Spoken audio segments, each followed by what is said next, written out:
So this game is complicated, but it's super addictive. So we currently have 2 towers going, so as you can go through all of your stuff. If you throw your rocks, if you have certain bonuses, you can upgrade your towers accordingly. So it's pretty simple, super easy. Super easy. So welcome to FearFest 2023! Look, it's a double me! Oh, I moved my camera again. Oh, now I gotta move it again. It's me within me within me. Let's go.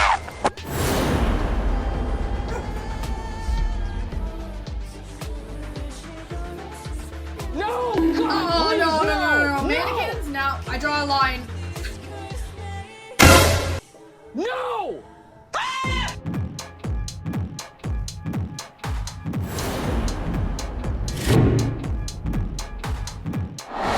So welcome to FearFest 2023!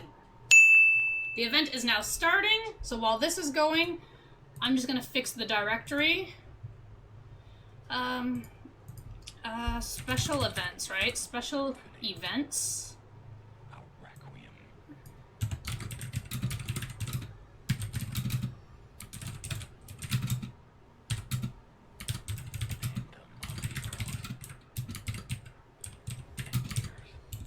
I can't spell. When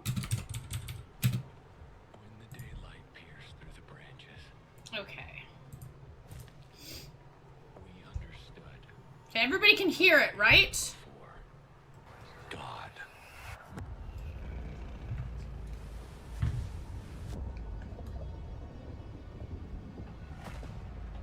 I'm actually shocked that they're showing a Stalker right away. Okay.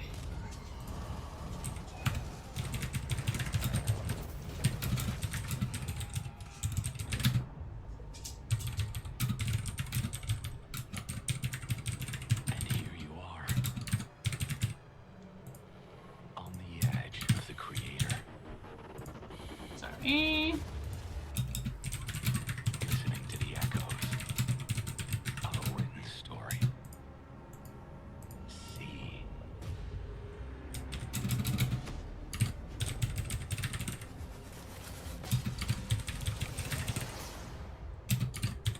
the world will collapse. I can't spell. And while you stand in the midst of nothingness, searching for light, Sounds quite great. only grasping the truth in the final reckoning.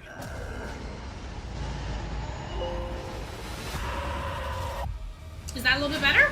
We were caught in the Rubicon's flow.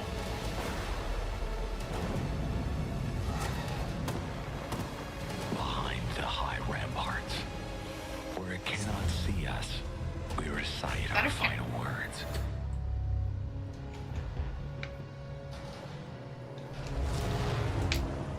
Motherland, bless your children who are about to die. Okay, no subtitles. Okay. Beyond my sword and behind my shield, I smile. Because against all odds, I will triumph. I am so hyped for this game.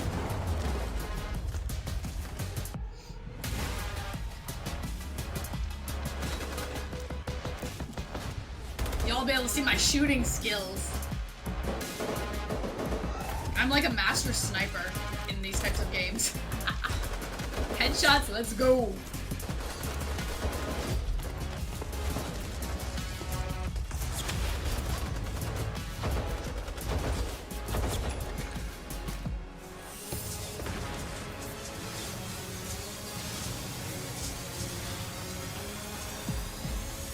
I'm a master, I can't hit Potter. Terrible at FPS. I used to be. I can't say like I'm the greatest, but these types of games I'm pretty good at. It looks amazing, eh?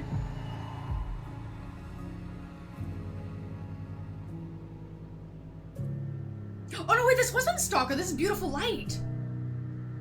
Oh, they tricked me. Oh. Ooh, okay, it's not even the game that I was thinking of. Oh, hell yeah. I need to wishlist that. beautiful light. I can't sleep. I had a bad dream.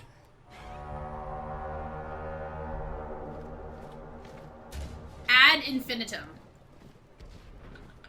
I know this one. Dear Paul, the front is eating us alive here in Flanders. I pray every day for this war to be over before the Makes next sense. wave of German heroes is burned to ashes in this madness. Words cannot describe the horrors we see here every day. Oh, okay. How we wanted to go to war. How foolish we were. We'll be slaughtered out there. Listen to me. You've got to get out of here. Sometimes I do not know whether I am dreaming or awake. Whether I am here in the trenches or at home in Berlin. Corruption. You descend like an easterly wind. A promise of home and hero's death. But then you feast, and all life ends. Death is not the end. It is a gateway. A way out. Victory shall be mine, and I shall take you first. Eternal battle, eternal victory. Ad infinitum. This Infinitum. Oh, house okay. is under the rule of the dead. His spirit pervades every stone. He is here. The child is here. This is That's terrifying. not my son. Do you hear me? That's not him. You saw what they brought us. It's not human. Oh, it's creepier than the first trailer that they showed I hear the us. screams. Get me out of here, damn it! There's something out there. There's something. Oh my god! Oh shit, it still comes out All just a bad dream. September 14th. Oh shit, that comes out like next week.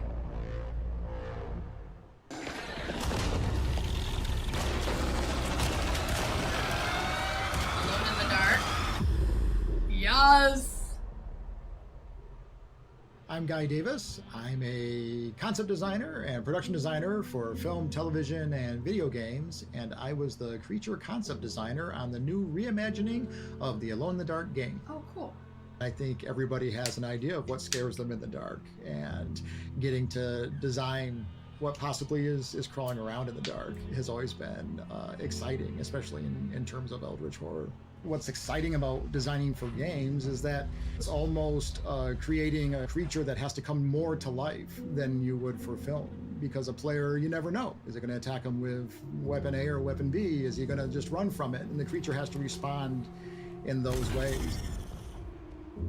And one of the most exciting parts of the process, of course, is just seeing these creatures come to life and how the team, you know, really elaborates on these design details. So now you have a sense that the cemetery creature's cadaver arm is this, you know, formidable weapon that can grab, you know, the player or use it as a club, or, you know, the sound of the bayou creatures. Okay, I'm not looking forward to scurrying meeting these around monsters. in the distance. It's become part of the environment, which in a lot of ways makes it more real.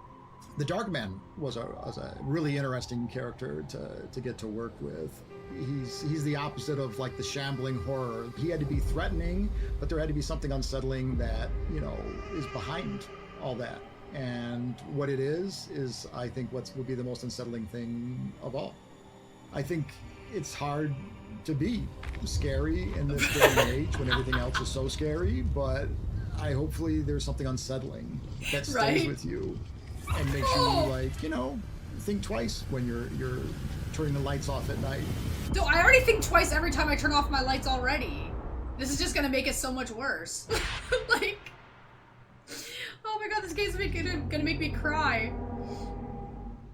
Legends live forever. Even if we sometimes forget about them for a short period of time or they take a little break, they always get back to give us amazing stories Lucas! and provide awesome experience. Disagree, And that's the that's case true. with Alone in the Dark. I don't know about you, but I'm super excited about the You don't next turn off your installment in lights this series, already? and I'm double excited to speak with Mikael, writer behind Alone in the Dark. We have Hi, one Mikael, light how that are you? stays on Hi, all how the are you? time Let's because be Loki, honest, my dog, Alone is scared in of the the Dark dark. is an old series. So many players have warm feelings to it, but at the same time we have equally a lot of younger players who don't know Alone in the Dark. And I'm curious, what was your approach to give something familiar to old timers, but at the same time provide something new and fresh to a younger horror fans?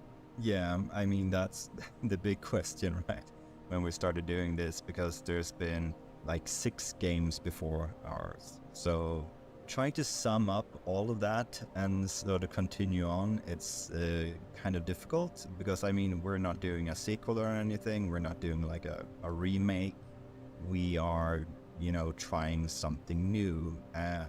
I guess people like to say reboot. I don't really like that because it's not like we're trying to do something completely new with it. We don't want to sort of reinvent it. We want to keep what's there.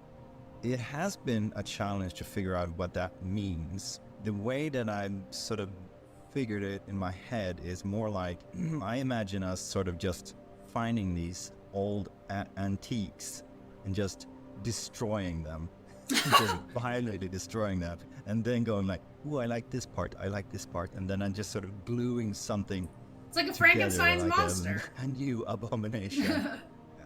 I do like to sort of use the metaphor of tearing them apart and then putting something new together, because I think it's a kind of humble way to look at it as well, because it is daunting. I want to pay tribute. I want it to be an homage to you know, the old games, especially like the first one and maybe, you know, the second and the third, but all of them, of course, in a way, because they're all a part of the history of Alone in the Dark. It was really freaky to play it back then, and I wanted to sort of try to make sure that we honor that feeling more than trying to recreate it, if that makes sense. But Well, again, I'm already it is terrified. a completely new story. I keep sort of reassuring people that you don't have to worry about the old stuff. You can just come into our game and just play it and enjoy it. I assume that most people who play it will be that way. You know, they will just sort of come into it completely fresh and they will hopefully enjoy it. And I'm thinking that maybe if you do enjoy it, then maybe you will go on like a, you know, Try the older titles, yeah?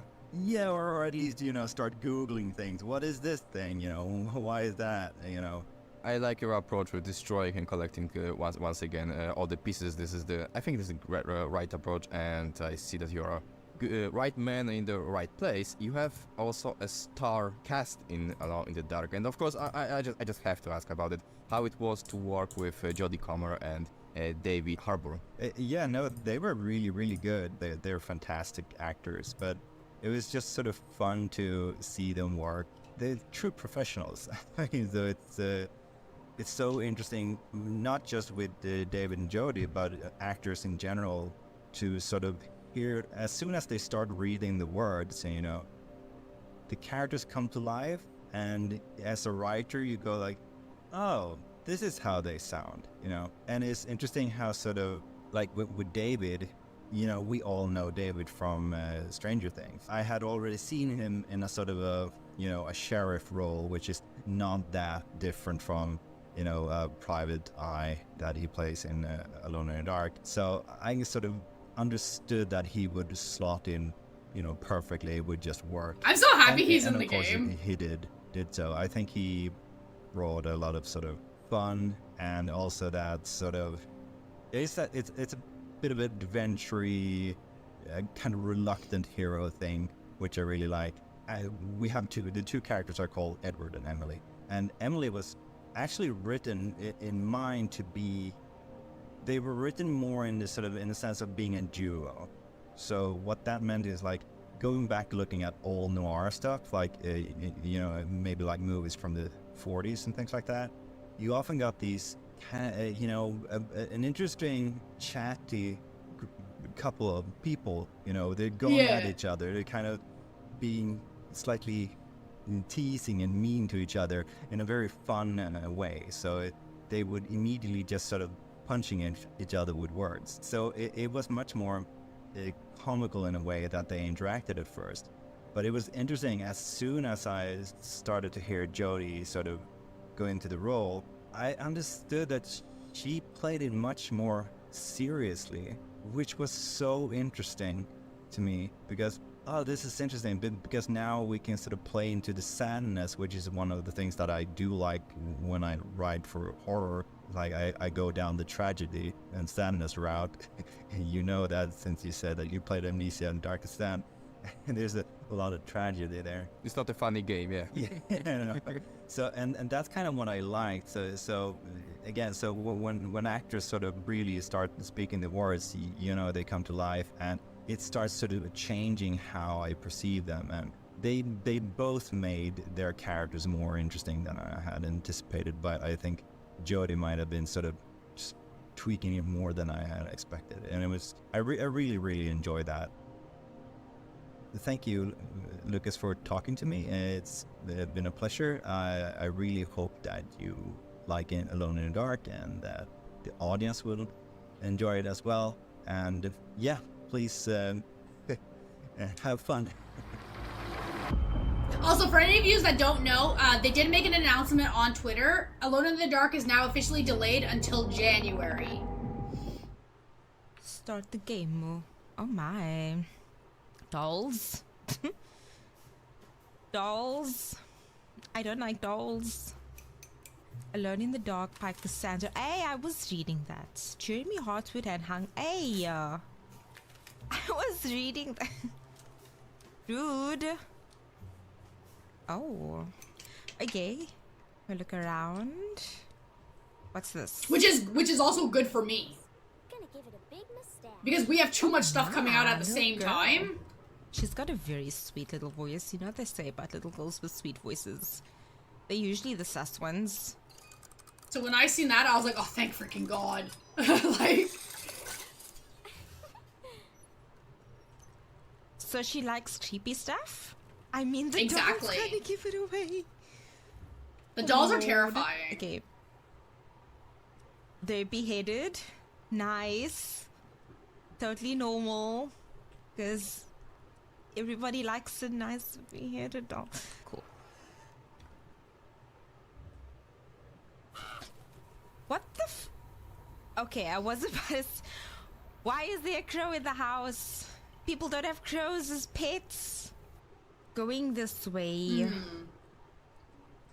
Open? It's a smart delay, in all seriousness. What are you up to, Jeremy? He's sus. Tell someone what is going on here.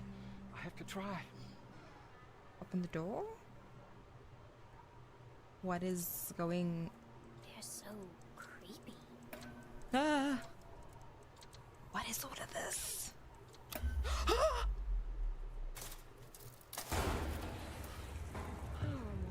Jeremy, what have you done? Jeremy?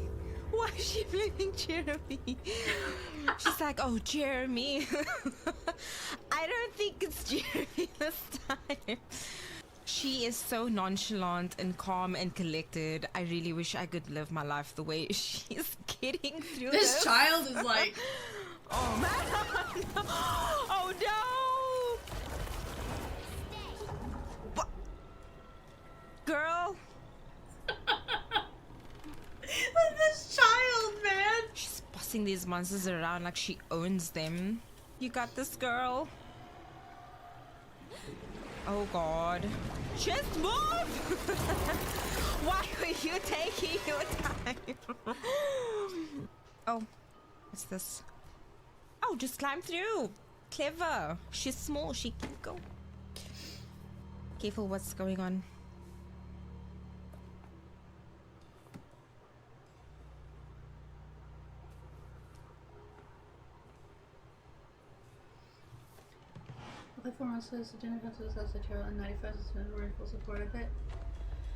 Honestly, it's smarter to delay games if you feel like there's still things that could be worked on and improved.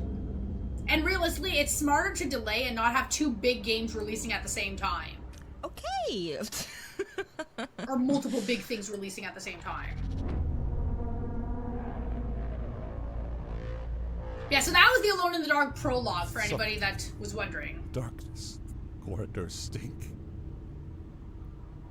can't get the smell out of my nose. The whispers won't shut up and free shadow seems to haunt me. Just keep them away from me. I just want to know the truth. I need the truth.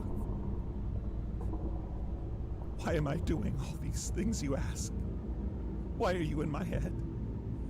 I just want to live my life. It was just a job, nothing more. Nope. Just a job.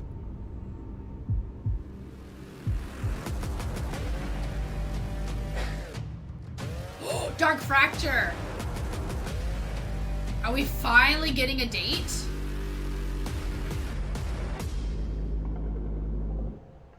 Mortuary Assistant 2.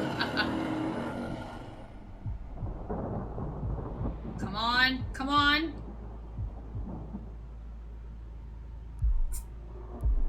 $20, $24. Okay. At least we finally have a year. We have a year now. Okay, we're good. Okay. Oh, you can check out the prologue and the demo. They are available on Steam, or you can search in my horror playlist and just watch my playthrough. You for quite some time now. It's pretty good. No thanks.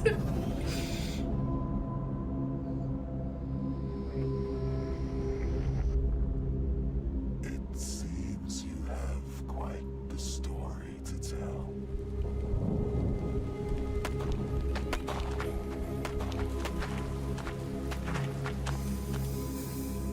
Is this hollowbody? No, not hollowbody.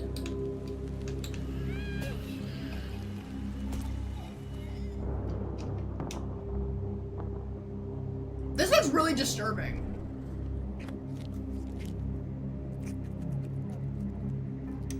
It reminds me of like the old school games, eh? Yeah! The combat worries me a little bit though. Well, I do hope you found what you were seeking. It would be such a shame to have lost it all for nothing. Oh, I was right. It is hollowbody. Okay. Go me!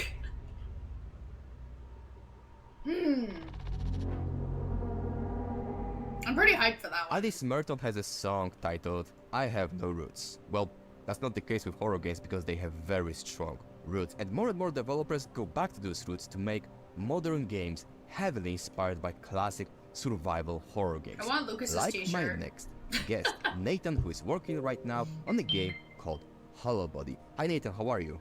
Hey man, yeah, I'm great, thanks. Very good. Personally, I'm a huge fan of good old survival horror games, so when I first saw hollowbody, I was like, oh, it need to go through my wish list. I'm curious about one thing. Today with tools like, let's say, Unreal Engine or whatever, you can do pretty much everything you want. You can do horror with first-person perspective, some jump scares, and still make a great game out of it. But you went in a different direction. You are making a game that sounds more challenging. And I'm curious, why did you decide to make a game inspired by classic survival horror games? I guess so. When I decided to make hollowbody, so when I describe hollowbody as a survival horror game, I'm talking about a very specific kind of horror game. Whilst there's lots of games available now that sort of involve both survival mechanics and horror themes, they're not technically survival horror, or at least not in the old sense of the word. So hollowbody is closely following the footsteps of games such as Silent Hill, Kuon, Rule of Rose, Haunting Ground, Fatal Frame, to name a few of my personal favourites. But those games had a very So basically all the really hard makeup ones. to their design that Thank wasn't you. all about scares. It relied much more heavily on narrative and character motivations, cinematography. They were very light on jump scares and instead worked on building dread through careful scene direction with fixed and dynamic camera angles and world building through player exploration. Yeah, this is the main reason I decided to go third-person hollowbody. Obviously, it is quite a bit more challenging than first-person. There's a lot more animation work for a start. but I wanted to sort of recapture that feeling of playing an old PS2 horror game for the first time. And a big part of that was being able to see the character you're playing as. I feel like, I mean, I previously worked as long on as the a game is first-person horror game optimized called Chasing Static. good, the combat From a shouldn't be design too point of view, bad. The approach is very different, despite them both being horror games. Yeah, there's a lot you have to think about in this like a separate way when it's third person.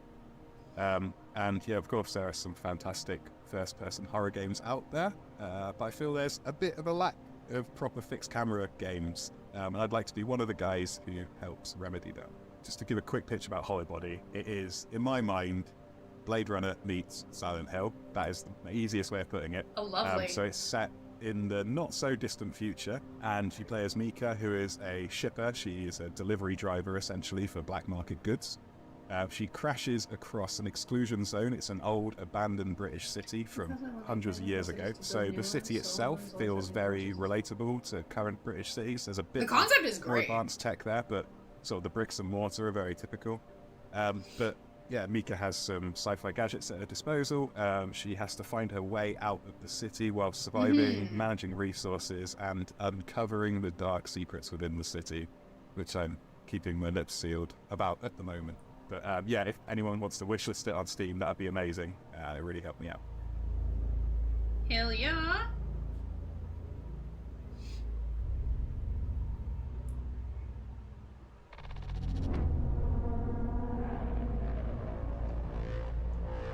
I have a lot of these already wishlisted.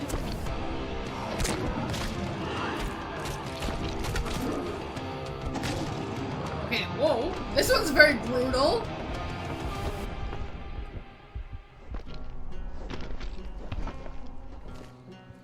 Ooh, okay, it's very fantasy-ish.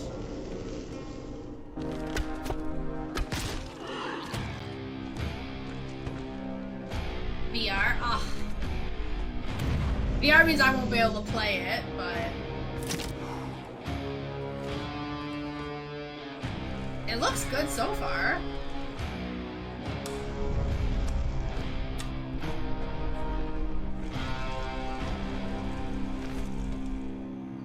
Ooh, I like it.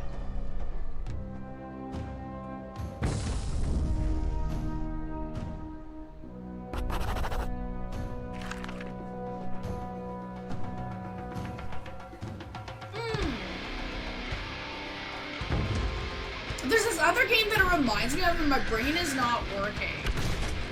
It came out, I think, like last year-ish. It was like that, that like witch one.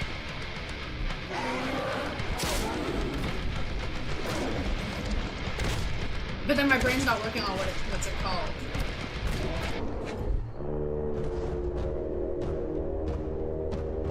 I have to like go dig. The Axis Unseen, coming 2024. Oh, okay. I love stories of people who are leaving big companies or big corporations to start something of their own, creating some amazing stuff. And I have such example here with me in my virtual studio. Ladies and gentlemen, please say welcome to Nate, the developer responsible for the upcoming and amazing looking game called The Okay, Axis it's not Unseen. VR? Hi Nate, how are you? Good, thanks for having me. I'm super excited to speak with you about your project because you are a guy who was working on some big AAA titles, but now you're just one-man army working So this on guy your used to dream work on project. And I'm Fallout and just curious, Skyrim. This developer. What's the easiest and what's the hardest in being your own boss? So the easiest part for sure is deciding what to do and approvals, because it's like, oh, can we do it? Yes, we can. I can just like look in the mirror. I mean, they did Go for Skyrim, it. this guy. Whereas, you know, in big developments, that can sometimes take months and all sorts of layers of approval and meeting after meeting. So that's the vision Steam link for the statements and Axis what have you. Unseen? So that part is really nice. You don't have to Actually, go let to me your just do boss. this. You're just speaking to yourself in the mirror. So yeah, that sounds good. But what are the cons of the situation? Here's the Steam link itself for There's FearFest no, like, 2023. support structure. It's really just me making the game. So sometimes when you're making a game by yourself, you're like, oh, this is great. I can just do whatever and all these things and like I'm a genius. But then there's the flip side where sometimes you run across these problems, especially because my background is in art and not really coding. I coded like 20 years ago or whatever. It's like, that's been a while. So you occasionally run into these roadblocks Yeah. and you're like, uh-oh, am I screwed? Am I gonna have to hire a coder? Like, maybe this was a bad idea. But then, you know, so far at least, I figured it out and it's like, yes, can keep going forward, get past the roadblocks. But it is terrifying when you have those moments. Okay, so generally, I understand that you like the position you are right now. Yeah, I love it. I really like doing lots of different things, and even though I was in art primarily, I always thought of myself as like a game developer, not just an artist. So I was always like budging my way into like the design meetings and passing the tools. So I like having that flexibility to just do a bunch of different things. The Ascension scene is a So I heavy think metal some horror of them game where you are hunt monsters specifically from folklore. IGN And promotion it's closer to like a hunting simulator as opposed to showcasing. like when people hear monster And hunting. then a lot I of the think other ones monster are hunter the through, game, but that's a lot more of like an feardemic action showcasing. game. This is closer to something So, like, like, the Hunter combined Call of event the Wild, where together? you're looking at tracks and wind direction matters.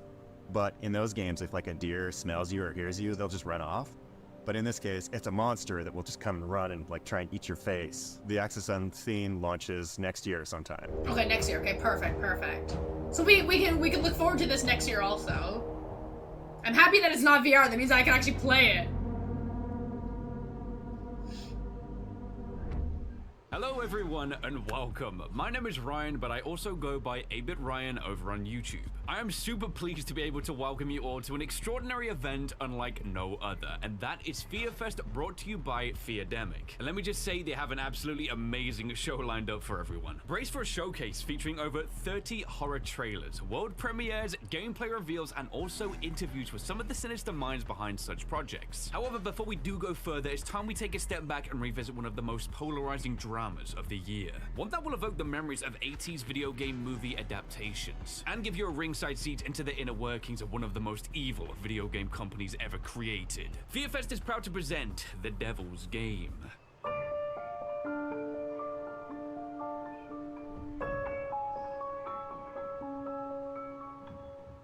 Am I evil?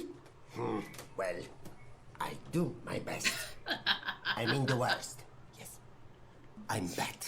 I'm evil. I'm even, as the French would say, an anti-hero. Of course, I wouldn't be so cruelly evil if I didn't devote every spare moment to becoming better at my being evil.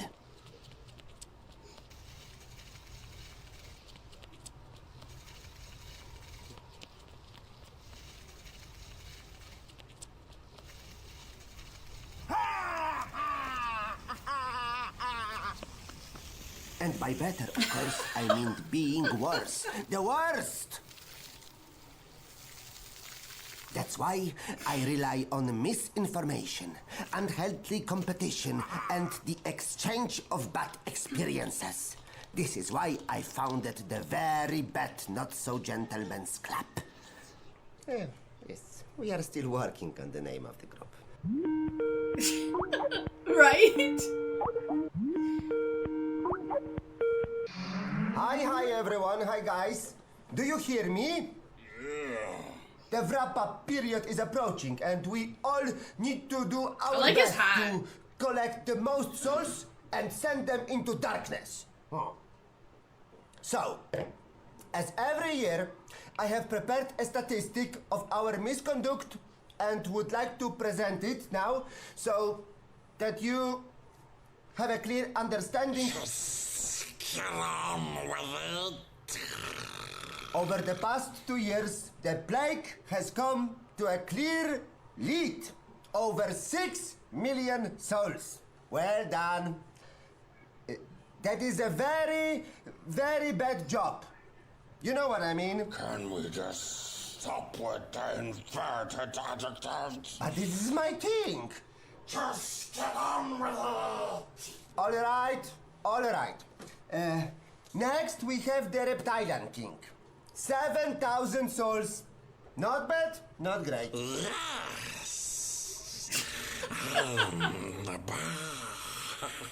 No, you are not.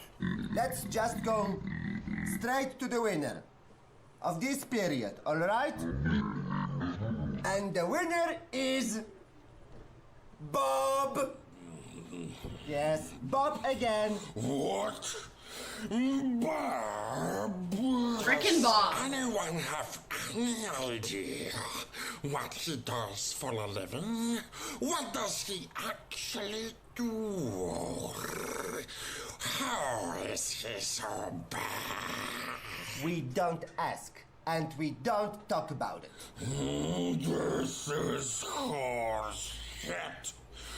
In a bad way. He is just best in being the worst, alright? Get over it, you sissies! And what about you? Me? I'm the devil. The big D. Oh no, that came out wrong. I'm the boss. The boss, alright? You do bad for me. And that's it. You don't need to prove anything, cause you're the Prince of Evil, and that's that. Alright. This is it. I'll show you, you stupid buffons. I'll conjure an evil that will be so widespread and affecting your jaws will drop.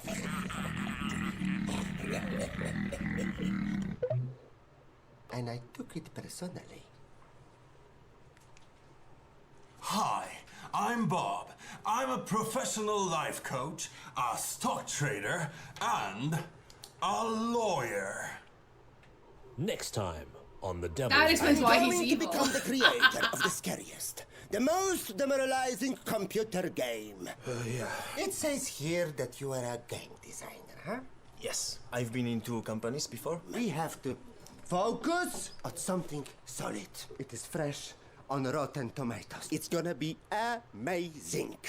Yes, that's the touch bar. It smells like success in here, guys.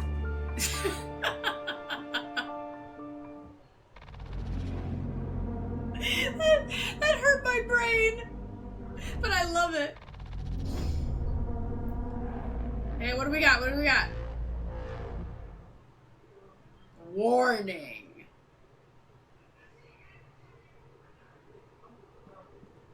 Pine Harbor? Okay.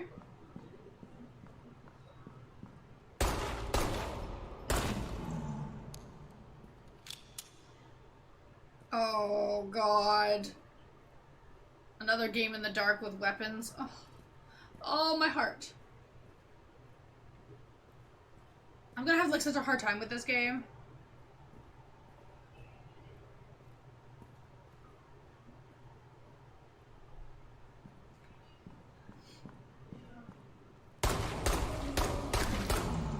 Hopefully the aiming is not too bad.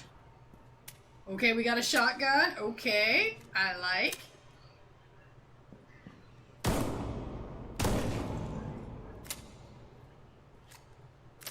Okay.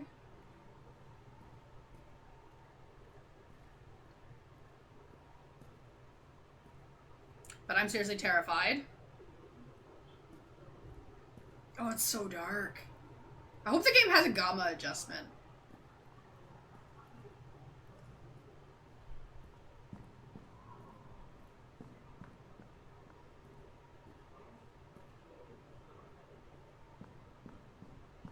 Wow, why is it so big? Are you lost? Because I'm lost.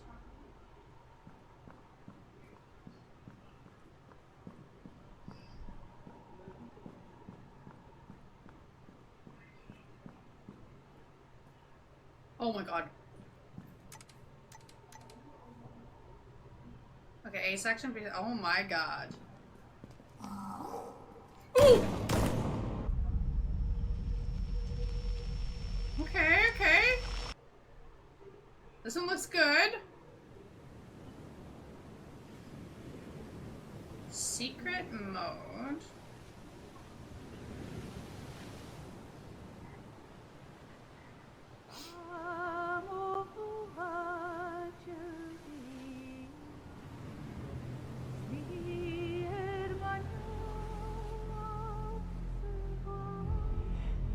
Okay, I like the graphics.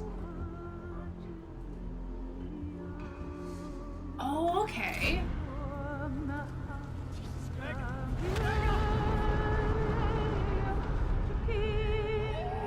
Oh, I remember when I first seen the trailer for this. I thought we were getting a new Bioshock. The very first time that I seen a trailer. Still Wakes the Deep. Okay. Okay, next year also. Okay. Game Pass, Xbox. Hey, it has to come to PC!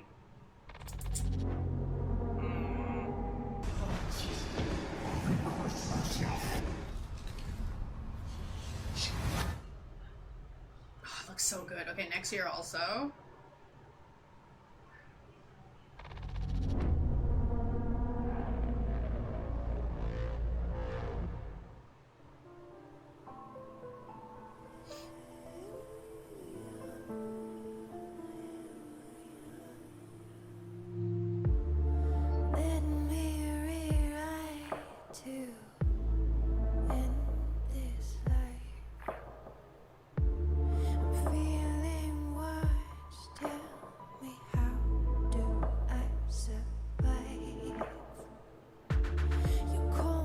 Reveil?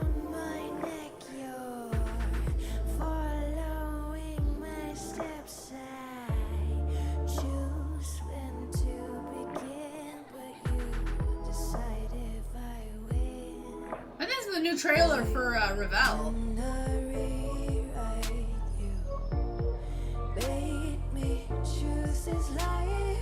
Right.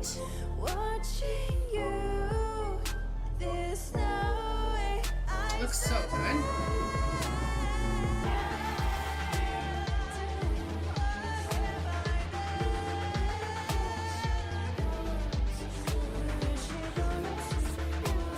Oh no, mannequins? No, I draw a line.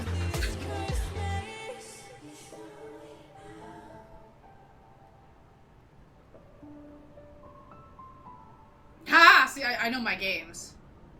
Wishlist now. Awaiting you soon. Still no date though. Okay, okay.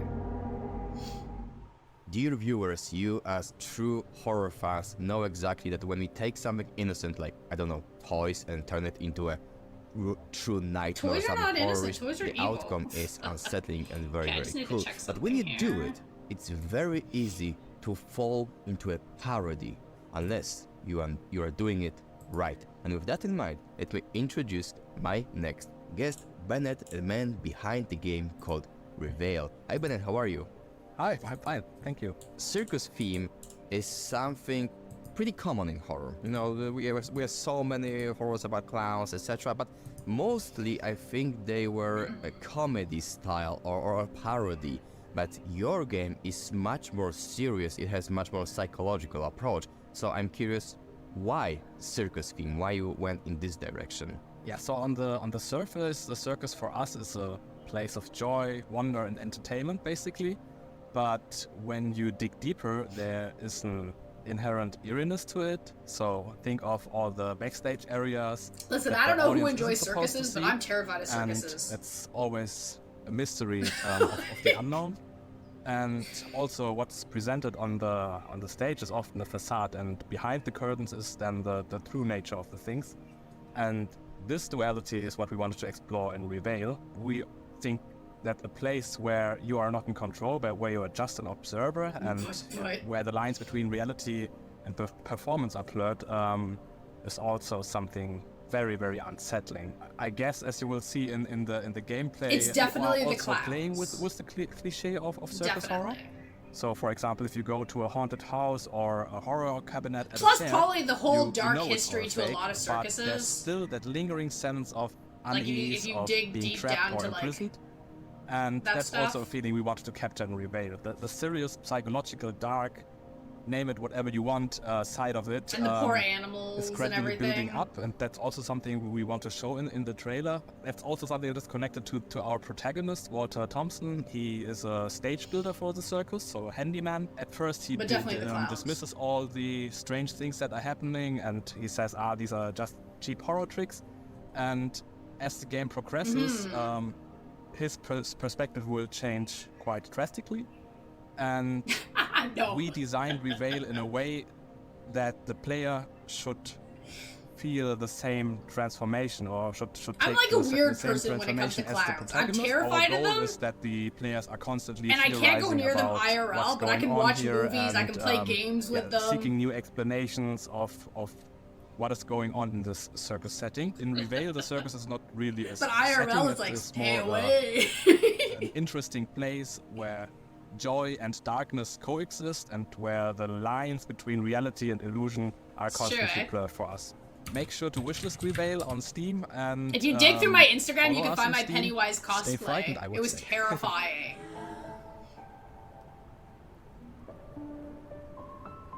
Careful, Loki, you're in the wires again.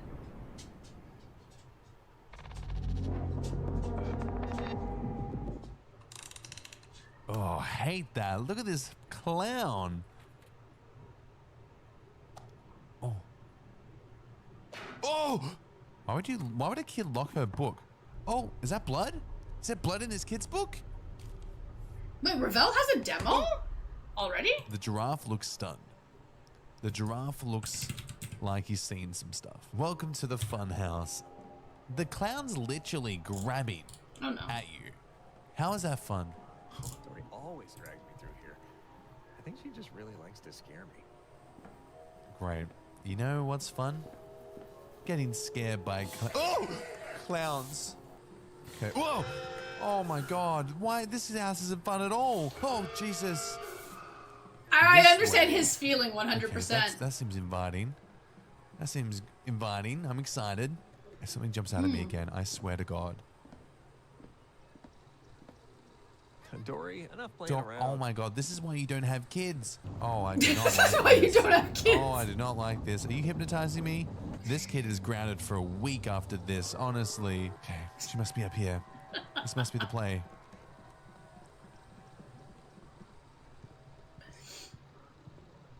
Die. Well, that's comforting. Hello? Where did she go? So, oh, it's not even a door. It's an illusion.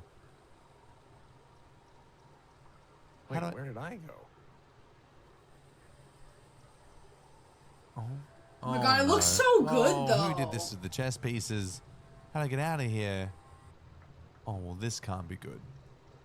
This is the opposite of a fun house. This is a not fun house. Look, door to door I can do. Door, is it? It's a drawing. Okay, we're in a rusty old elevator. That's never a good sign. I don't know what floor I picked, but I hope it's the right one. Okay, we're going to hell.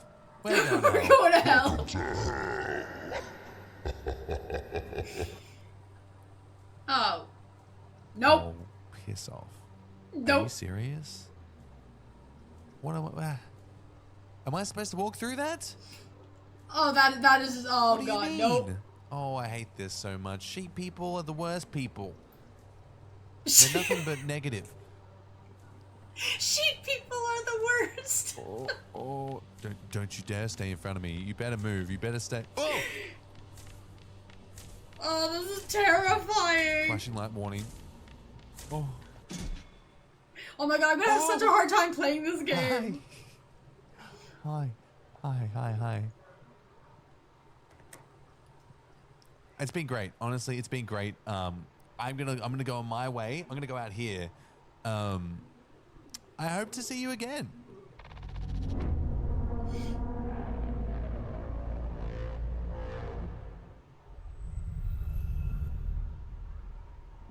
Wow.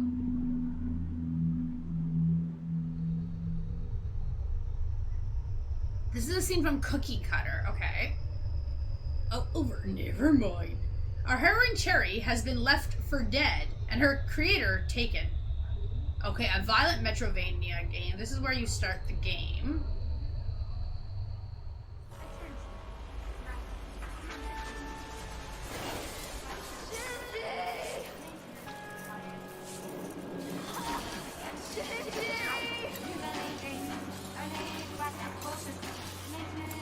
Don't leave me! Oh dear.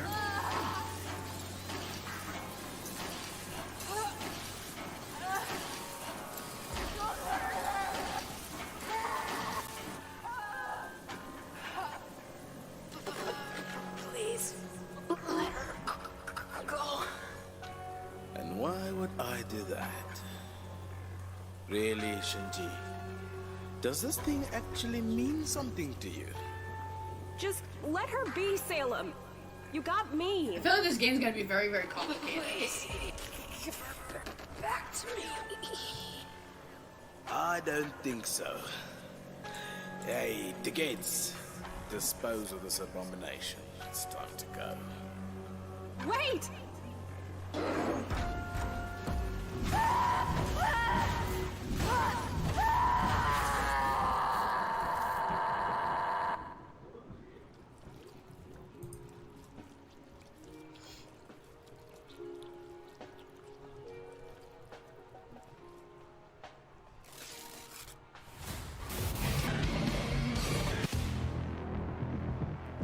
It definitely looks super messed up.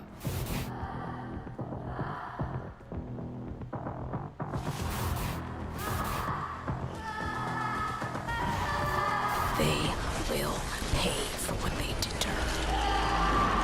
Oh. She's all powered up. I don't know. It's cute in a very disturbing way, eh?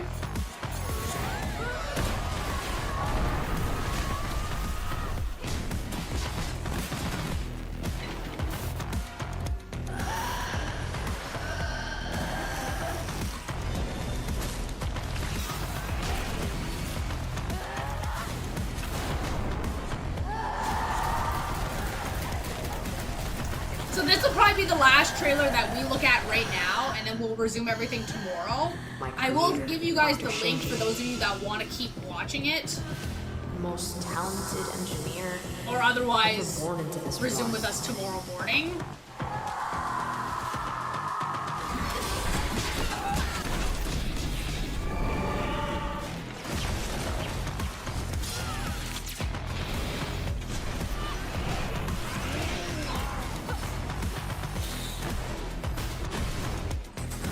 They will pay.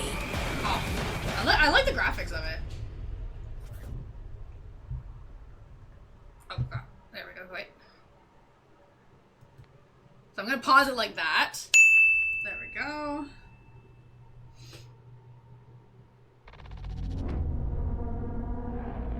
Now we're exactly where we left off from yesterday.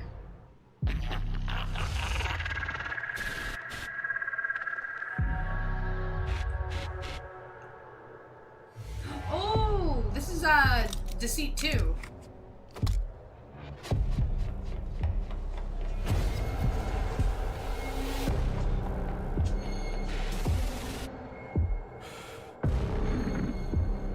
Hell yeah. So you haven't missed much. We just started. So this is where we left off yesterday. The Deceit stuff.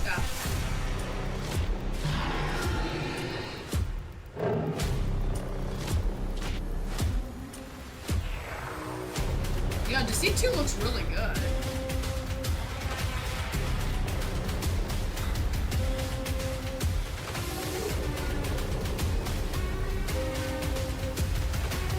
No.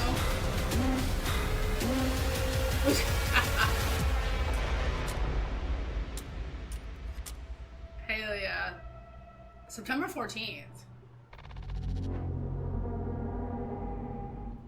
I talked about it with a few developers last year and I'm happy to do it again this year. Multiplayer horror games rock. We get more and more amazing titles which prove that horror genre is no longer just a single player experience.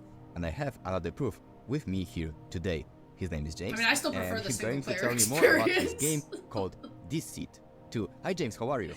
I'm very well, thank you. It's always great to talk about multiplayer games, and you know, we're obviously about to launch Deceit 2, so it's a very exciting time. Yeah, I'm very curious, how do you approach designing such games? Because personally, I love co-op titles where on one hand, yes, you need to cooperate with other players, but on the second hand, you have that traitor theme in it. I love such games, and Deceit 2 is one of them. But I'm curious, how do you balance the game? Because on one hand, you need to make it fun to play both Agreed. for infected and innocent. Yeah, it's kind of the big question in some ways, and something that we've worked on since the original version of the game in 2016. we experimented a lot with the original Deceit to really learn I think and this could be explore this fun. space. You know, when we launched that game, there weren't many asymmetric games on the market yet. There weren't many social deception games, and we wanted to mix what was at the time like Mafia, the party game, werewolf, with something immersive, and horror felt like a very suitable setting. So I guess there were two sides to Deceit, and it's both horror and social deception. And I think when you have horror games, right, you know, they come in different forms, right? And Deceit isn't one that's about necessarily jump scares. It is about atmosphere at times, and so there's always that side of it, and I think that can translate well to a multiplayer setting. But obviously, I would say that we're kind of like a psychological horror game, and I think we have lots of opportunities as a result of that when we're multiplayer and there are other players speaking to you. In terms of designing and balancing the game, it's been just hundreds of iterations and changes, right? Like, we like building games with kind of weekly play tests and reviews and just trying new things out and changing things. When it comes to the idea of balance, the way we look at it is there are just lots of different ways a game can be fun, like a session of Deceit, right? Like, it can be fun because you tricked someone, it can be fun because you chased someone down. And so we're really looking at all the different fun moments and trying to say, hey, like, in what cases is the game session not being fun, and how can we change the game system so that we always end up in the more fun cases? And so that's not really necessarily like winning and losing, it's more like, what state does a game get into? Everyone's waiting now for something to happen. As a result, maybe if there's too much downtime, that's a problem. And then we just kind of, we've tweaked the way the core systems in the game work with that in mind. We do play tests, we've done beta tests, alpha tests, just yeah, I mean, a lot of. So if any developers are listening to us and want to learn something here, remember that one thing. Testing, that's the most important thing, I guess. No, absolutely, yeah. Like, it's always setting up testing. the game. So Deceit 2 is an exciting mix of social deception and horror. We've got this Halloween an expansion coming around werewolves as well, so you both have that experiment monster, the werewolf, coming out. We put a ton of time in the Asylum, the first map, and you can check that out now. It's like it's an awesome kind of Unreal 5 fully realized, like, detailed environment, but the one that you play with your friends, right? It's different every time you play. So it's been super fun as dev team throughout development, and now watching streams, seeing what everyone's doing with the game. We're constantly updating, adding features. Join us on our Discord as well. I mean, you know, we love engaging with the community there. So you know, it's been great seeing everyone who's checked out Deceit so far. You know, give it a look if you haven't played, and give it a go with your friends. It looks good.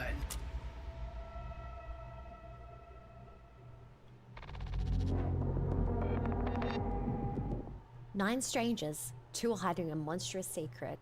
Outwit and outrun these demons while maintaining your insanity. But the question is, who can you trust? He's the infected! Look at him, he's sus! Kill OTTERLADY! Kill her! Get her! Get her! Good Why is no one shooting OTTERLADY? Where are you hiding, human? Welcome to art class. Everyone take a seat. Shit. I'm going to end somebody.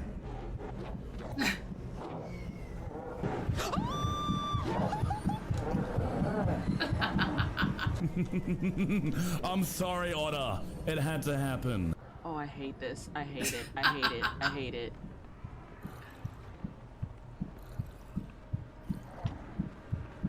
Well, pretty much almost every game obviously caught my eye.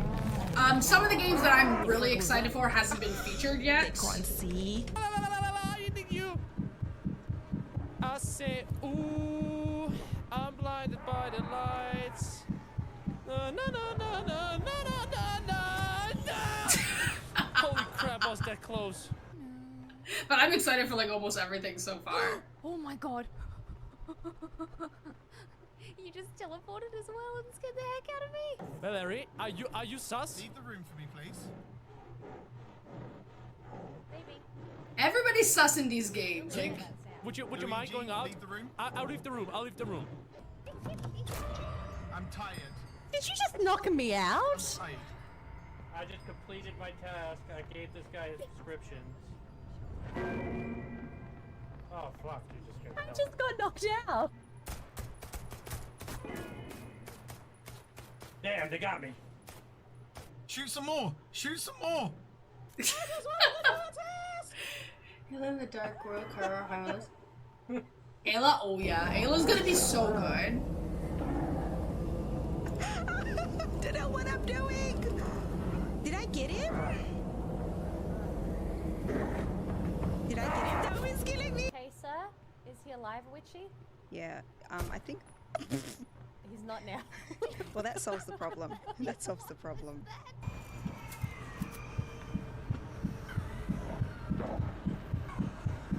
Oh shit! Oh shit! It's so dark! Oh my god. I won't let you eat me! I won't let it happen!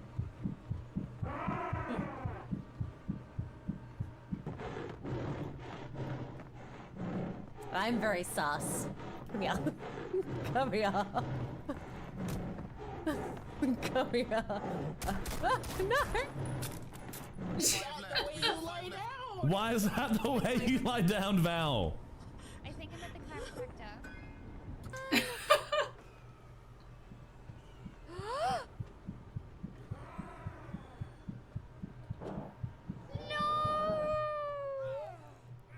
Okay, okay, okay. Oh my gosh. Sorry, done, done, done. Your time is done, done, done. No! God damn it! I saw it. That's frightening. Good morning.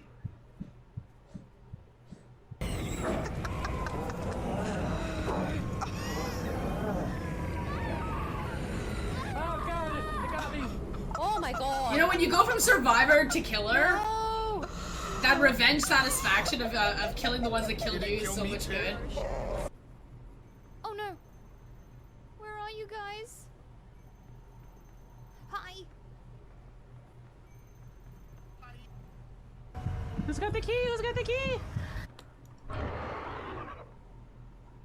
Damn! Dang! Innocent escape, yes! Yes! Did the innocent win? Yes! We were right at the door! That's why I muzzled you. We did it! Let's go! Innocent escape, yes! Yes! You feel so much shaded. Oh, for sure, for sure. It's gonna be so funny. Okay, what do we got next?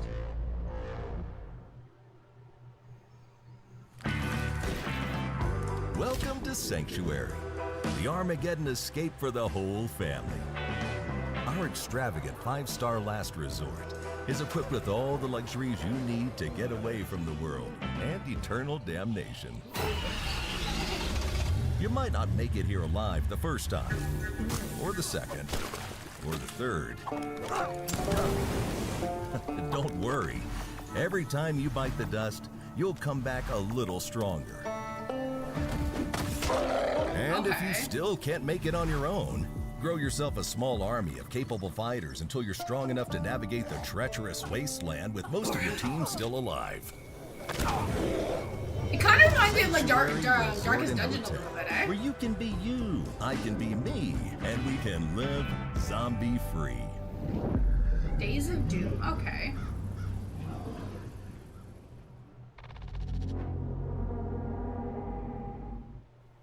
Okay, enough for a moment of all those amazing but very serious psychological horror games. For a moment, let's just check out something completely different. You just saw it. You just saw the trailer of a game called Days of Doom, and it looks absolutely fantastic. And I'm happy I can speak with Jason. Hi Jason, how are you? I'm great. How you doing? I'm fine, and Days of Doom, like I said, I will repeat myself, it looks fantastic. But I'm curious about one thing. Lately I see more and more tactical games on the market. I'm so bad at these there's types of so games. many of them right now, and Days of Doom is another proof that you can do anything you want with tactical games. You can tell any story you want, set it in any setting you can imagine. And I'm curious, what are you thinking? Why today we are witnessing the renaissance of tactical games? You know, when you say renaissance, it's kind of funny because, you know, what's the original tactics game? It's chess. Chess never went away. People still play it, and it's persevered. And it's almost like an iteration on that. And there is, and I think the appeal actually comes down to combining various elements of games, right? So I want gore, you're not immersion, rushed. but People no get monsters busy. hunting People me. have things to do, and there's something nice about a game that can provide certain levels of stress without rushing you to do a thing. So you can think about what you need to do. If you need to pause it, like if you're portable or something, you could close Gory it, come back walking later, sim, let's and, go. And then approach it as however you'd like. There's a certain joy in executing a perfect plan, and the tension that comes with being attacked by somebody and seeing the enemy set up, but then you happen to get that upper hand, and then it's almost like solving a solution in a puzzle, but it's always different. And you do that over and over and over again to the point where it doesn't get bored. And when you have a certain number of variables on the table, anything can happen. So you continuously get surprised and delighted when the perfect plan comes together. Or in our game, when certain happy accidents happen, like someone who might have been set on fire walks into a gas cloud and blows up. Something you didn't necessarily plan for, but then you're like, oh, and then the exact opposite can happen as well. As the publisher, you know, wasn't our directive to do it. This is actually the passion of the developer, Sneaky Bucks, and it was their idea to make a tactics game. They have a passion for it. I mean, it looks cute for sure. So you'll see along the way, it's not just a matter of the tactics and the variables and different things that could happen along one campaign to run, but also these scenarios and events that'll happen that'll create a new journey and experience each time you play the game. If you like tactical, roguelite, post-apocalyptic RPGs, Days of Doom is going to be a great one for you. It's very unique in its visual presentation. It's gorgeous hand-drawn art and animation, original atmospheric soundtrack as well. You know, we're just super excited for it. It's outside of the, you know, traditional Atari repertoire that you'd expect, but it's something we're super proud of with the team at Sneaky Box to be releasing later this year. So definitely wishlist the game. That's the best way to support any and all developers, including ourselves, and publishers, I should say. So go to Steam, wishlist it, or you know, you can do that on your platform of choice, and it helps more than you think. So that would be appreciated. So Steam, Epic Games.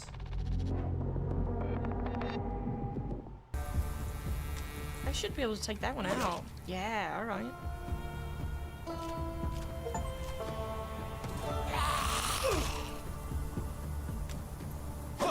Victory.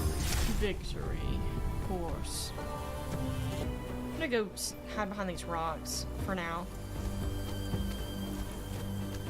How can he? Aw. Come on now. Oh my god, there's only way one so further far. than I could. That's not fair. Oh wait, no, I bet I can't. I bet it's gonna. Okay, never mind. It worked. It worked. This is like, I bet since he's in front of me, but no, it worked. Okay. Let's do the special. Oh yes, yes. Oh, don't hit me hard. Let me turn. Ooh, we need more. We need more health. Oh god.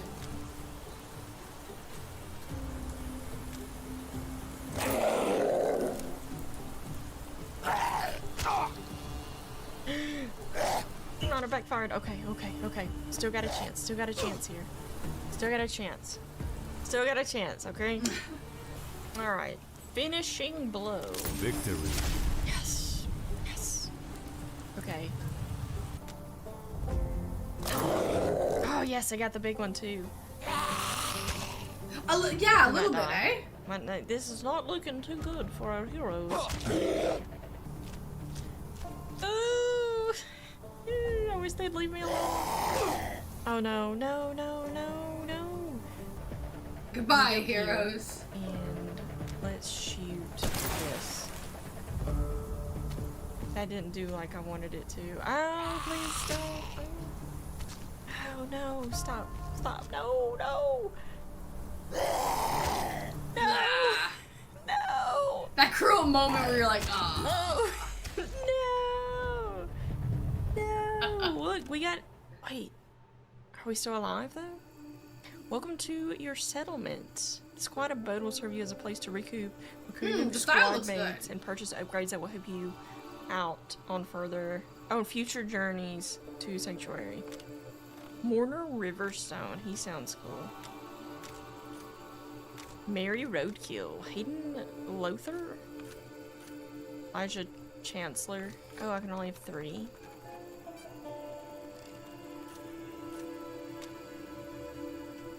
Whew. Man, what a journey.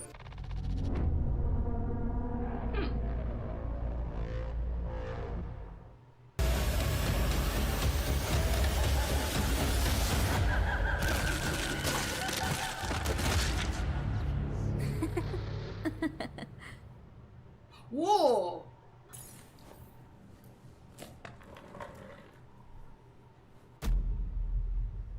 Hello.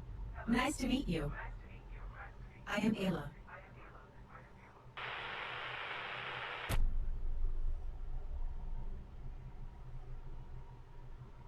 It's gonna be so good.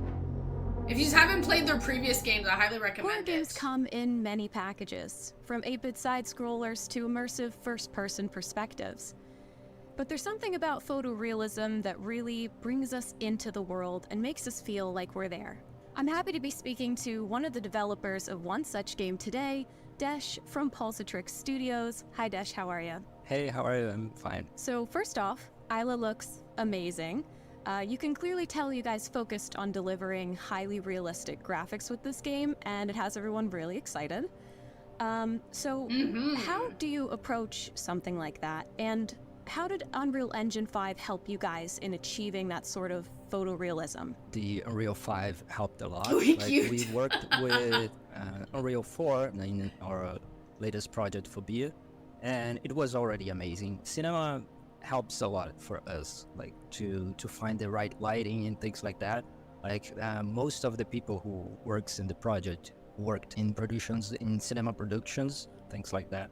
So we have a good eye for especially lighting that I think it makes the biggest difference. Like even if the model is not perfect, if you have a good lighting, you will probably have a really cinematic and realistic. Oh, this is gonna be product. so good. Unreal Engine 5 brought better atmosphere for lighting. Like it has a better render of lighting, and as I say, that's the key for realism. It's basically having good lighting. And since we got this next generation engine, it brings to another level. So that's how we got it. And especially also the animation. Like we have a great animator in the team too, and it creates this sensation of movement that you need to create realism, basically. It's funny too that the kind of quote about good lighting.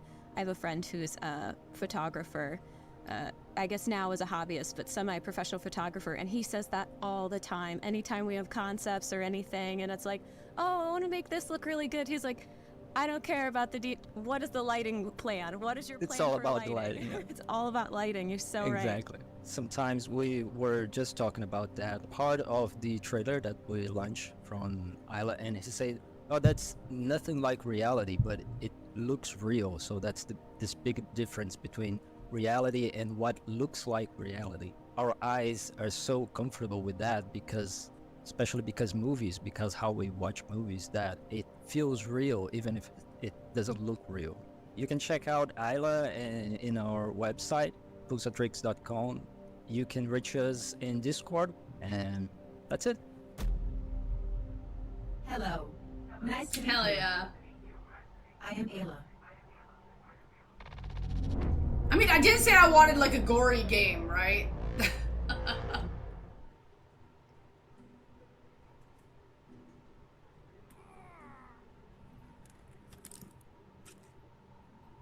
Oh, I need to check this game out.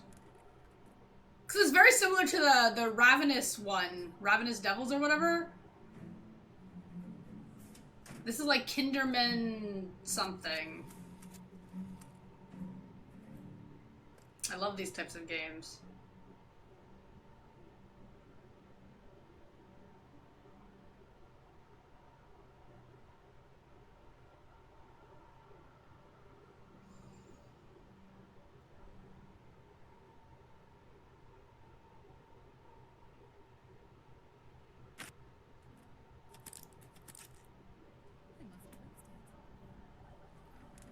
Okay, so while this is going.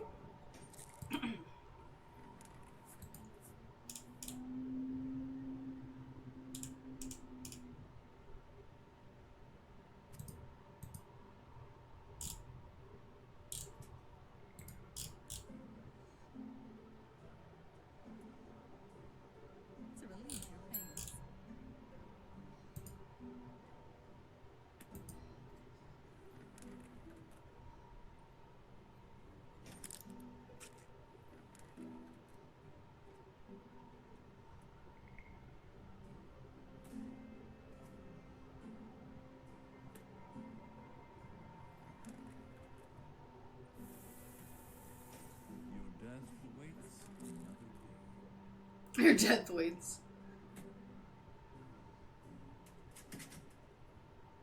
Torture chair? What?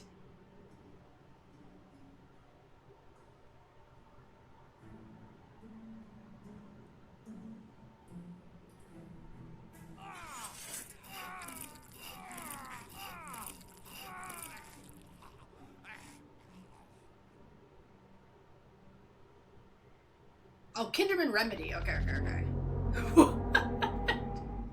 In games, you sometimes play as heroes and sometimes as anti-heroes, but from time to time, it's good to be a villain, like in a game called the Kinderman Remedy. And I'm happy I will speak about this game with Saverio. Hi Saverio, how are you? Hi Lucas. Hi everyone. I'm fine, thank you. Thank you for inviting me and let's say the studio Troglodytes Games to this interview. So, the Kinderman Remedy is a game similar in mechanics to Ravenous Devils, and it's great because Ravenous Devils is superb game, and I'm happy we will get another one similar to it. But at the same time, you need to jump over the bar set by Ravenous Devils. How are you going to do it? What are you going to offer the players to give something new, fresh, and at the same time be even better than Ravenous Devils? We cannot say will be better. Hopefully, hopefully we reach at least the same success. And being the publishers of Ravenous Devils on console, we were also following the success on Steam. We noticed that some people, they want to cue the actions of the characters. They want some here and there adjustments. Those adjustments will be ready from day one in the game. So of course the roles basically are the same. The gameplay, we think, is very very similar, but is what is different, let's say, it's a bit the setting, of course. Okay, I don't want to go too much philosophical or in the meaning of the game, but let's say it's also about this mad doctor and crazy nun. What they're doing basically in the hospital. This doctor is a super genius in this fictional 50s in the States. Well, he discovered that if the human body is suffering, produce some substances. So he wants those substances to study them and to create like an anesthetic, total anesthetic something. He found a job the only job he can find is in a prison, where there is a nun that shares his vision for different reasons. Let's say unlikely the prison is a perfect place where to continue the study, because you have contained people, they cannot communicate, they cannot escape. Also, guards, they don't care about the life of the inmates, so whatever it happens to them is basically the same, because there are too many inmates in this fictional prison. Yeah, so you perform this torture.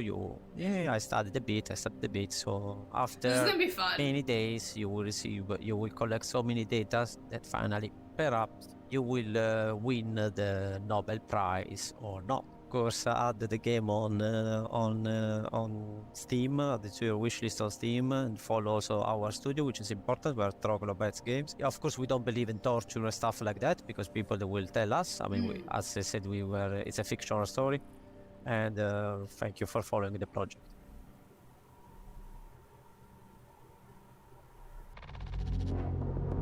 Oh, I want to play it. Oh my god. Ew. He's a mad scientist. Someone needs to stop him. Incredible mix of substances that are and the most gentle of angels in the most She's so pretty. Look at her. I'm just gonna move the camera over here just for this. Oh my god, I think I know where I'm going for my nose job. So, looks like I get to play a doctor, you know? And like make people's dreams come true. Take your pills now, you hear? They're gonna keep you safe and sound and make sure you get plenty of rest. Just Did a you even little check bit his of pulse? poisoning. Hello, I have to pray for him. Oh. Is he gonna jump from there? Is he?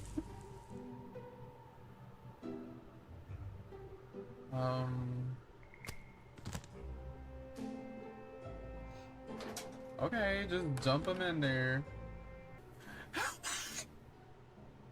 She's really pretty. I would definitely get a pill from her, like, that's for sure. Oh, here's an execution. Shh, it's starting. You are now sentenced to death by electrocution.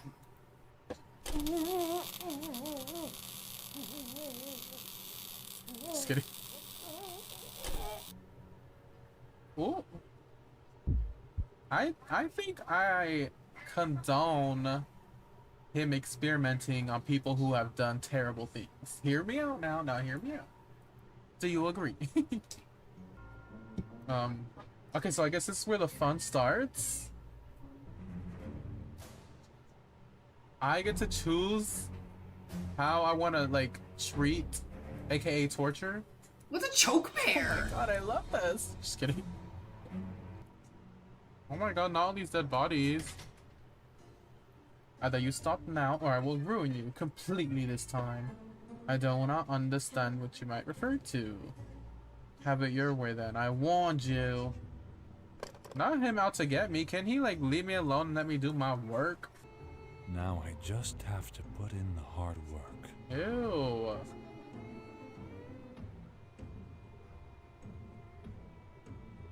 Wow, it's a pretty big facility. So with the help of Sister Anne, you too can help cleanse these souls from hell. Wishlist now on Steam. Okay.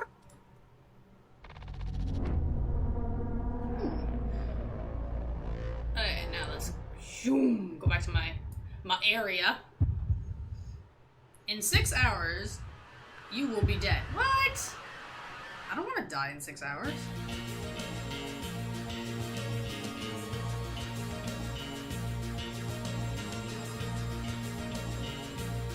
Okay, this already looks super complicated.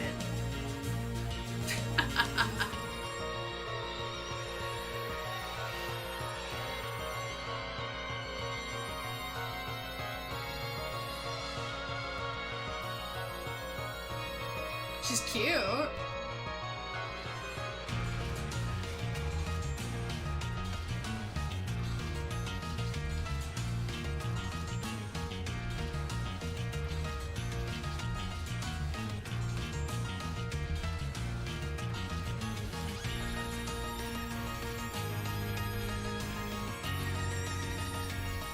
Okay.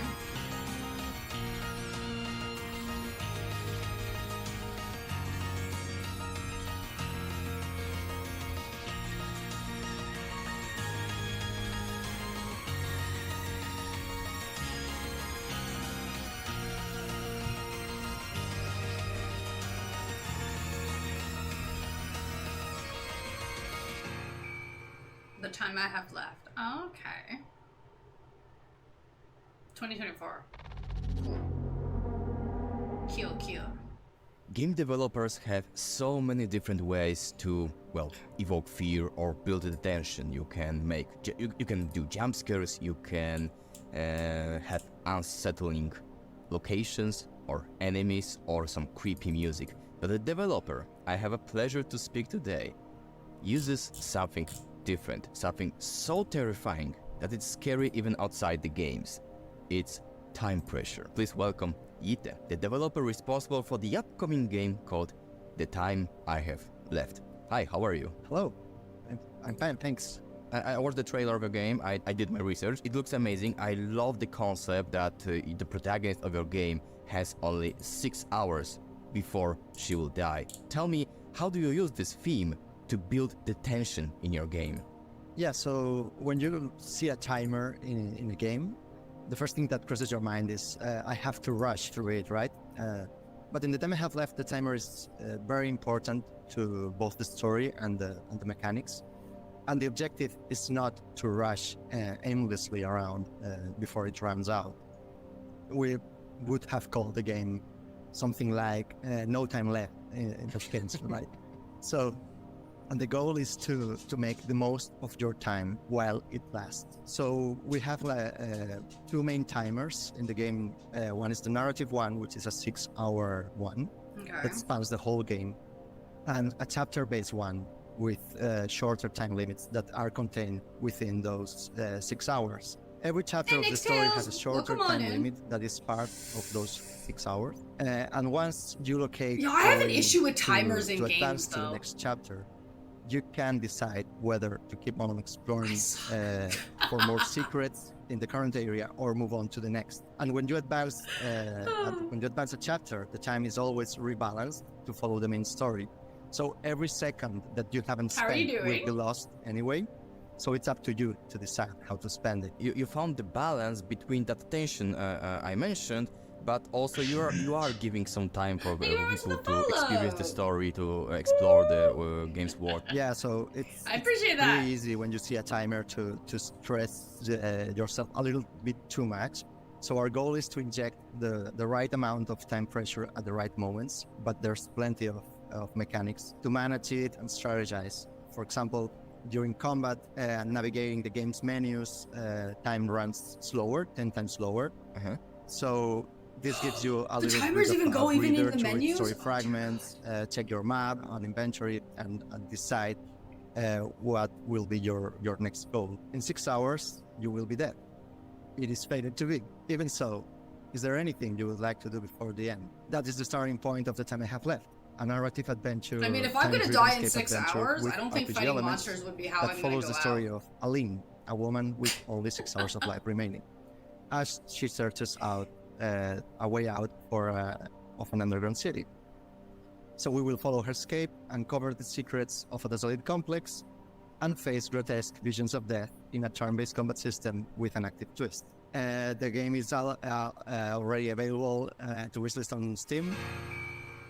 Okay. But it does look really good. For sure. Alright, let's see what's down here. Can we interact? Oh my!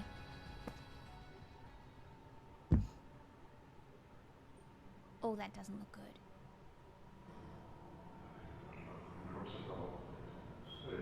good. Line, what are you trying to hide?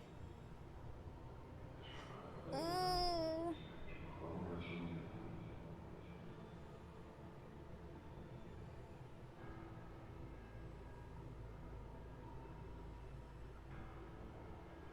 There's one path, the only path, as you know. What? You just need the will to take it. Oh my. Okay. Oh my, is that water? Been lost for a while, haven't you? Where are we?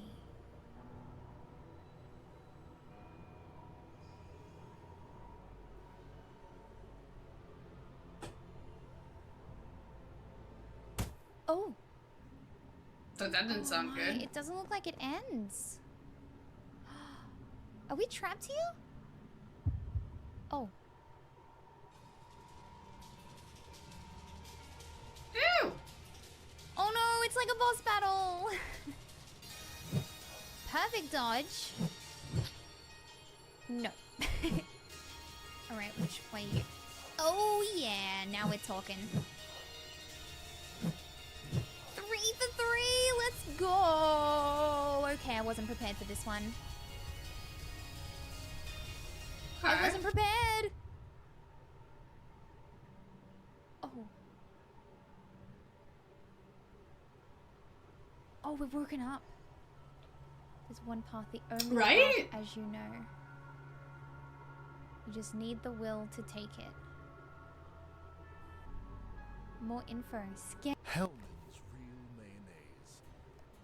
Every dollop is We got wait. We got a commercial happening. Bracelet. Ah, that's cool. Map installed. Right. Oh, nice. So now we can just open it. Check Oh, the that link in the hamburger bottom right one of though. the screen to I was like, see the options available in the current menu. You can open the reminder menu How's it going, Kogi? at any time.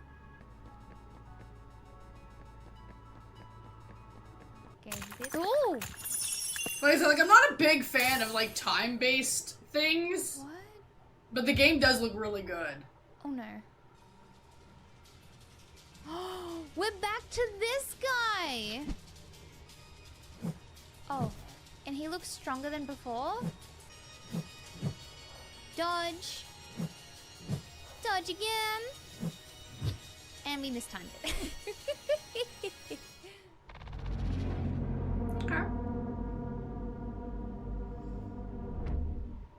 Pretty fiery He's not start scared so enough for far, his- but what if I told Right? you guys we're just warming up? We've got a gold mine of horror games still yet to come. That's definitely going to raise that You've ever seen BPM your on your country? Fitbit. Oh. No, still in check.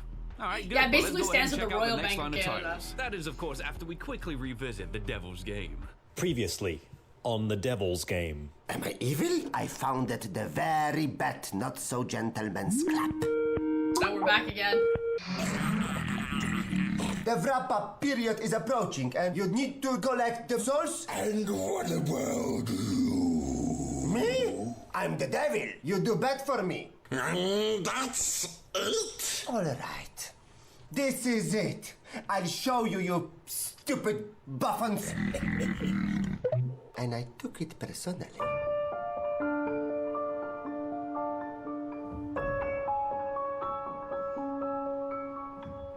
Yes, I thought for a very long time about what to do to shut mouths of unbelievers once and for all. I just knew it had to be something big, something that would have global reach and spoil an entire generation. Something unnecessarily violent, stupefying, and be indirect cause of obesity and heart problems. And then it dawned on me. Computer games! I'm going to become the creator of the scariest, the most demoralizing computer game that will leave its mark on millions! Okay. But to carry out my plan, I needed to assemble a team. Not one like my scrap clap. These people had to be professional, cool, composed, precise, and ruthless. Yeah, no fucking way.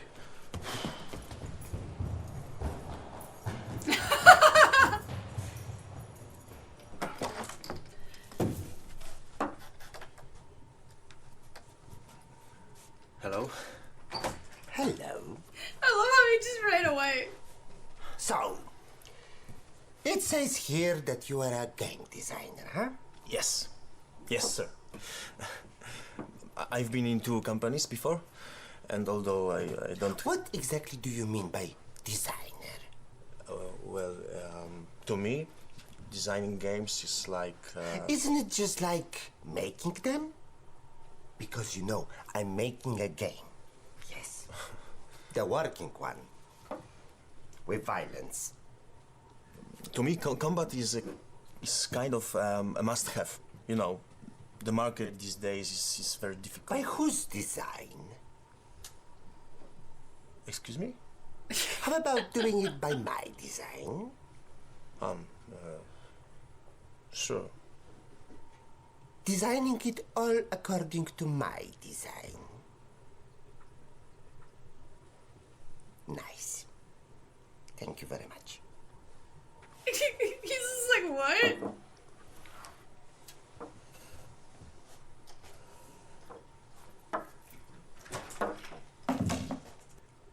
Well, at least I'm gonna get paid this time. Because I'm going to get paid, right? Fast performance, open world, intelligent enemies, simple but captivating gameplay, interesting storyline. All right. Do what you want.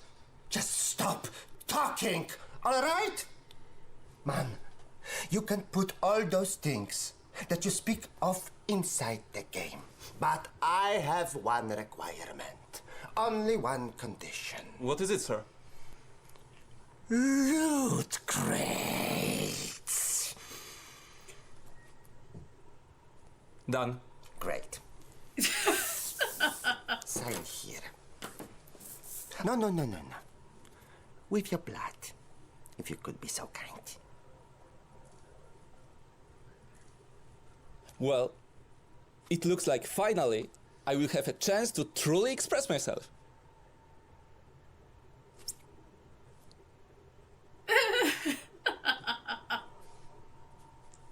Because loot crates are so evil.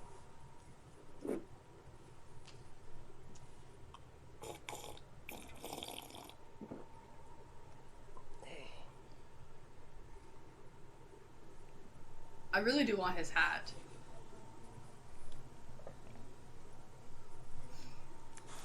Right? So, you are a writer, right? Yep.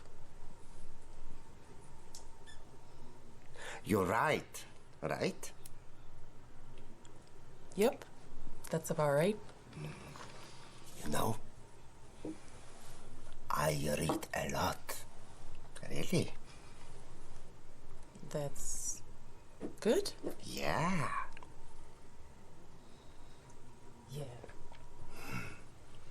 You know what? We will be great friends. You know, I thought for a very long time about what our great work should be about. I was looking for inspiration, something fresh. And then I had a revelation. You are familiar with that series in which a rough around the edges, tough guy, forced by the situation, suddenly becomes a father of an orphaned child and has to face new challenges, through which he becomes tender and rediscovers himself and his connection to other people? Are you talking about The Last of Us? I don't know. I can't record the title. Maybe. That was a game. It's an adaptation. You know that, right? Of course I know that, right? But this is not that one. Is it The Witcher? Yes! The Witcher! Yes! Great show. This is going to be a fucking nightmare.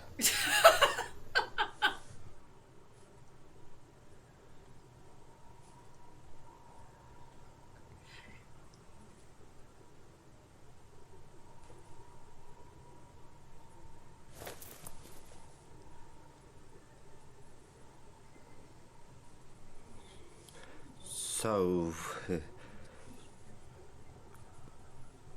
what are you again? I am the programmer. Cool. Can you elaborate? No. No.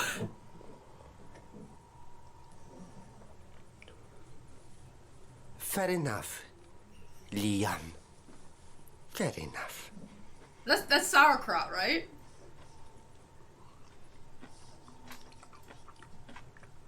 Liam? You know what? I like him.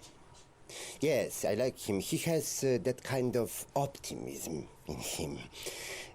Makes you want to work your ass off. Makes you brave, makes you creative. Yes, I love Liam. I do love him, yes.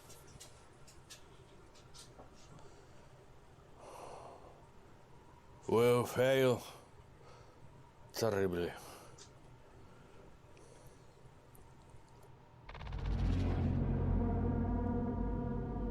Why?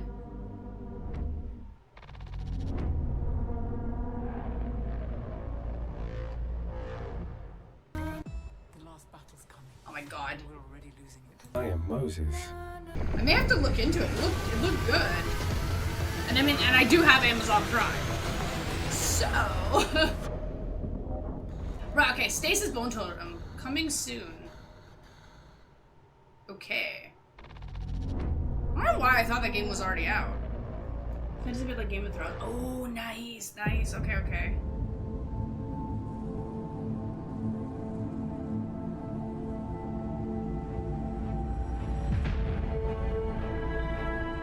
Wait, that's what I thought. I thought it was already out, eh? Because it's on my wish list, so I was like, I'm pretty sure I got the email saying it was here. Okay. Okay, graphics look good.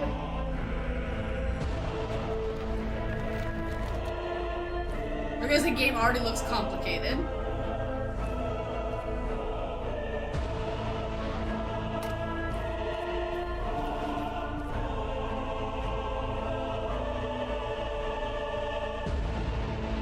Nazrelith, the Fallen World. Okay.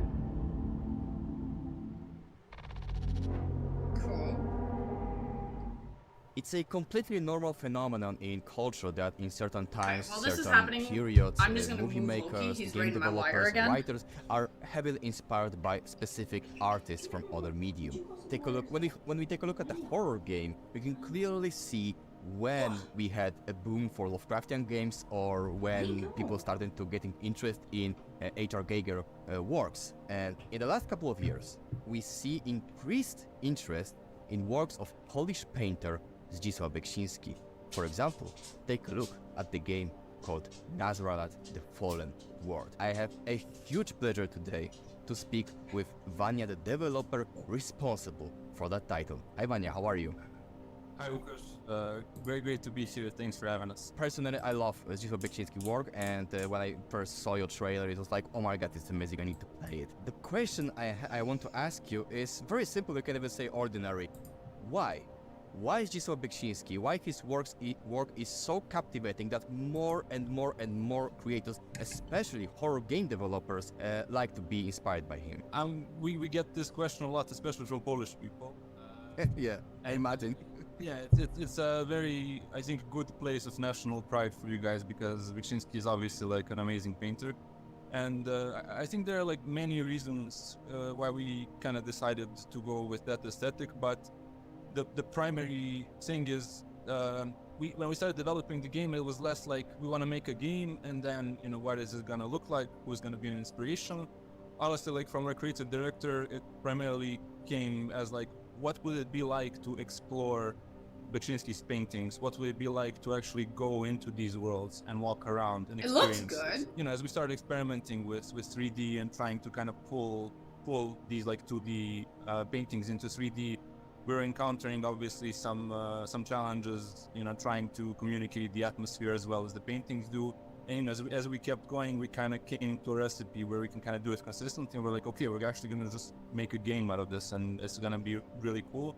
And what happens is the same dread and the same that's what I'm assuming. I guess hopelessness, how minuscule man is compared to, you know, the universe, compared to the world at large, translates from the paintings into 3D really well. And then if you give some sort of agency to the person, you know, inhabiting these paintings at that point, it amplifies the experience. And I think that's why most devs are going for it, because if you do it well, you can, you know, it can achieve the same feelings, but you know, with the force multiplier of it being an interactive experience as a game. So Nazrelith is a dark fantasy role-playing game. It was inspired by the old school RPGs, CRPGs, such as Planescape Torment, the first Fallout games. You play through the role of a fallen knight in a world which is very strange to them, and you try to make sense of where you ended up. and the narrative and the overall vibe is primarily inspired by Lovecraft, but again, there are many inspirations from horror and beyond. And we've been working on it for the past 2 years. We hope to release it in 2025. We're now at a point where we're looking for partnerships for it in terms of publishers or investors. Well, we're very excited for you to play it when we release. Okay, so still a couple of years for this one. Okay. Cool.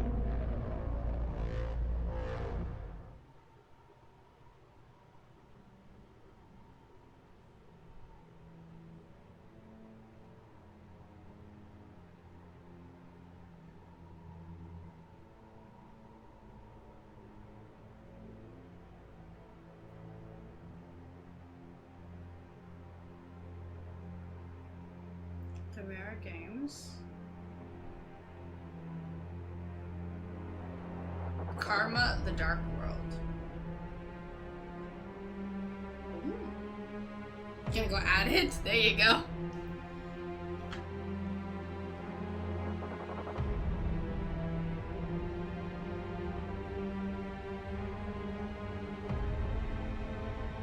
Okay, this looks good.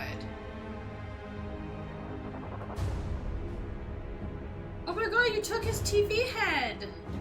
Poor guy.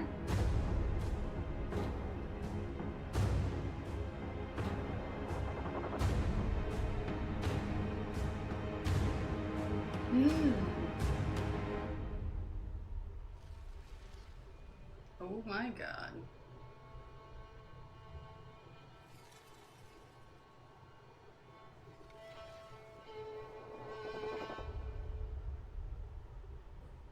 Okay, I like the look of this one.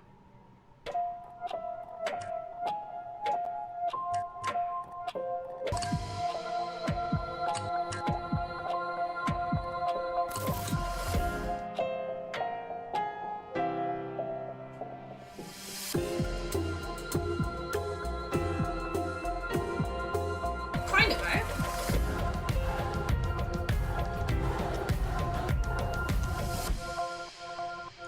Cipher.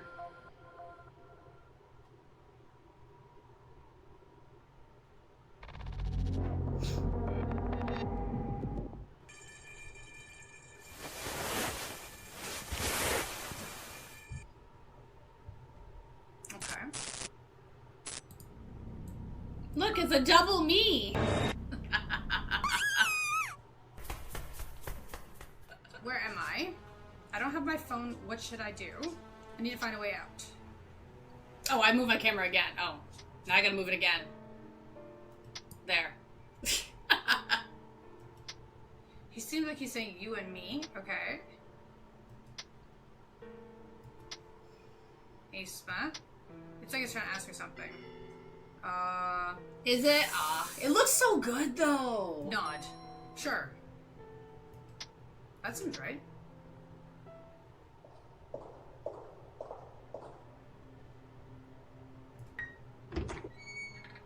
Ascension, is this right? It's me within me within me. Come here, child. Smile.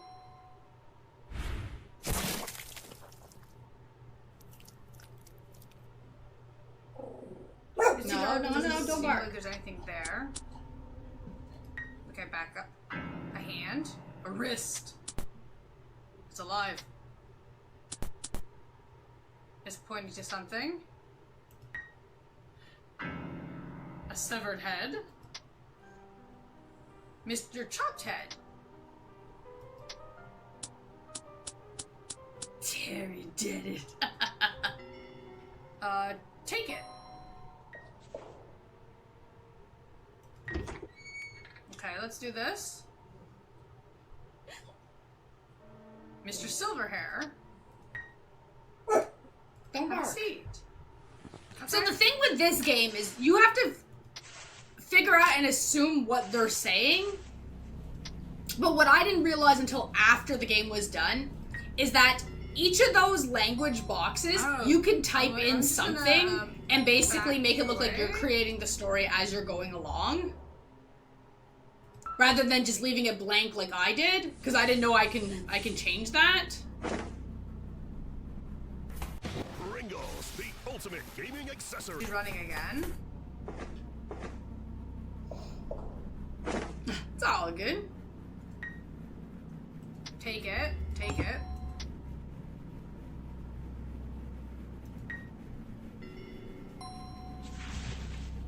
We're gonna hide here. I don't think hiding is a good idea, but...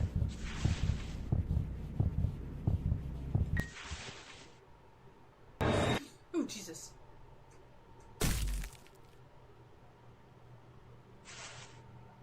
Mr. Crawling.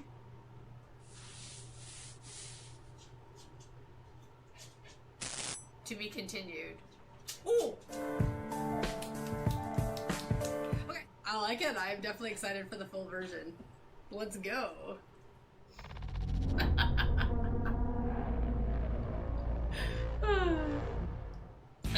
Reality is getting bent around me, flipped, distorted beyond repair, all to keep me from reaching the bottom.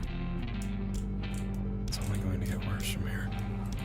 Why do I feel so fucking good?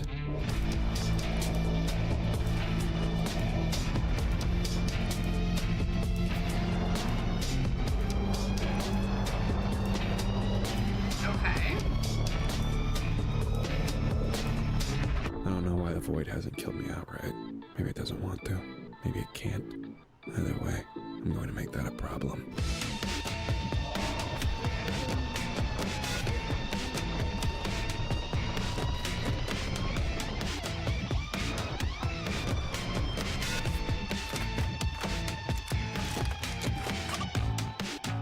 El Paso, elsewhere. Okay. Looks not bad. A one-way trip. And when we thought that Fearfest is crazy enough, suddenly El Paso elsewhere. I mean, this is the crazy combination of comedy, horror, action, and mad story. And you can imagine I'm happy to speak with the developer of this game, a man with the coolest name in the world, Xalavier. Hi, how are you? I'm doing great, how are you?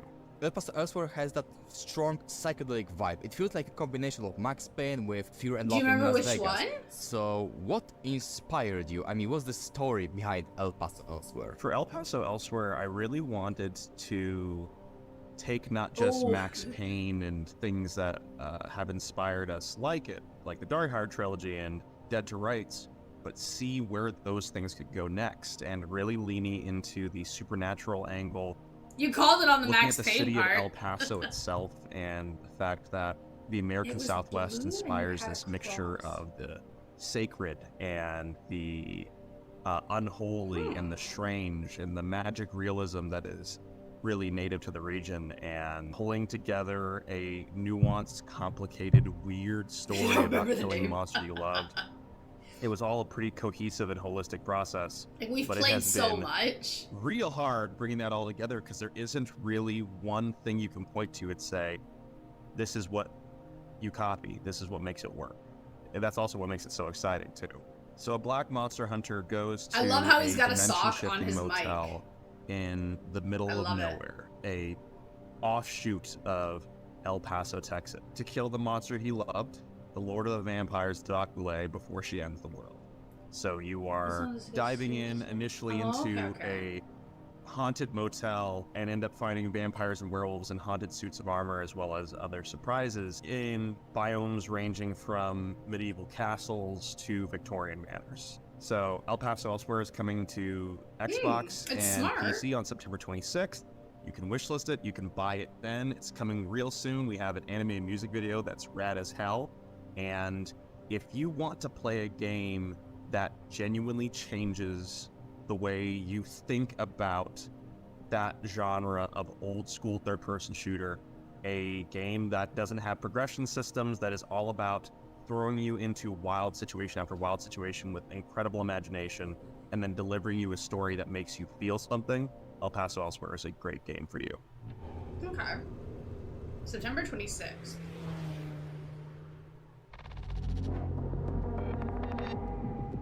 Okay. Oh God! Please, Katie, stop it. Sorry. Oh wait. Who are you? What is this? To shame him? Very clearly in the wrong place. What? No, I'm not into. Can we close this? Can I just like walk out and close the door? I'm very confused about that guy, but I was not the. No. There's a monster. Oh! Ah! Okay, I killed it. Sorry. Not great at aiming, but you did. So, it's okay. Whoa, kill it! Sorry. I feel like I need to go underneath that. Oh, I don't. We just go around. What's Me, that? yes. What's that, like a werewolf? The only one I haven't played is the new one yet. We still need to find some time to jump into the new one. Okay, there's more. There's more. Of course there's more. Why would there only be the one werewolf? Okay, we good. God. No, we're not good. I thought This is my YouTube if you want to see all the content and all the things that we've played. Tons of games. I don't have any more stakes. Okay, that's fine. It's fine. There you go. He's dead. I like the dual pistols. Oh, did I die? I died. I don't see any more white beams. Oh yeah, this was it was like this is too easy, right? Oh, did I just die? Am I dying? Am I dying? Am I dying? Am I dying? I might be dying. I might be dying. I might be dying. I might be dying. I might be dying. Follow the exit lights and try not to die.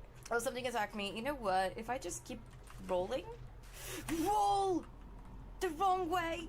I mean, I did roll. Oh, right. Okay. There's the wall. Sorry, my dude was feeling attacked by the wall. It's fine. Just keep rolling. Keep rolling. Can't go that way, apparently. Oh, it's so dark. Reload. No. I died. Okay. Oh, it's the werewolves again. Okay, hello. Oh, and I already don't have. I need to reload. Dude, stop rolling. I mean, if you want to go Stop rolling. back, the originals are always good to revisit. Levers, pull all the levers. But the new game, Bunker, has nothing to do with the previous games. Because there's something trying to kill me in the... Wow. Like, I do recommend playing them just because they're it's an amazing series. Are you friends? But you wouldn't have to play them all if you didn't want to. He's not a friend. He's not a friend. In case you thought he was a friend because he was not attacking you, I just want you to know he's not a friend. He's dead, though. I don't know where the lever is, but... Oh, it's on the wall. That game is pure evil. Kill it! The only one, give me... There you go. Yeah, they're not connected. I killed them. I did. Like, I know, like, the original Amnesia has a couple of DLCs that are obviously connected to the original story. I just wanted to see how you were doing. But then the ones afterwards don't follow. Just give me a call when you can. I'll call her back. And I'm trying to think. The Amnesia game that came out right before Bunker. That one's... He hates the wind and whatever else it brings out. That's my feeling on that one. It's just the wind. There's nothing else. Okay, I like the graphics here. Doggo! Hey, buddy. Sorry I'm late. Damn. Hello? Oh, is this Beyond the Pines? I made sure it couldn't follow me home. It couldn't, could it? Rocky?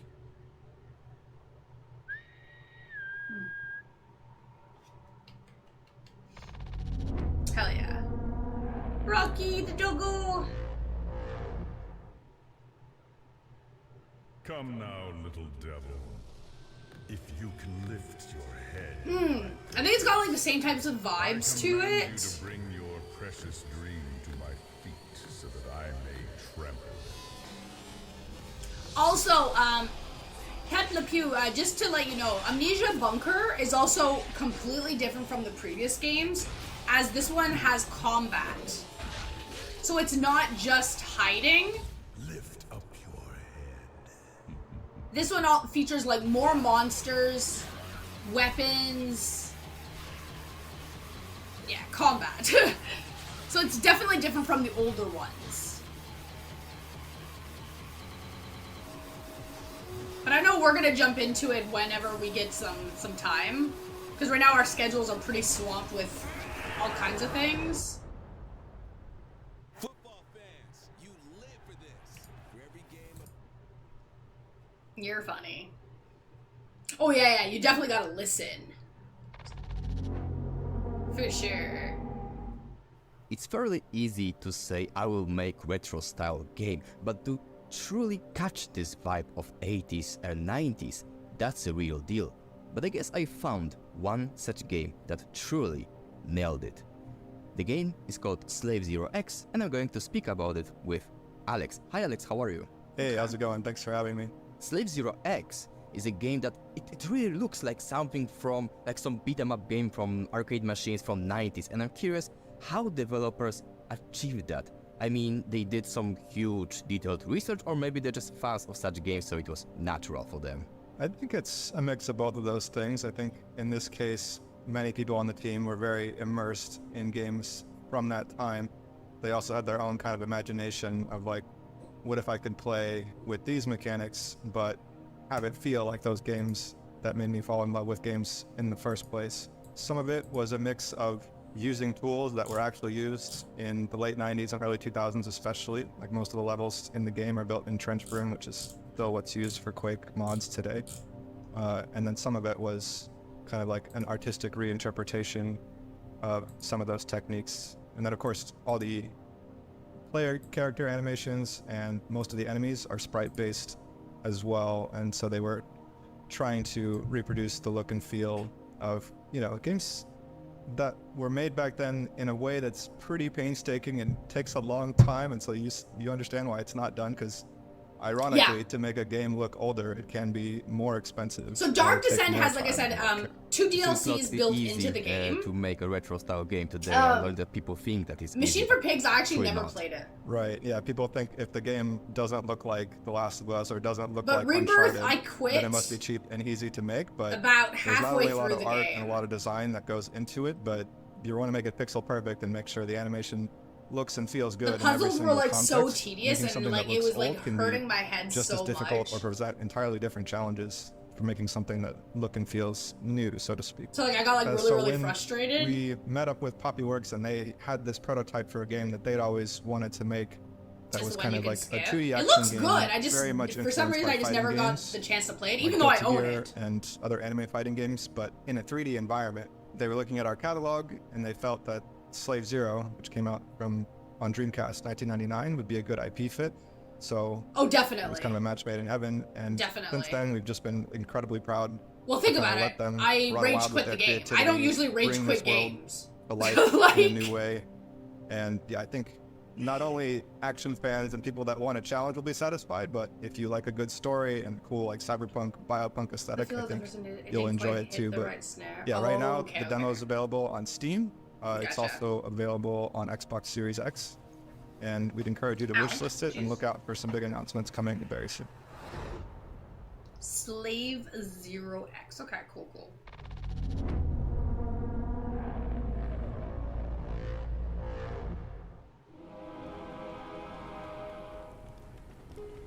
Cause like I played it by myself, like I wasn't streaming that one. So like I didn't realize there'd be so many puzzles. So like I kept getting stuck. And obviously when you're playing it by yourself, you have nobody helping you, right? Oh my god, it was horrible.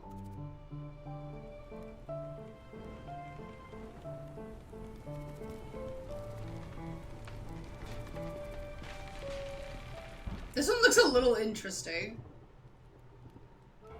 But the pixel, oh my god. I feel like this game's gonna really hurt my eyes.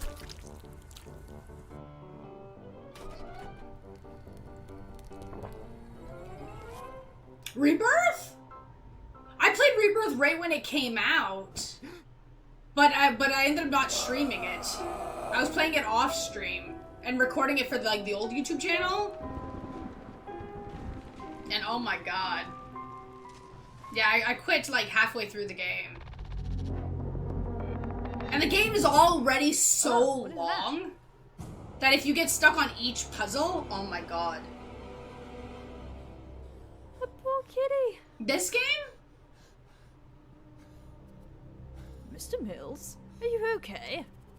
Back there, Doctor, huge rats are eating the guts of a cat. That's strange. Are you sure? I swear to God on my holy mother.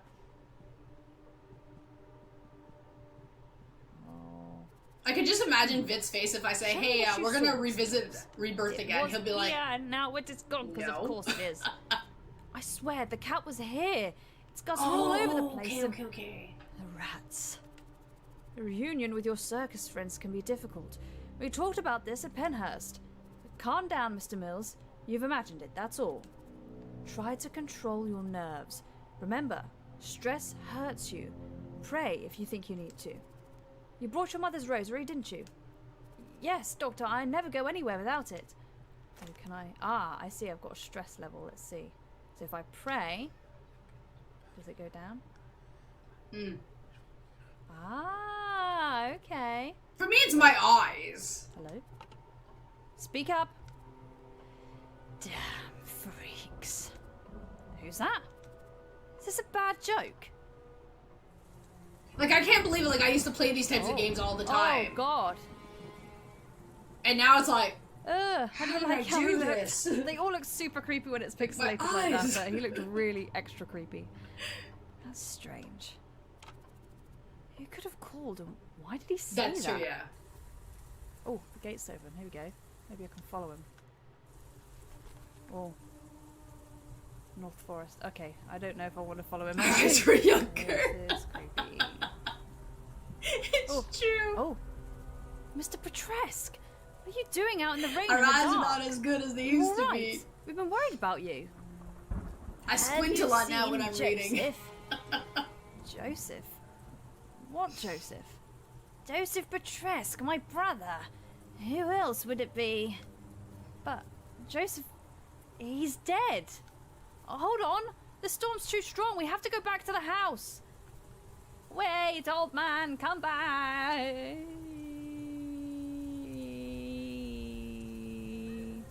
What the hell is that?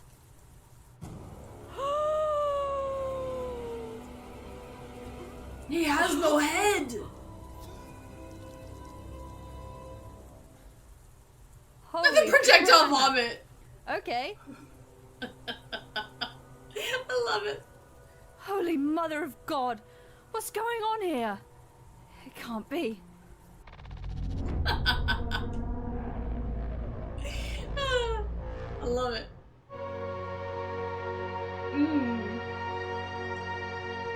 My memories are splintering. Right?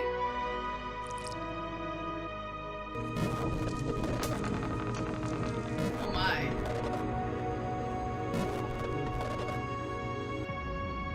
Oh my god.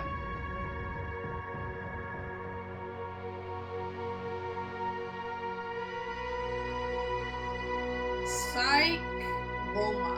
Oh, okay. Oh. Oh, Domino. Time to wake up. You love a clear head. You coward. What the hell? Imposter. Murderer. Wake up. Literally, what did I do? I just got here, babe. I know that's me, but it doesn't feel right. I hate it.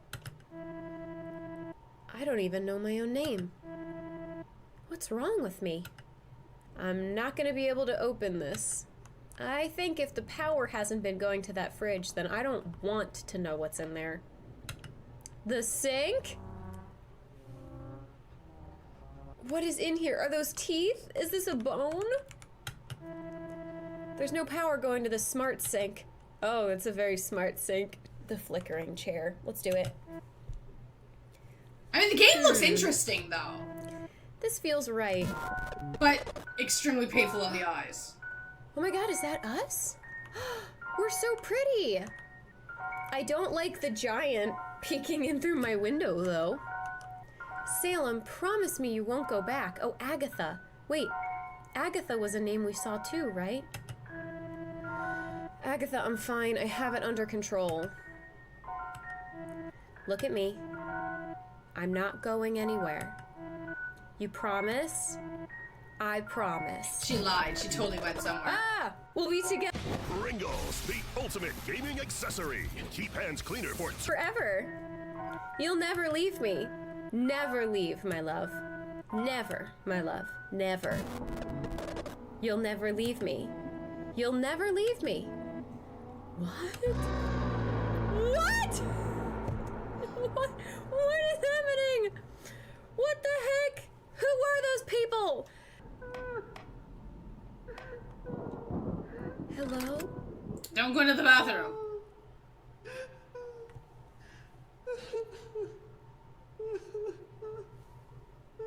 Oh, no, no thank you. No thank you, miss.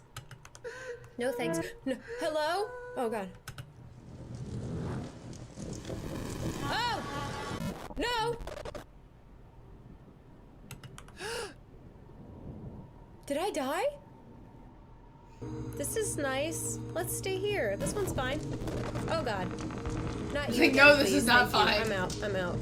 You're no one. You are nothing. This house is everything. This house is home. You'll burn before you can escape. Time to wake up. Why are you fighting it? Just disappear. It'd be so easy. But now you've met her. She'll be your doom like all the rest. Lying in the brightest heat. The loudest color. The psychroma.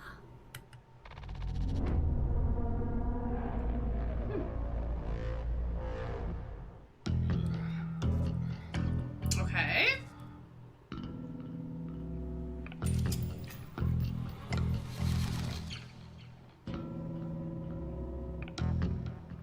Definitely.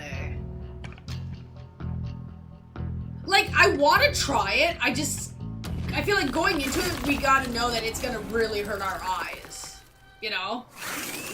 Oh, that's creepy. I like the music.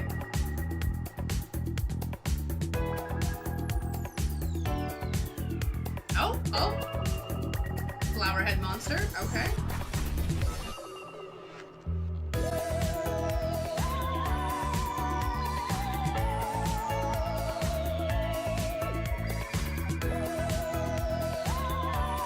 Retro space. Okay, okay.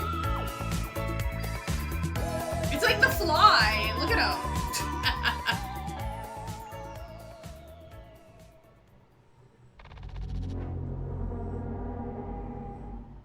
Space is scary, but at the same time it can be funny and from time to time even both. Well, let's investigate it and let's talk with Bank, the developer responsible for the upcoming game called, well, Retro Space. Hi Bank, how are you? Hi, thanks, I'm fine. Nice to be here. I'm also happy you are here and we can talk about your game. Before this interview, I had that thought that 60s and 70s were a very weird time for science fiction. You know, those times before Star Wars, where on one hand we had all those big epic movies like 2001 Space Odyssey, on the second hand we had all those charming but at the same time cheesy sci-fi flicks with puppet monsters / aliens and of course always beautiful ladies. But I see now that more and more artists go back to those times, to those aesthetics in their modern creations, and the same goes to retro space. So I'm curious, why did you decide to do a homage to those, well, weird times for science fiction? I think it's exactly what you say, this bipolarity of the sci-fi genre, which is quite fascinating to us. On one hand, there were amazing science fiction masterpieces by writers like Stanislav Lem, Frank Herbert, Ray Bradbury or Philip K. Dick. On the other hand, the shelves were full of cheap pulp fictions, and in the film industry this was the golden age of these easygoing, light-hearted, adventurous flicks we all know well now. So it was a very strange and weird era. Like you said, Space Odyssey competes with movies like Logan's Run or Planet of the Apes, and both are funky and great in their own way. So this high contrast is exactly what we are seeking with Retro Space, because our game is sexy and bold and cool and this. Our game is but sexy. It will also feature some quite heavy and mature themes and pretty brutal horror sections too. So we are trying to reach for nostalgia, but favor it with some pretty nasty hard sci-fi and atmospheric horror themes and set pieces. So it's about finding the balance between being serious and being funny at the same time. That's one of the cornerstone of our design philosophy. As I said, Retro Space is a strange and unique mixture. It is disco punk and space horror, a weird tale of a space station swallowed by a sentient black hole. It's like a game from the early 2000s or the PS2 era with some modern touches and a mix of a lot of things we always like in games. It blends elements of immersive themes, survivor horror games, Metroidvanias, but really the emphasis is on player freedom. So yes, there will be a strong narrative, but for most of the game, the player goes where they want and explores the space station however they want. So this means that they can play as a crazy mutant action hero or like a non-lethal stealth master character. The choice is real, and we will push the player to explore and experiment as much as they want. Oh, and wishlist the game now on Steam. It definitely looks interesting.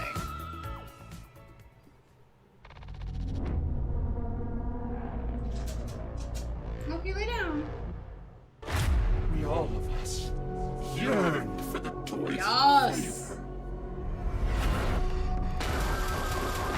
He refused all of our suffering. Limerick cadence. All of our pain. And instead of all people, chose you. So this is the new trailer. Oh. You must help us end it, proofreader.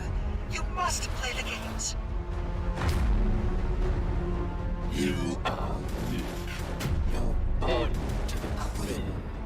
Pathetic. I will do what I can to help you. To prepare you to play.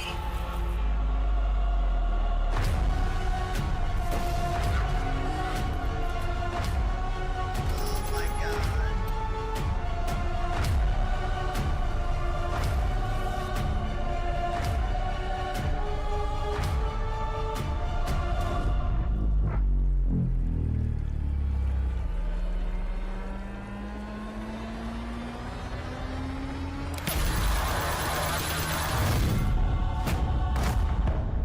September 29th.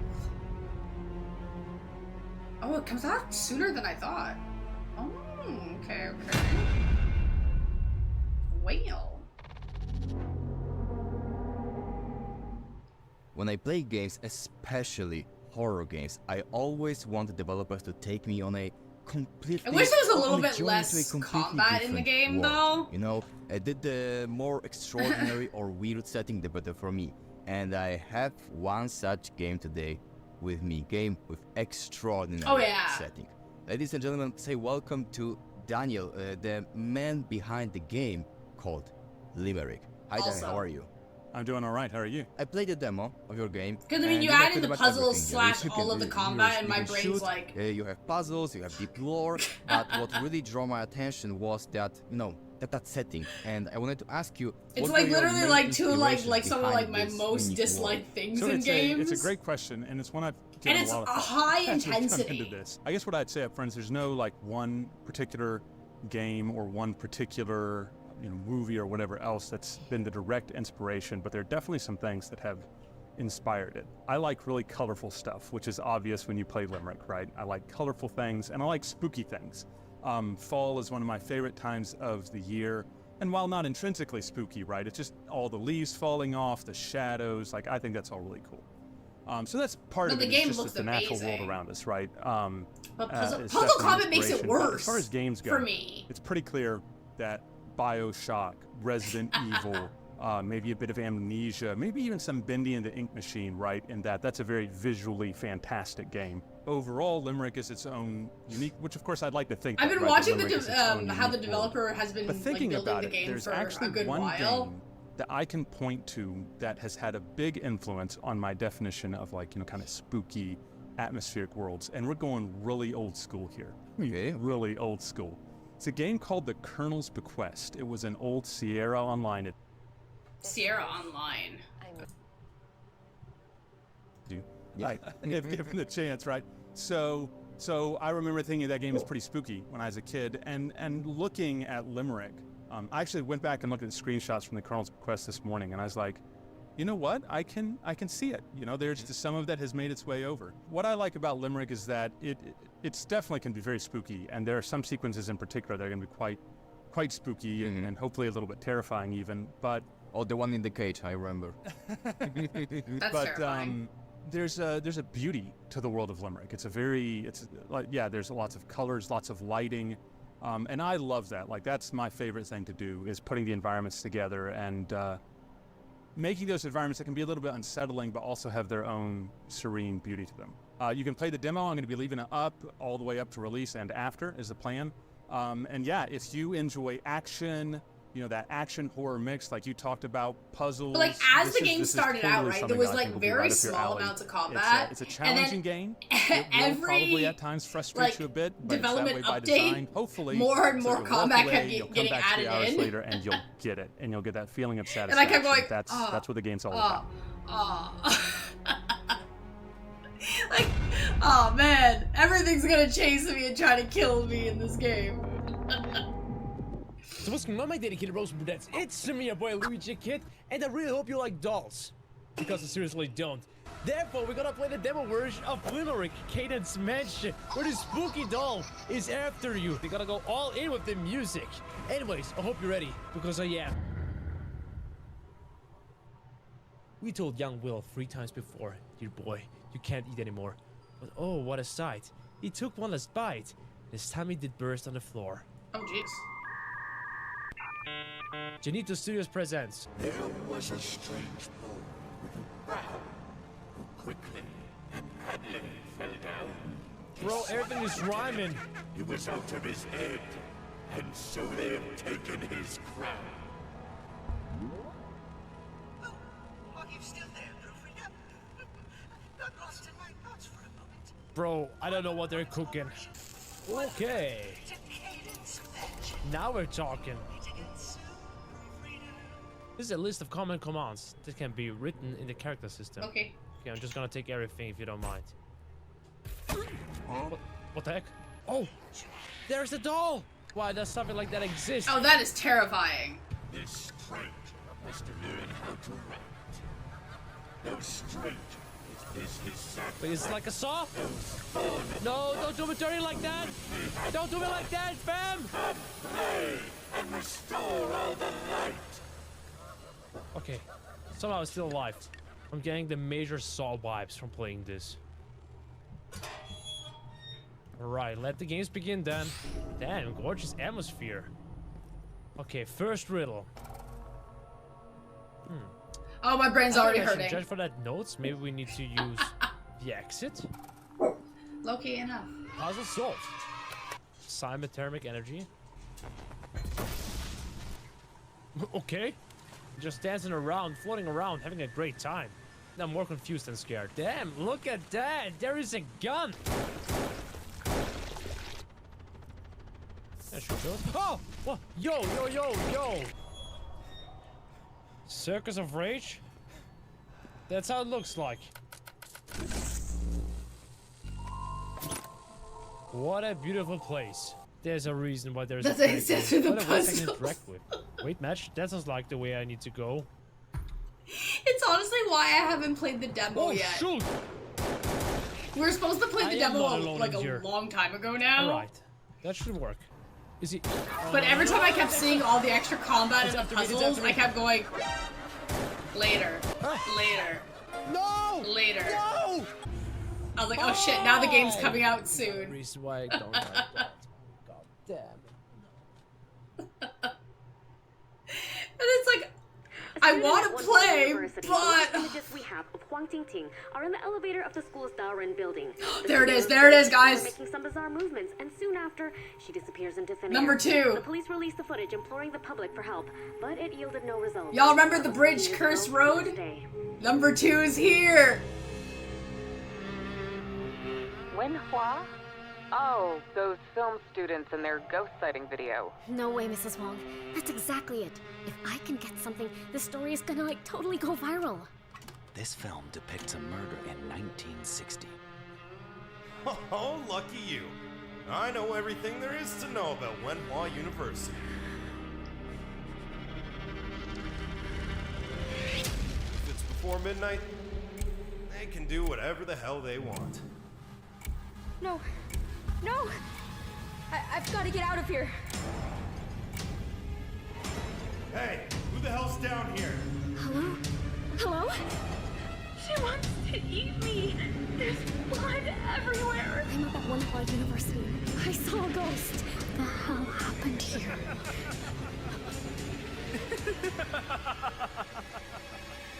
You are mine. This building traps the souls of all who die here. Oh.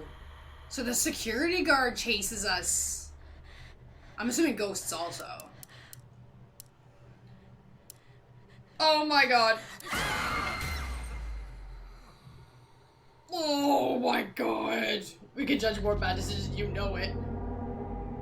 Oh, that's terrifying. I like in horror games that we often encounter various adversaries. Now, the first game was so freaking good, ignoring like the little stealth aspect parts that drove me nuts but because they were hard. From time to time, there is nothing better than good old ghosts. And so I have a huge pleasure to do the interview with Andrew, the developer behind the game called The Bridge Curse. So we're gonna start going to like Andrew, haunted locations, okay? Hey, we're gonna go viral this way. I'm fine and I'm happy I can speak with you. The Bridge Curse 2 looks amazing, and like I said, the game is heavily focused on a ghost theme. And I'm curious because in different cultures, ghosts often mean something different or have different shapes. You know the security guard chasing you? It made me think of the original White Day with the janitor. Behind your story. So our game is originally based on a movie franchise of the same name. In that, ghosts take center stage and as Asians, most of us believe in life after death. And part of that concept is when someone that goes through a traumatic death, he or she will often, they stay, linger in the living world, and if they are not helped, they may become some sort of evil spirit and haunt the living. And because our game also focuses heavily on the university campus life, and a lot of those urban legends in universities or schools in Asia also feature a lot of ghosts. So either a student or staff that die on campus. Maybe their death is some sort of accident. It was a very painful accident, or it was unjust death, maybe murder by somebody. But anyway, their spirits could not find a way to move on, and so they stay and haunt the living.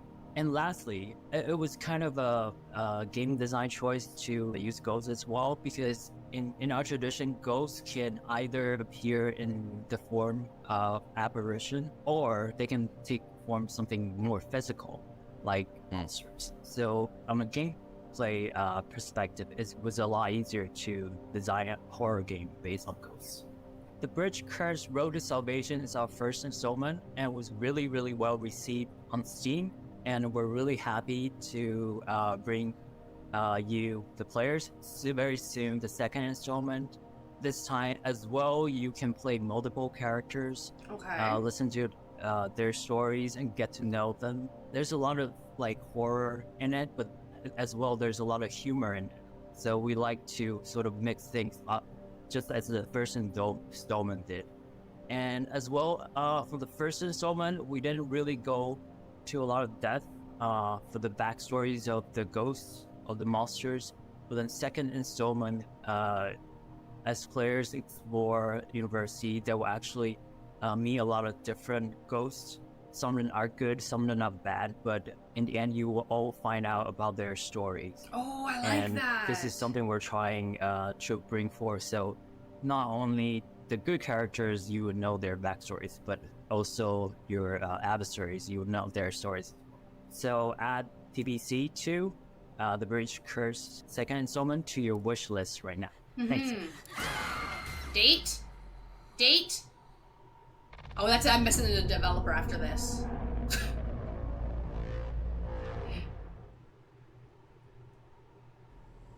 I want a date!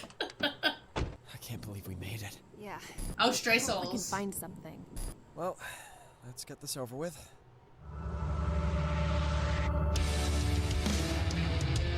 Oh, it's gonna be so good.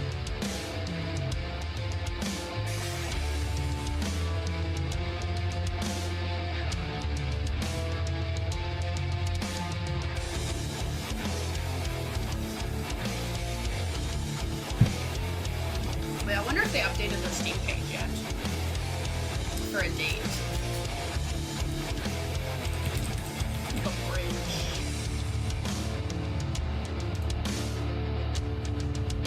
Okay, no date yet.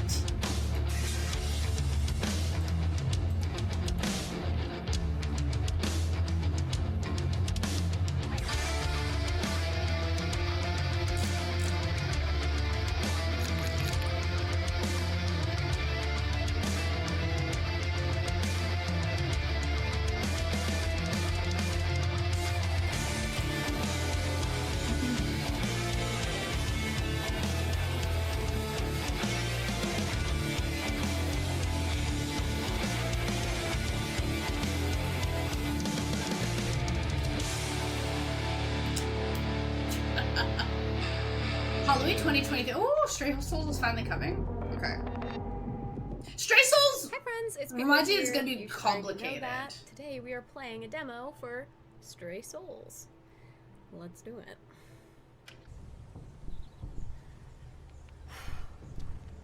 Central Precinct. Central Precinct. Police station. Stay close. Don't get you wandering off and getting killed. Okay. Okay. Witness describes the victim as female, possibly mid to late 20s, but no other features could be made out. And then she does solemnly swear to tell the truth, the whole truth, and nothing but the truth, so help her God. I know how these things work. I watch a lot of true crime. Damn it. I don't know what to do next, but we've got to find a way in. Sprint. Find a way to the back of the building. That's fine, but why are you teaching me to sprint? Why? What's gonna happen? Don't you love that in games, right? The minute they say, hey, hit shift to sprint, and you're like, I have to run? Why?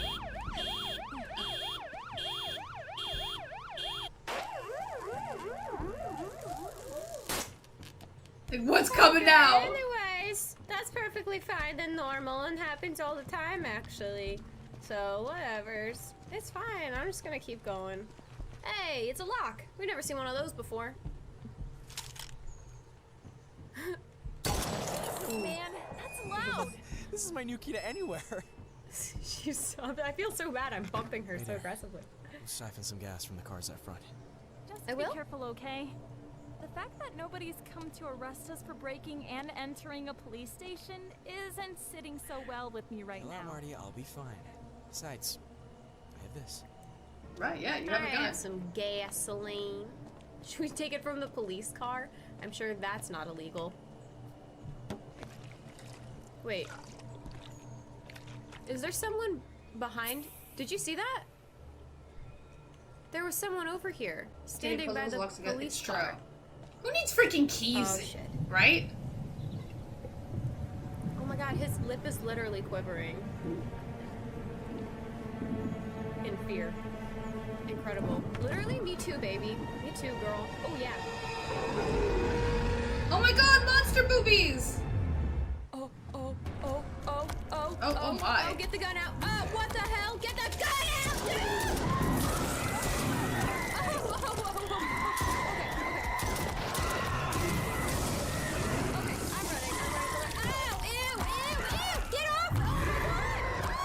I'm not good at this. Can you tell I don't play these types of games normally? I usually play like stuff that are fine or website. Shouldn't live! I wasn't even afraid actually the whole time. I'm very brave. I'm sorry. Don't sass me. Don't sass You me, better boy. hurry. That I'm your gunfire mother. might attract others.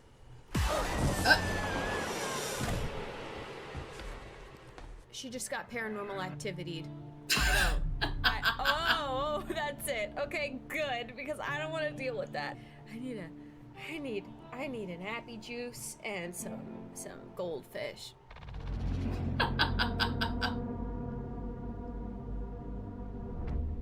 Previously on the Devil's Game. The wrap-up period is approaching, and you need to collect the souls. And what about you? Paranormal activated, yeah. I'll show you, you stupid buffons. I'm going to become the creator of the scariest, the most demoralizing computer game. Yeah, no fucking way. But to carry out my plan, I needed to assemble a team. It says here that you are a game designer, huh? Yes, I've been in 2 companies before. I am the programmer. Sign here. With your blood.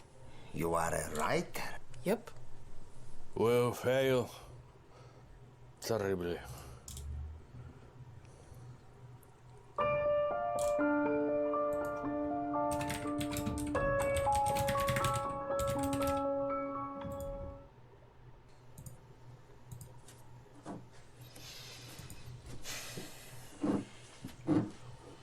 I want their posters in the back on their maybe wall. Everyone should introduce themselves in a few words. I will start. Hi everyone, my name is Gary. I am a game designer. I will do my best to... Hi, everyone. Are you good? Cool. I've been doing some research. Nice. Oh my god, give me the moment. I'm so excited. I know, again, it's on my list of eventual Can pickups. you smell that energy? I think it's sulfur. No. Sorry. That's cologne. Yeah. Anyway. So... I've searched the Google thing, right? And I find out that the human race is generally mostly scared by... Wait a minute. By ducks, sharks, spiders, aliens, zombies, and vampires. No demons, somehow. It's kinda racist. But I get it. But, first of all, you are fear. Ghosts!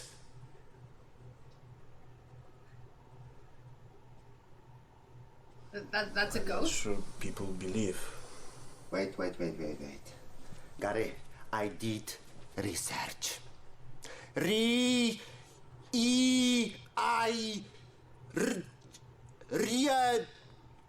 I did research! It is everything on net, so it should to be true. Guys, pay attention on me. If we want to be scary, yes, we have to pay attention on something solid. We have to focus on something solid. I mean... You want him as your boss? Ghosts. Ooh, ghosts. Ooh. Ghosts are solid? I thought. Can you imagine how every team meeting would be? Tony. Guys. Not Eyes up here, eyes here. I did some research. And I must tell you, it is fresh on Rotten Tomatoes. It's Honey Human Studios. Hello. Welcome on in. Cool. It's the perfect way to sell a game, right? I love to inspire people. I feel like my team is on fire, guys. Yes. Let's go. I want to join his team officially. Scout me. I know how to be evil. Maybe. Probably. No way. No way. Fuck. They say boss is typically not good. Yeah, but he's also the devil, right? It works. My darling. Right? Oh, yeah. All right. Sarah. Is it scary enough? It's disturbing. Definitely. All right. Oh, yeah.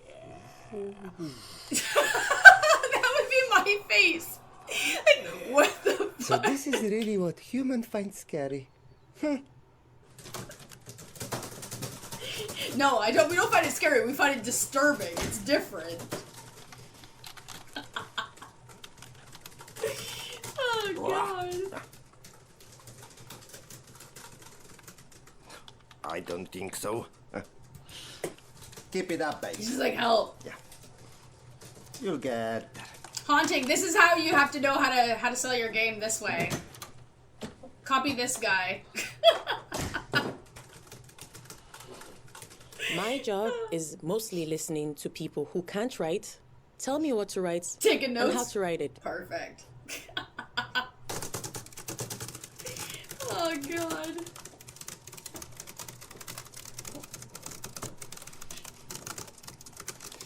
Hi, bro. What are you working on now exactly? His keyboard is probably so sticky because of all the sauerkraut. Yeah. Cool. Very, very interesting. Yes. Great job. Yeah, keep it up, bro.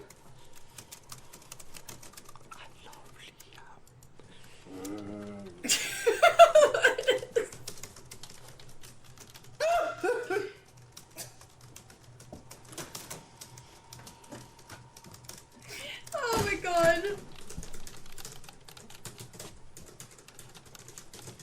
Like, dude, you were gone like 1 second. Isn't it beautiful?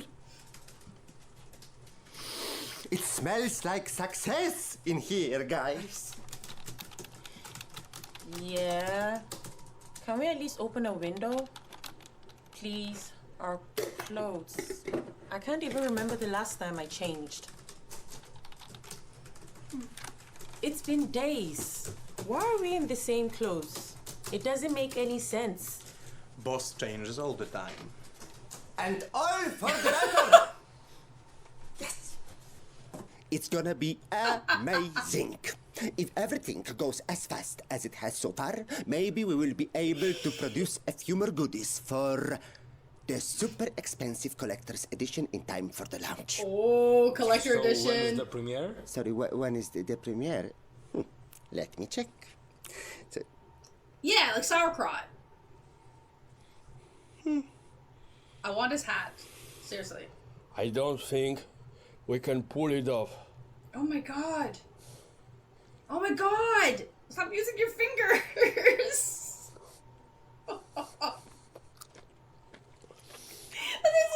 It's like the scariest thing ever. Freaking dolls and monsters. Oh, and then he touches his keyboard.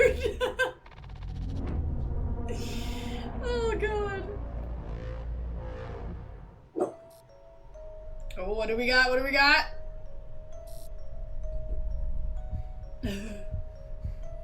Okay, looks creepy. Eagle Junior High School. Oh, oh. We know you've been waiting. Loki, jeez, you scared me. Oh, evil nun.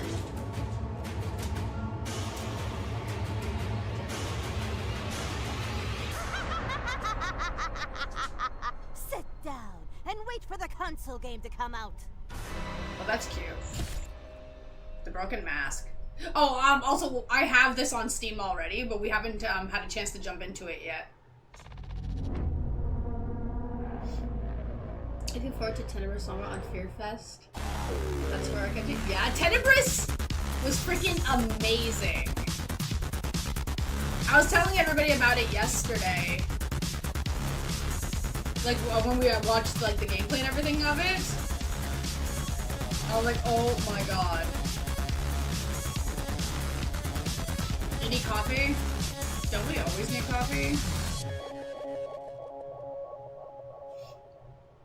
So also, let me link YouTube for anybody that wants to give the channel some love. So don't forget, all of our gameplays, everything that we do gets uploaded there. So welcome to Heretic's Fork. Oh look, it's Inception time. Really me. Yeah, we got no abilities. Just gonna show you how the game runs really quick. Double me. It's a pretty fun game. Oh yeah, sorry. I'm gonna add a tower here really fast. Gonna add a, not enough NP. Okay, sorry. It is a me. We're gonna pick you. We're gonna. So this game is complicated, but it's super addictive. So we currently have 2 towers going. So as you can see, this is pretty much how the game runs. You can make the game run really, really fast, so that way it speeds up the time on it. Ideally, the objective is survive going through all the layers of hell. Upgrade your towers accordingly. Choose your perks whenever you get to the end of the stage. The best way to get things done. So go like this, upgrade this one to a blue. Yeah! So I'm gonna get rid of Sunder, and then as you can tell, so I don't have enough MP. So see, I kind of screwed this up, so now my thing is gonna get garbaged. So really fast, I screwed up, I lost 1 tower. So like as you succeed and get further, you gain so you don't want to like soul money until you're ready for it. Which then eventually you can use to purchase higher level characters to give you extra powers. Easy peasy, super fast. So I'm just gonna increase hell workers, not survivors. I'm not enough MP. So I was kind of hoping. But as you can see, it's pretty straightforward. So obviously once you run out of energy, that's it, you're done, it's out. The objective is, the good thing is that as you survive, you'll be able to get money and then purchase extra characters or extra bonuses. Oh look, I just said that. So that's pretty much like your objective as you're going through all of your stuff. If you throw your rocks, if you have certain bonuses, you can upgrade your towers accordingly. So it's pretty simple, super easy. Super easy.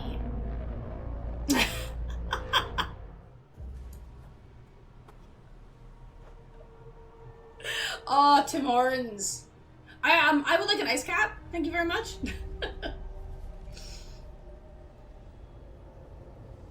Because it's been a while since I made the gameplay for the event, right? So I forgot what I explained and what I didn't explain. So to me, I was like, okay, I'm just gonna recap the common thing for the game. He's like, oh wait, I already said this in there. With chocolate milk? Ooh. Yes, please.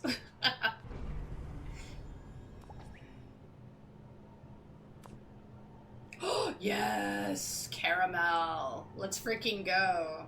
Sounds like it seems like a sweet day. Whipped cream, yes. Oh. Let's go.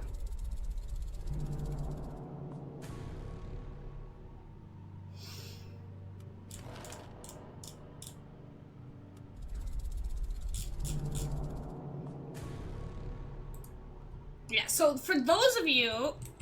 Wait, let me get the game. If you remember what we talked about the other day, well, yesterday. This is the Tenebrous Somnia game, which I highly recommend you all wishlist. It's fantastic. Like, the combination between the 2D survival mixed in with the FMV horror, it's so good. Hello everyone, this is a fabulous Fear Machine. I'm the Archosaurus, and I'm gonna play this exclusively for Feardemic Fearfest. Let's go. Are you willing to pay this price?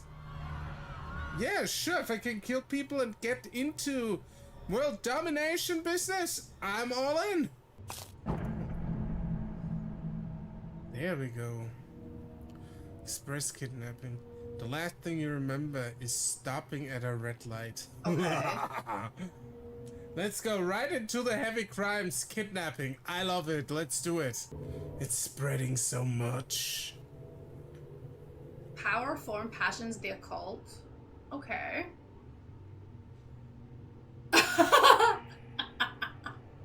Fear me! A suit, a bottle of champagne, and a night of passion. Ooh, look at that hunk. This hunk. We've got a date tonight. Be careful, I've heard stories about weirdos running loose on these apps. Yeah. The serial killers of the dating apps. Oh my god, that's a picture of Doink the Clown! Who remembers that wrestler? That's Doink! I remember him, Matt Bourne. He was awesome.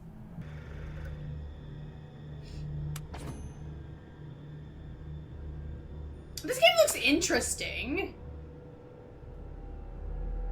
Let me code. Parts and Timbers is a fantastic, nice weird bonus. horror filmmaker, and it's really amazing what they do with the game. Oh, I like that. I'm all for, like, fantastic, weird horror. Horror is, like, my go-to, like, 95% of the time. Bacteria. No bonus. It really is. Droplets of saliva floating the air. A doctor friend of mine swore to me, the virus is going to spread to all the parks. Our children are doomed. Good. 95.5, yeah. I hope they all die. Well, no, I don't. But fear it, fear it. I gotta go with Yeah, this 95.5 should be enough because we do play other Here our stuff. message. Yes, I've had. Oh, that's gnarly. Holy shit, that's freaking gnarly. Oh, no. Oh, that's. Oh, no. The sandbox virus. So it means stay out of the sandbox. Oh, here it is, guys. Here it is. Unfollow.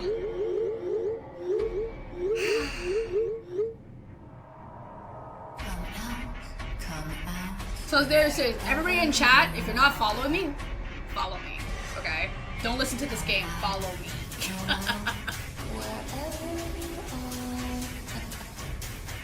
Oh, it looks so much scarier than when we played the demo.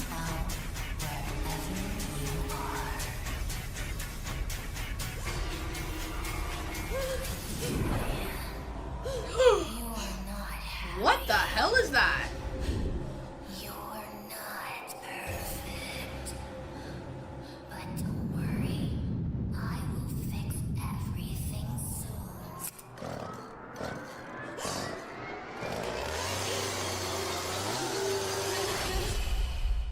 I'm the demon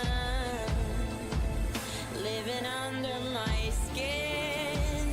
I'm the fire within, I'm the pain. I throw myself arrows. I am the problem, you see. I'm the demon.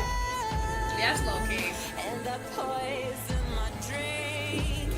Cause I crave the taste of my blood. I torture myself. I love the sorrow and the pain. I'm the demon. Oh my god, we played the demo and it's terrifying. So our gameplay of the demo is up on YouTube.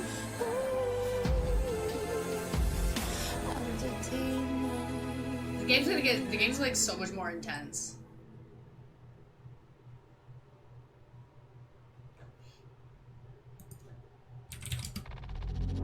Oh, it's gonna be so good. Sometimes our biggest fears are not monsters or ghosts. From time to time, our greatest fears lie deep in here. So this The is horror my genre demo is gameplay. a great place to talk about our mental health issues. I have a huge pleasure to speak with two persons, Sebastiano and Andrea, who are responsible for the upcoming horror game called Unfollow. Hi guys, how are you? Hi. We're fine. Your game is about the dark side of I social don't think I media. played the original It's about anxiety, and you could easily do a visual novel game about it, but you decided to make a horror game, which is cool. And I'm curious why horror genre is so good to talk about important things about our mental health. I think that one of the reasons why we choose the horror genre is because with a visual novel, it's very hard to connect with the character and you are not fully in control. So there's very limited gameplay mechanic that you can do. While with a horror game, especially when it's first person, you're already feeling like you're in control of the character and you are relieving the anxiety, all the trouble and mental health. Like, I remember hearing about it and everything, just I never played the original. There's the thing about horror that, you know, when you play something like that, you have, like Spider-Man, you have more senses. So you are more sensitive to what you have around. Yeah, so this is about being the character because of the first-person perspective and other things, but how the music helps to explore this world. Mainly we did the ambience music, because you know just that atmosphere, suspended music, slow.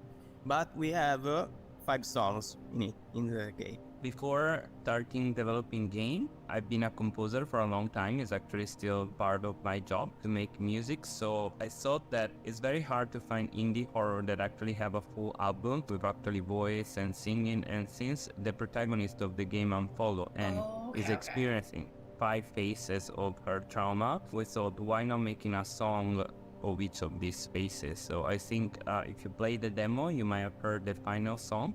And that's one of the main track, but there will be other 4 tracks like that, all connected to something that Anne is experiencing in that moment. One thing that I would like to add about the game is like, originally we weren't expected that much attention that Unfollow got when we released it, because we just released it, the page and the demo at the same time in February. And we collect all the feedback of all the people that playing. We actually have a playlist with all the people who have seen the game or give us a feedback. And we decided to restart from scratch, making it better. Also, one thing that is very important to me about the game is like the art that we do. There's a lot of manga or comics that you can read throughout the house with N. And this one is kind of telling the story of the protagonist as what she's living in. So they listened to all of our feedback and rebuilt the whole game? To a game that I think a lot of people didn't even notice, but we put a lot of effort into creating this because to us, it was very important to create something very unique. We didn't think about creating something that would sell a lot necessarily. We just wanted to tell a story that was very close to us. So that's what drew us to create Unfollow. So Unfollow is our first game. We are a team from Tokyo, Serafini Production, and we decided to make a game about the effect that social media can have on mental health, something that is very close to us. And I hope we can rely with a lot of you. And if you enjoy what you are seeing, I hope you can add it to your wish list, and we will be releasing it soon. So look forward to it. Soon? Let's go! Oh, social media. What's going on, my dedicated bros and brothers? It's me, Louis Chicken, and today we're gonna check out why social media is a problem and why it can take a toll on your mental health. This game is going to the next level and truly shows you why you should fear social media. Unfollow. Let's start it. Bro, they were already going all in. First person game, 3D environment. Now we're talking. Okay. What happened? Where am I? So is this not your house? Holy shit, this is Akidearest and the Anime Man! On the Steam page, it actually mentioned Akidearest. So wait, is this a game about YouTubers? Is that what it really is? What is a camcorder? Old camera. Finally can do vlogs. Look at here, no comic. No, that's what I would like to do, I mean for a living. Videos on the internet? Yes, I know it sounds crazy, but you think would let you waste your time on what? Making them videos? That would be the biggest disappointment ever. Okay, boomers. Shout outs to my parents. They always supported me. That's something I truly appreciated. I have to get it, but I need something thin to reach it. What, pick whale? Oh shit. Are those names to the people I've called you on social media? I've tried, Anne. Really, I tried to be your friend. But friendship doesn't work that way. Can I use this? Oh, I can. It's so depressing. What was that shot? Wait, we're not alone in this? Yo. Stealth mode activated? Bro, the Dementors are... The Dementors are actually here. Surprise!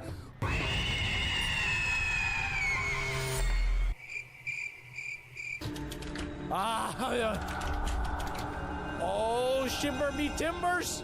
Like, it's a different type of, like, horror aspect. I knew it! I'm gonna get choke slammed! I need your help to get out of here. Break the TV or something! Hurry up and do it! I did it for nothing. We didn't free Aki Dearest. You are an earthworm. The fuck? Anything else in here?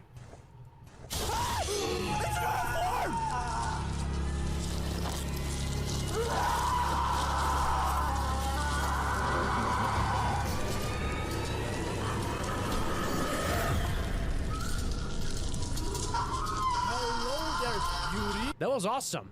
That was truly awesome. Unfollow. You can now play the demo on Steam.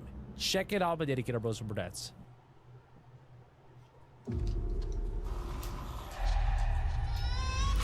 Oh, we got post-trauma.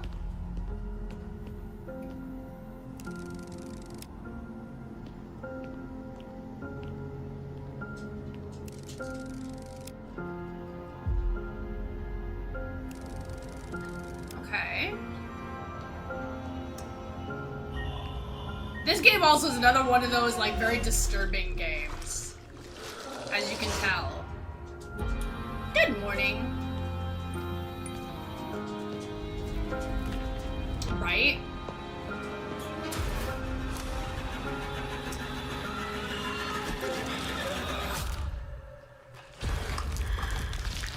Oh my god. What I say, Roman. It's like Laura from Evil Within, my biggest nightmare. Oh. I think we can notice a pattern, a trend here in Fearfest, and this trend is back to the past. We have so many great upcoming titles inspired by old survival horror games or old adventure games, and it's great. I love it. One such game is called Post-Trauma, and I'm happy to introduce my next guest, Roberto, the developer of Post-Trauma. Hi Roberto, how are you? Hello, I'm fine. Excited to be here. It still feels weird doing interviews. It's always good, right? But I'm happy to be here. Some viewers will accuse me for being repetitive, but because I'm going to ask you a similar question I asked to some other developers, but it just fascinates me. What makes survival horror games back right now, classic survival horror games? Why we are witnessing the renaissance of this genre right now? I mean, I think that it's not a resurgence. Like, I think it's more like a AAA resurgence, but I think indies has always been there. I am thankful that now it's becoming more mainstream because more people should be enjoying this, and some players do not pay attention to indies, and it's not their fault. It's like you have to step in, and once you step in, you are like, oh wow, I have so much to discover here, and I was missing a lot. Now we are also in a time of, I think, a little bit of nostalgia. Like, survival horror was really big back in the day, and now playing that makes you feel like you are back in those days. I think that's a big part of it.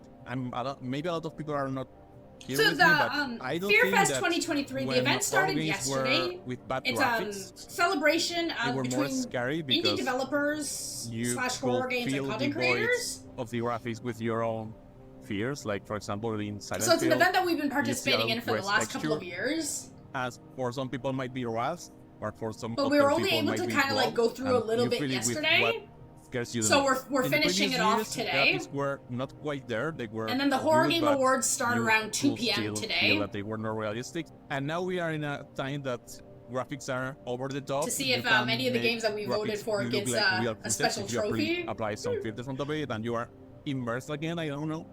So I also think that's part of it. For me, this still feels like a dream, like in a simulation or something. This is not real, because a lot of people have shown love for the game, and I'm super honored by that. Like, and now I'm scared to match expectations of people. Like, So if that's you why like I horror tried to games, release the demo back in the day, so we got a people lot can of see really good ones more or coming less what the game will be. I think this is like a love letter to old school, what I modernizing its graphics, a little bit of the controls, and not relying on too many jump scares, because even if I love horror games, I am not good at playing them, so that's why I like psychological horror. You can play at your own pace and get scared at your own pace. That's what I'm trying to do with post-trauma, and if you like those type of games, I think you will love post-trauma.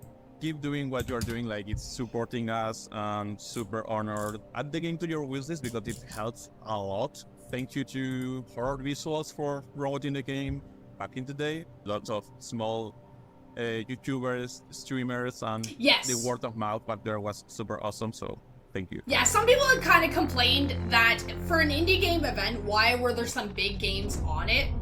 But, so we tried to explain, IGN is the host of the event, right? So it's like a collaboration between IGN / Feardemic, right? So they picked some of the big choices also, because they were amazing horror games for the year. Of course, when we tried to explain that, people didn't really listen. You know, it is what it is.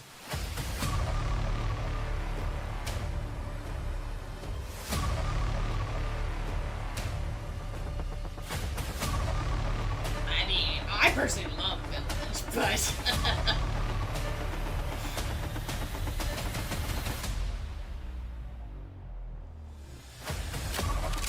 Okay, this one looks interesting. Gun customization. Fast-paced action. Project TZ Beyond the Order. Okay, so we're murdering a zombies. Okay, cool.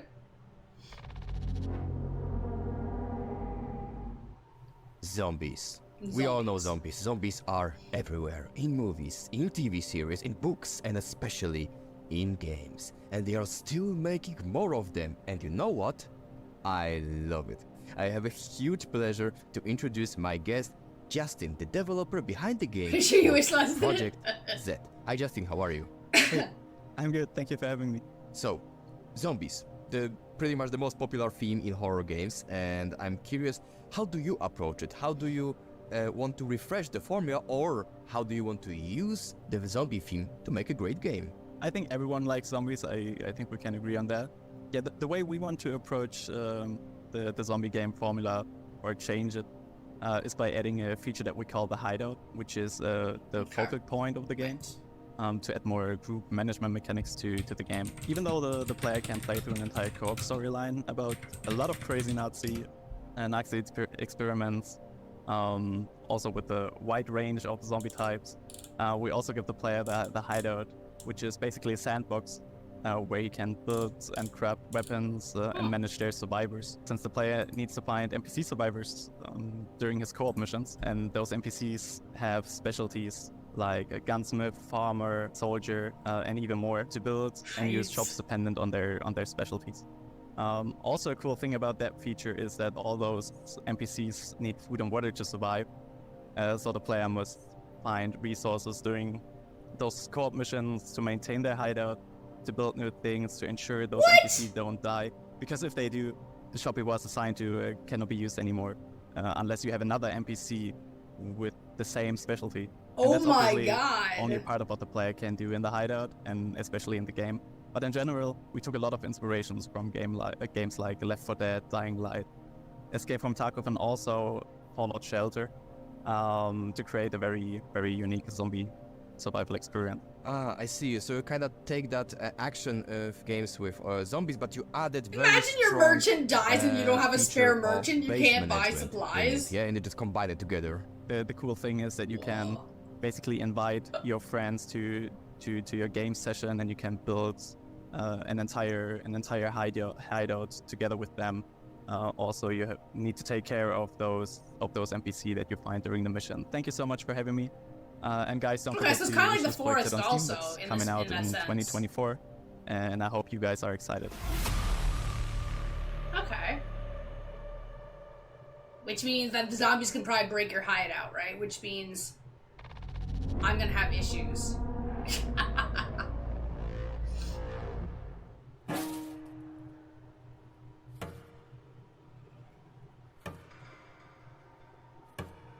Oh, hello. They're naked! Doggo! Naked farmers?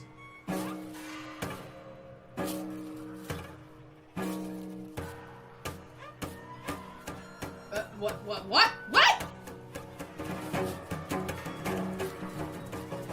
This is the one you're telling me about, eh?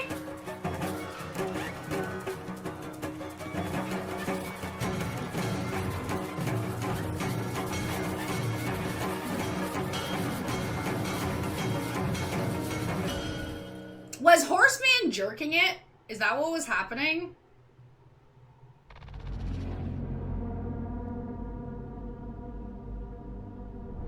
Like he was touching his carrot, wasn't he? Horses game. There's definitely a pretty unique take on a farming simulator. So we've sent a pretty good deal of horror titles your way, but do you think we're actually done? No? You might want to start bracing for the bone-chilling finale of Fearfest, where there's going to be even more incredible titles coming your way. It was bone-chilling. Yeah. It was a sharp bone. From the twisted minds that brought you Peridium and Crawl. The Drifter. He saw Drifter. something he wasn't meant to see. You've got to break the cycle! I can't! So, they killed him. They killed him? That's not very But like nice. the others, he came back. Oh, God. Back in time. Back. Is it on Steam? And something came back with him. Okay, I don't see it on Steam. Drifter. A pulp adventure thriller. It is on Steam? Wishlist. Horses? If you dare.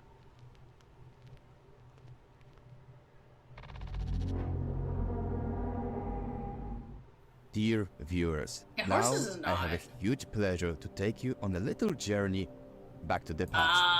I am excited to speak to Dave, the developer responsible for the game called The Drifter, which is a homage to good old point-and-click adventure games. Hi Dave, how are you? Good.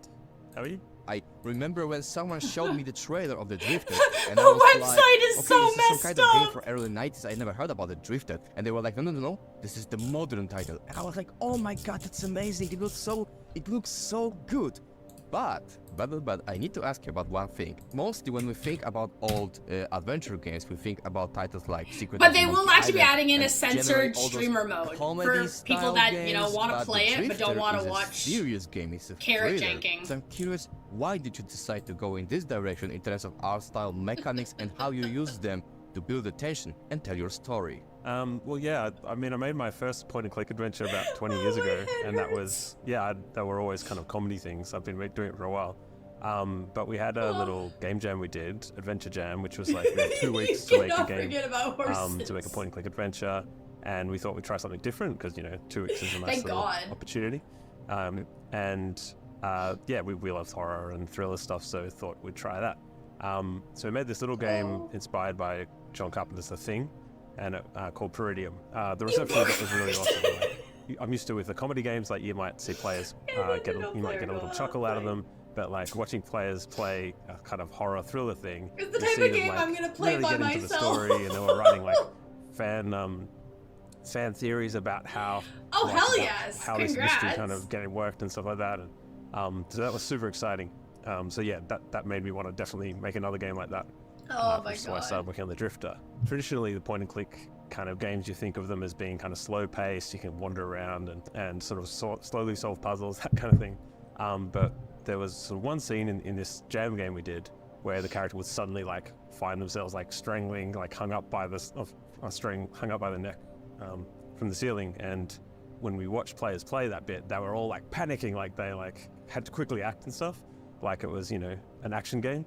And so that really kind of made me realize that you can kind of do that sort of thing if you get all the music pumping and the art and the situation just right, and the kind of have the characters' dialogue be kind of really really all pushing that tension. And so that was something that really excited us as well. So kind of became a core pillar of The Drifter, was like making it a fast-paced take on a point-and-click. So The Drifter is a pulp adventure thriller. It's going to be coming to Steam and hopefully console as well. Inspired by stuff like Stephen King and the music with John Carpenter. the sort of tech thrillers of Michael Crichton. It's also got a bit of Ozploitation, so kind of Mad Max vibes in there as well. You play as Mick Carter, who's a drifter. You've kind of jumped in a boxcar on your way back home when you witness a violent murder, and you're pursued by armed men and thrown in a reservoir and drowned. And that's really just the start. You find yourself sort of alive again seconds before your death, and you're drawn into this sort of mad web of shadowy conspiracies and things, and you're hearing about homeless people who've been going missing, and then when they've returned, they've been gone crazy. And you get this sense that when you've gone back in time, you've sort of brought something back from the other side with you. And so it's a lot of mystery solving and like jumping from the frying pan into the fire situations. And the game does look interesting. But again, I worry a little bit about the graphics. Let's see what the game's all about. I jumped the car back in Breaker's Cut. Told myself I'd never come back. But well, shit. Here I am. I fall back as the iron bar whistles past my face. Hey, watch it! Quiet! You'll get us killed again! You've lost it, mate. You have to help! He glances to the side, listening. You're right. Try that. It's no use. What? Think! He continues muttering under his breath. Ah, shit. Security. The man looks around frantically. Relax. I've been caught freight hopping before and talked my way out of it. Security. Hey, we're with Western Rail. Jesus, what the hell? You've got to break the cycle! I can't! Squinting into the light, I glimpse silhouettes of armed men, waiting and watching. Can't make out who they are, but not Metro Security, that's for sure. I throw open the hatch and leap into the blackness on the far side of the train. Then I'm tumbling down a steep siding, concrete rushing up to meet me. Oh god. I can't. Just tell me your address. My battery. I know it's hard for you, but you're gonna have to face What? Annie, your address. I just got an email saying Sorry, I know I should. Arcade and Arcade Unchained are going to be merged into one game because there's not enough playing anymore. My name's Angela Grace. I write for the Herald. So to sustain the game, they're basically turning it into one game. Okay, well you don't have to tell me. Anyway, I really want to find out what it's like. So I think it's safe to say goodbye Arcade soon. Unbelievable. Because Unchained was the game that was supposed to save There Arcade. used to be a whole community down here. Yep. Where are they all? I was a kid last time I was down here, but it does Maybe seem we're finally quieter. going to see Arcade's Maybe a dumb ending. question, but why is it so quiet down here? Malinji. What? Shadowy figures with burning eyes. Taking people in the night. Folks calling them Malinji. Malinji. Look, I answered your questions. Can I use that knife or what? Okay, let's get this show under the hood. Got it. It's like their last ditch effort to Okay. save the game. Gone? The keys are gone. Which obviously we know is My not gonna work. charger. Oh, jeez. Get off me! Oh, Lord. Okay, can we... What's going on? Please! Jesus, they look like SAS or something. Shadowy figures with burning eyes. Aha. Shove. Wait! My eyes sting as I blink through the water, trying to get my bearings. Oh, God! I return to cutting with renewed strength. There we go. At last, the ropes give way. Just! Kick to the surface. Brutalist concrete rising from the chop. Okay, interesting. That was intense. Oh, God, it's so hot.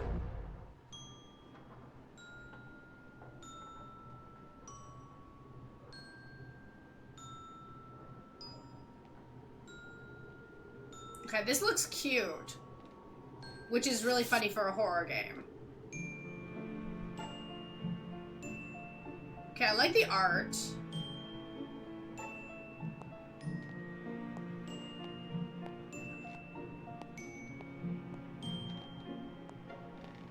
I have one, but it's not doing anything. We're under another heat warning. Like, it's freaking ridiculous.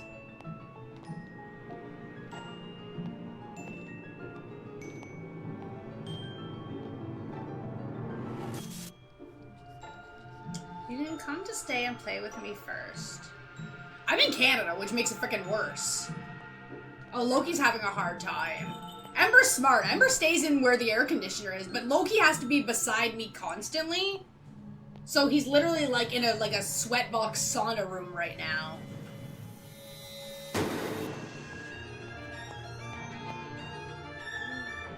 Oh. Okay.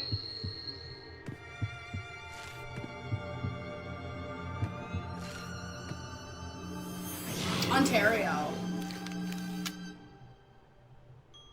I like the look of this one. Narin, the Orange Room. Did you? Oh, totally jealous. Oh, it's so hot. I would love one right now.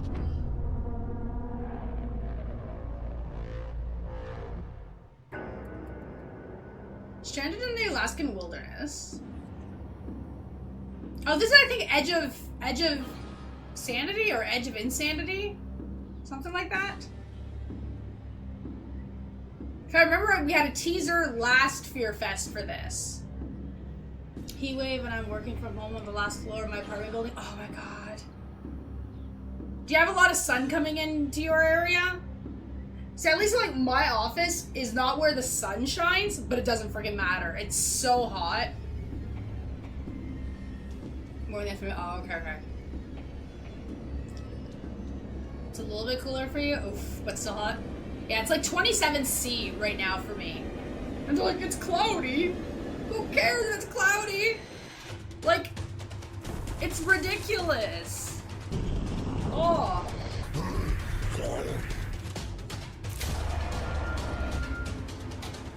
So this one looks cute.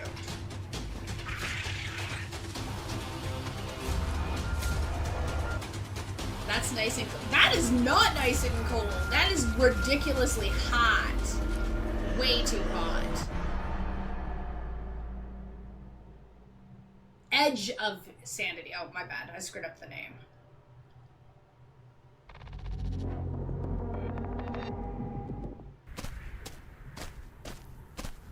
Oh! Oh!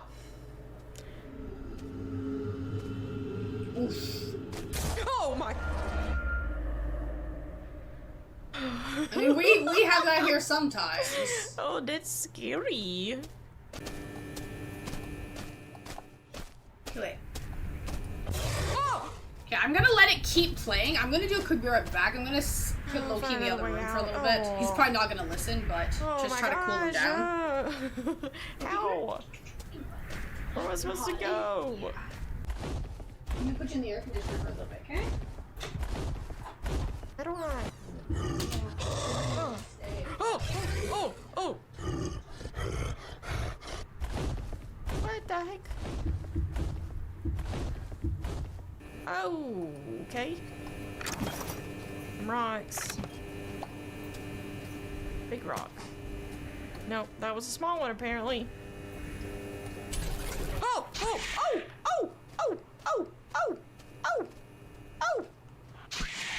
Yeah, come on now, bud. Yeah.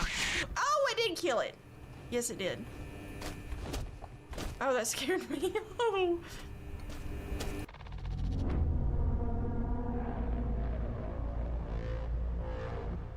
But she's a princess. We're supposed to save her.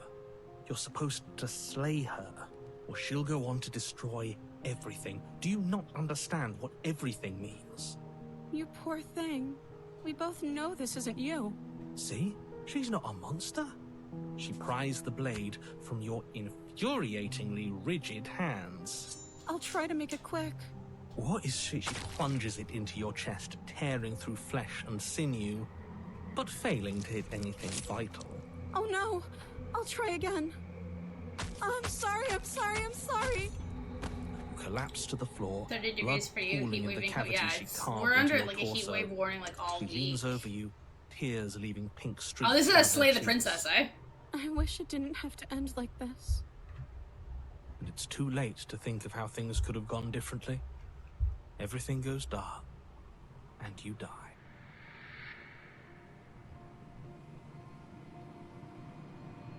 It's not like your normal like visual style, visual novel. I see. You returned to me. Days mean nothing in the maw of forever. I never left your side. We got lots of rain during July, but we get the heat waves now. It's so weird that we're getting the heat waves in frickin' September. Like... What's really cool about horror games is that they can be about anything. Zombies, vampires, Lovecraftian space gods, sentient cars, creepy clowns, and even princesses. Why are you And if you back don't already? think that last one sounds scary, then let me introduce to you Tony and Abby from Black Tabby Games, the developers behind an upcoming horror game called Slay the Princess. Hi Tony and Abby, how are you guys? Hi, we're great. Yeah, we're pretty good. So Slay the Princess is beautifully clever, funny, and bizarre. In the best way, of course. What were your main inspirations behind this title? What made you decide to make a game about talking to let's call her a damsel in distress? She didn't start as a princess, actually. The game started sort of as an exercise in if we made something smaller, kind of crammed into the format of a game jam, what would that be? So we spent a bit of time trying to figure out, like, for a horror game, what's a premise we could do that has like one location and one character? I know you're hot. Because usually we work on Scarlet Hollow, which is our other video game, and that has a lot of dynamic characters and backgrounds and keeping track of who is where at what time. Put him in It's the very complicated. the living room, So but he just doesn't kind want of to stay paring it all alone. down, paring down the amount of time spent on art and like complexity of the writing, Okay, go though over it's there. also very complex. So we did not succeed there, but at least with the art, it takes me very little time to draw those. Yeah, so the initial premise was you are sent to assassinate a prisoner who presents as a damsel in distress. The people who send you to assassinate her tell you that she is a monster who's going to end the world. You sort of have to explore that premise by talking to her, decide what you want to do on the situation. And then I think Abby was the one who was like, what if we called it Save the Princess? And then Slay the Princess was an easy enough play on that. I think that's part of the beauty of like a small idea, where the original approach in the original draft was a single iteration thing that you did and that was over, and then that went over with other people really well, so we had room to explore the idea more. Simplifying the game in other areas means that we can be much more aggressive in our approach for other stuff. There is so much more wide variability in which like the game can really veer off in different directions, and then the extra space we made for ourselves also meant that we could have voice acting. The game is like maybe halfway done at this point, and it's 600,000 words. Sorry to all streamers. Sorry. I mean, worth it. It's so fun, but it's like I need my cough drop coffin on hand at all time, and I need a big water. It's a beast, but totally worth it. Incredible game. Wish list: Slay the Princess on Steam. Play our games. Play our games. Have a good time. Yeah. I think you. Please enjoy yourself. The coffin chair is great, for sure. Okay, so October 20th, it finally comes out. Okay. Hi, Princess. Well, I guess we should try to slay her, right? I'm gonna try to slay her. You lunge forward. Oh, she looks scared. You feel flesh easily. Yes. Even as she lays there dying, she entirely believes herself to be alive and well. I didn't think I would actually kill her. Narrator is up to something. With your work done, you make your way back to the stairs, closing the door to the basement behind you. Let's just get her. This is gonna have some sort of twist. Leave. You open the cabin door instead. Uh-oh. What do you find? I did something wrong. What did I do wrong, narrator? I followed your rules. Are you gonna tell me I'd be sent off into space, into nothingness with not a single thing? I didn't bring any food here. I don't even have a console. I don't even have a Switch. I don't even have an iPod. What about a TV? You throw open the door to the basement and walk down the stairs. The princess's body is dust and bones as the day. Oh, she's dead, bitch. She's done. You pick up the blood. Are we gonna stab yourself and you die. I didn't sign up for that. Look at our nails. Did our nails look like that before? The end. I didn't know. end. You're on a path in the woods, and at the end of that path is a cabin. Okay, we did something and wrong. in the basement of that cabin, you're here to slay her. Yeah. You reach for our nails. The cabin wall. This is a different cabin. Doesn't descend the final. She's fucking dead. Before you have a chance to finish your thought, the top of a head appears. And that's not disturbing. Oh, she's sexy. She is a sexy ghost. When I'm a ghost, I want to be like her. Pointed toe, just a dress flowing, hair in the wind. Boobs out. I have some issues with how your least meeting went. She remembers me. Like how you murdered me? Well, I was asked to. To be continued. We're just gonna lead on that. Cute. That was nice. I liked it. Who liked that shot? Like, I have issues with how you murdered me. Well, I mean, I would have issues also with the way I would get murdered, right? It's valid that she's angry.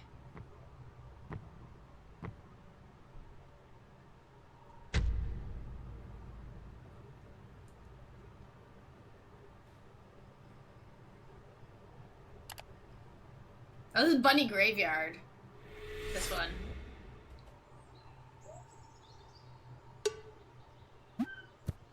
Hey there, partner.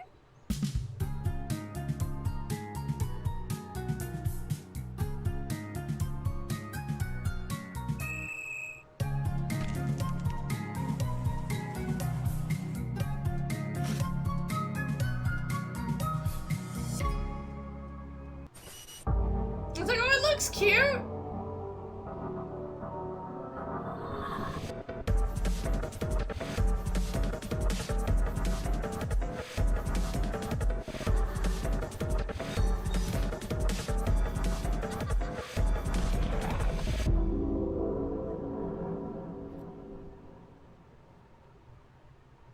Hmm. 9:22. Okay.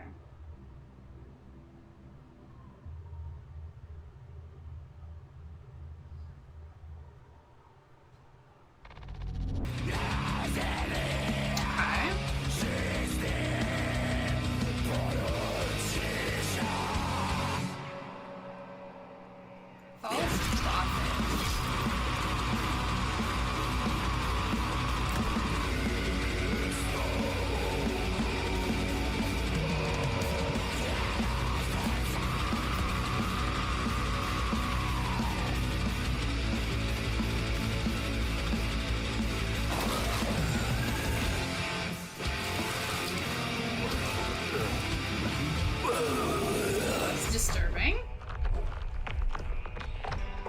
Beast.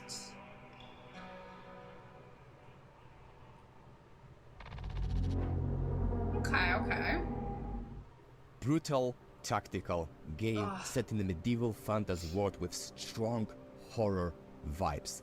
I mean, shit, that sounds epic inside me, and the game I just shortly described is called Beast, and I hope we'll find out more about it from Piotr. Hi Piotr, how are you?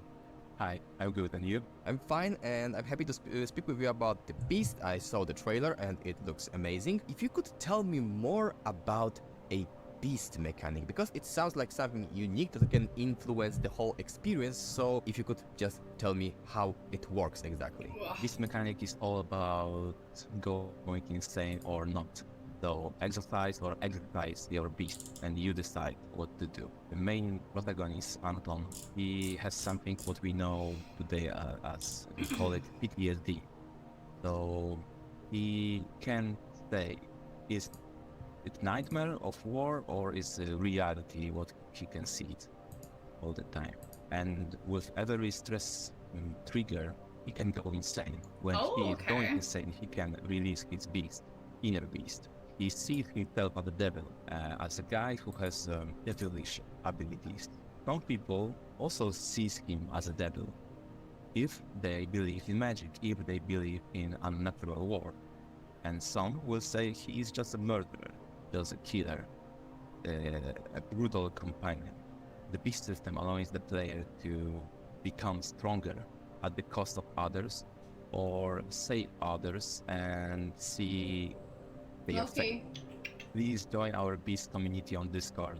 I mean, it looks good. About the game. Do you like the atmosphere, the mode, the gameplay? And wishlist us on Steam. A little bit, eh?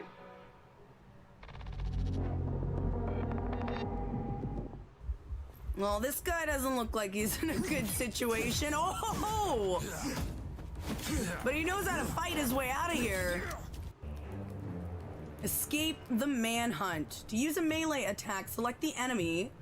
Press while over the enemy. So what I know about this game, it's a turn-based RPG, and there's very intense moral decisions that you must make. So you can either be a good guy or you can be really evil, depending on what kind of playstyle you like. So melee attack, it looks like we must click on the enemy. And we chopped his arm off. Okay, we're doing good so far. To attack the distant enemy, select ranged attack. All right, so there's range. We got a bow and arrow up in here. Okay. And he's dead. I think we're doing really good. Adding insanity. What? No! Enemies gain new abilities. This is not good. Now, Overwatch and ambush. They're coming. Oh, dear. Okay. To prepare for enemy attack, first select the Overwatch ability. Press the equals to pick the ability. Okay. This one? Oh, nice. Oh, so this is going to be like a... Like, I think it'll detect enemies if they come up to us. Additional enemies have just arrived.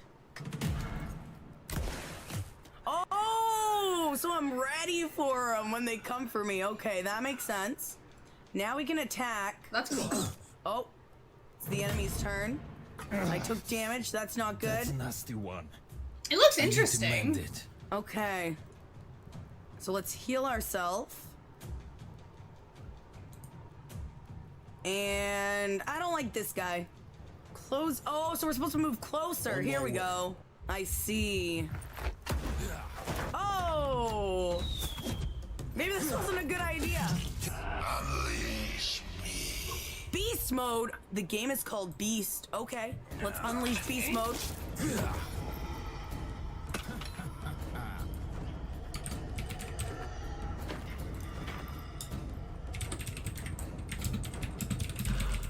Oh, darn.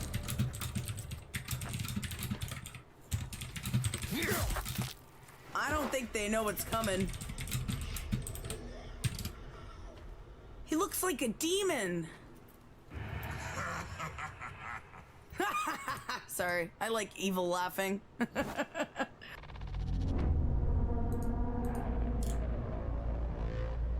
Okay, there we go, that's done, that's good.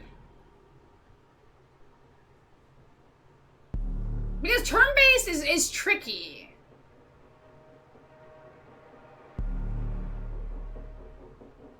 Okay, this one looks good. What do we got? Missing person.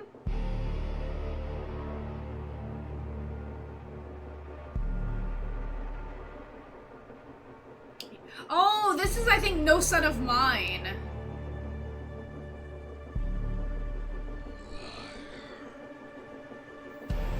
Yeah, No Son of Mine. We featured this one last year, during Fear Fest. So maybe full release is finally here.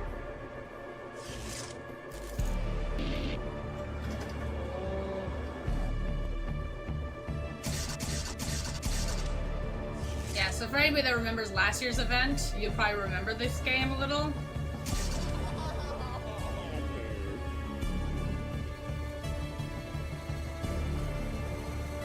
Looks terrifying. Yeah, No Son of Mine.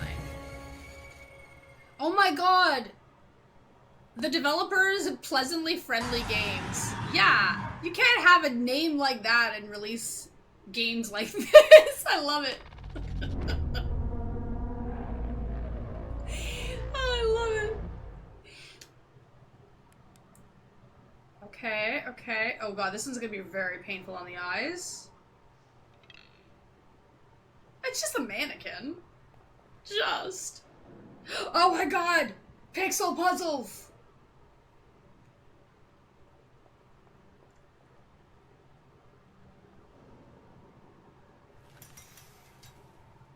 Oh my god. Look at the assets on these mannequins. Do you want to pick up the name tag? No, I do not. You just piss off the mannequin. Hello, my name is the shift supervisor. 5050.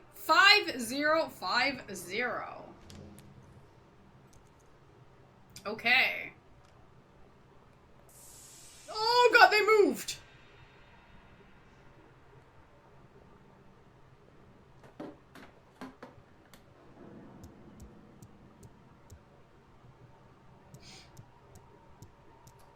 Here we go. Oh, Amy's cute.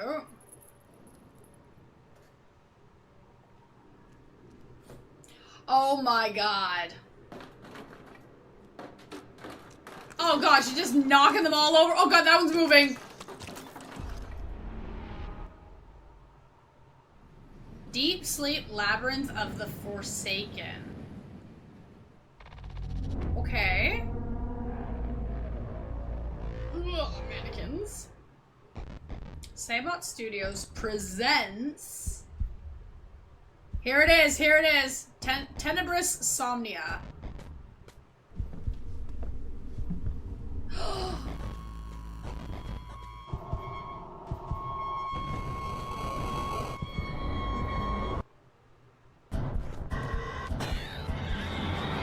Well, see what I mean? How they blended in perfectly? Like, the like old school survival style mixing with the FMV horror. Like, it's so good. Greatness comes sometimes not from inventing the wheel once again, but from combining two things that don't match to each other. That's the case with a game called Tenebrous Somnia, and I'm super happy to speak about this game with Andres, the developer. Hi Andres, how are you? How are you? Thank you for having me here in your wonderful place. Thank you very much for being here, and please tell me, because Tenebrous Somnia, yes, it is a retro style game. It has that retro style graphic, pixelated graphic, but at the same time you combine it with live action cutscenes, and this is the combination that sounds crazy, but it really works. So the question is, so the demo is available right now for anybody that wants to check it out. Well, I make streamings too on Twitch, and I was playing a game called Faith, a horror game, an indie, Somnia. really good. And Faith is about, it's like a Atari game. It's like really all black and a few sprites of Faith is vibrant evil. colors. We all can agree. It's amazing. Yes, it's a great game. And suddenly, you're playing, and you have like a cutscene in the game, which maintains the same style, like the Atari style, but it gets more fluid, like more, lifelike. And it's really creepy and really cuts you off guard. It really surprises you. So I say, oh, this is nice. I like to do something like this.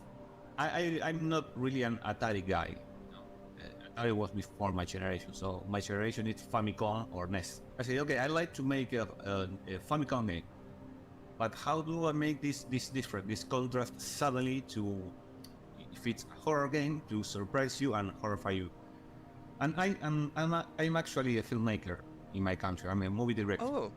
And I did lots of things, a lot of short films and horror and I don't know, whatever. And I say, okay, I can make a movie. So let's make a game, a survival horror, like Resident Evil or Silent Hill, but in 2D. And suddenly it cuts to live action and made with professional actors, with professional crew, everything, real locations. So the contrast will be so extreme that it will always get you like surprised. Well, I like to tell you about the story of the game. The plot, it's about a girl called Julia from Argentina, from my country, who starts having nightmares about her ex-boyfriend called Ivan. She sees him being killed and gutted by creatures, by monsters, every night, and she starts to get worried about maybe really something happened to him. She still has the key of his apartment, which was the apartment where they lived together. So she goes to the apartment, and there you start. That's where you start the game. You start looking for him, searching for him in his apartment, and you start to find weird things. He's not there, and it looks like she has made some kind of pact. You find proof of this, some kind of pact with something to forget about her. And it looks like it didn't go well, and this monster from the nightmares start to appear and attack.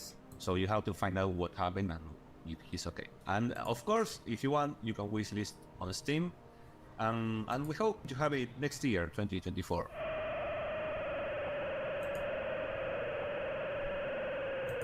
I'm definitely hyped for the full game.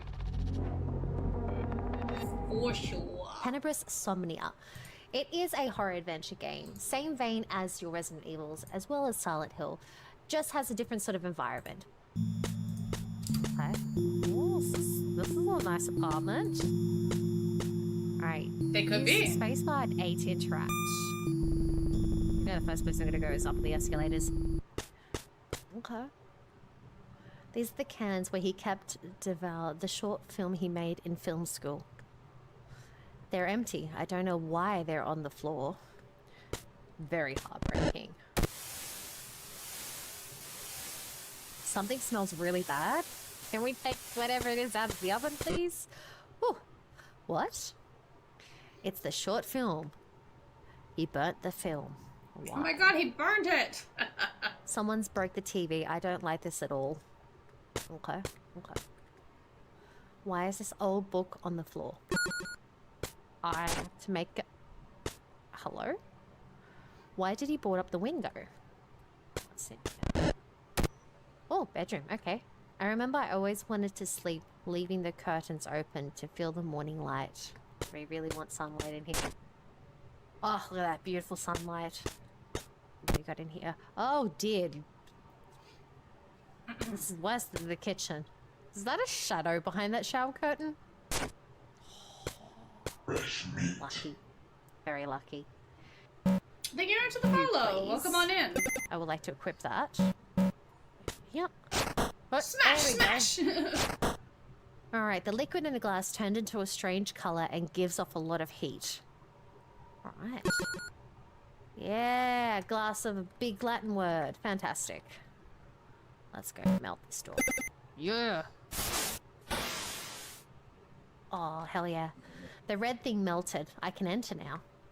But, do I want to? Like, no, I'd be like, yo, get Maybe out. those weren't just nightmares. Look, I'm probably gonna agree with you there. Oh my god. Who opened the door? Hello? Hello? Hello?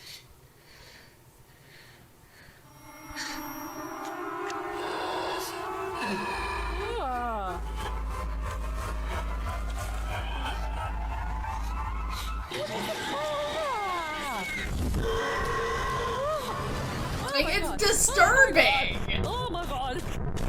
This creature is terrifying. Please let me out. Please let me... Yeah, I hit you. I hit you.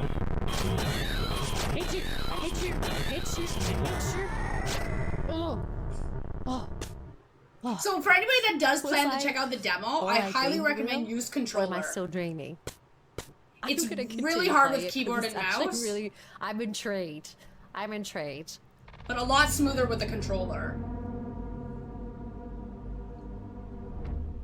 Previously on the Devil's Oh, Game. well, we're on the next I'll one. show you, you stupid buffons. I'm the devil. I'm going to become the creator of the scariest, the most demoralizing computer game. We have to focus on something solid. Ooh, goals. And I must tell you, it is fresh on rotten tomatoes. My job is mostly listening to people who can't write, tell me what to write, and how to write it. Is it scary enough? Definitely. What are you working on now? Coding. It smells like success in here, guys. It's gonna be amazing. I don't think we can pull it off.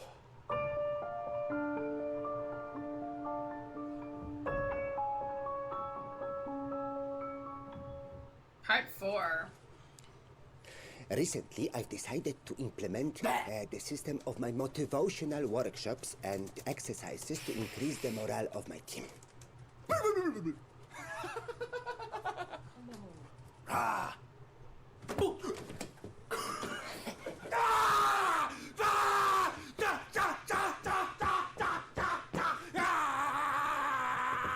I mean, that's a little bit too much there.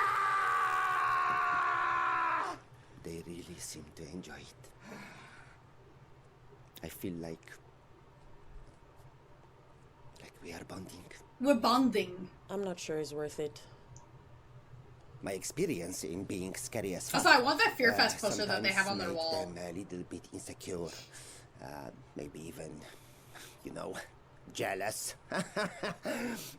But I'm used to it. You know, all the, oh man, you are so scary. Ah, jeez, no, don't kill me, yeah, kind of stuff. I get they can be, Also, linking YouTube if anybody wants to give the channel some love. overwhelmed by it. It's cool though. Sometimes I feel like it's just not right. I just love to inspire. Oh my god, he's doing it again. Oh.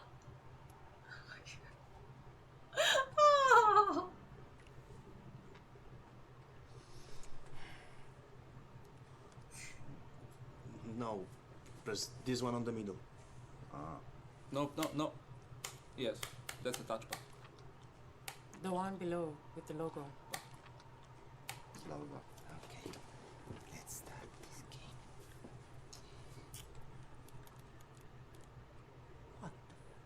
No, I'm good. No, thank you. Make a combo. Square and the circle at the same time. Yeah! It is quite often. Yeah, this was good. Yeah, very interesting. Guys, you know, I've got one question. What was... What the fuck is going on? Clearly the devil's pissed now.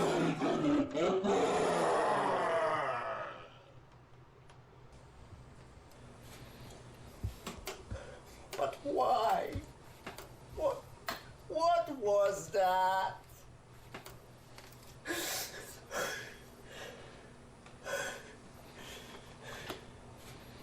Also, can I point out that I think that girl has the same phone as me, and I think we're using the same phone case.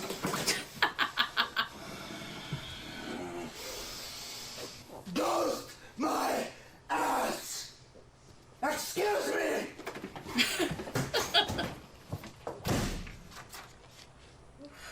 I'm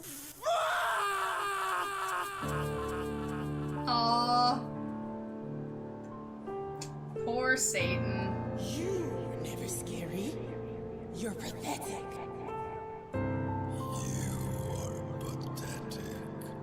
You wouldn't even scare a mouse. You like pop. Wow, even social media is attacking him. Poor guy.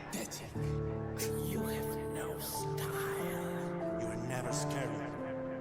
You are pathetic. Don't forget to call your mother. It will be the worst game ever made.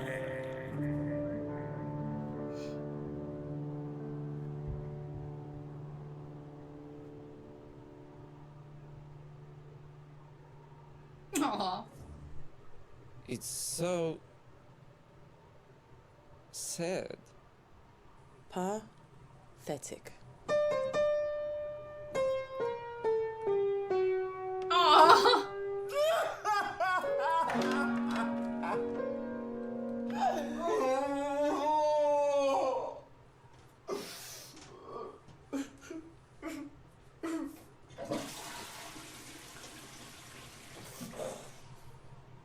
It's a coin! He's got the coin! Yes, he's real! Believe him, he's real! The ghost movie. Sometimes, you know, you just...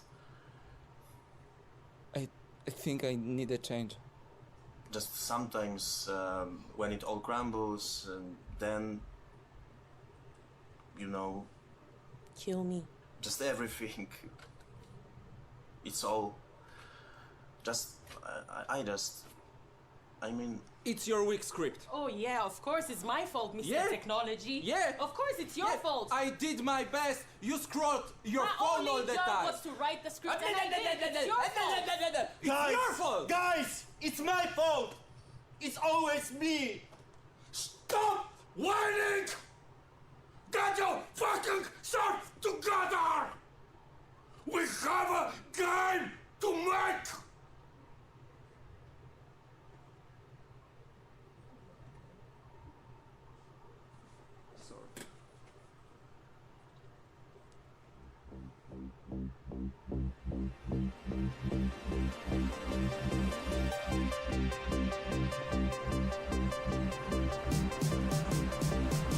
Oh, are the ideas flowing now?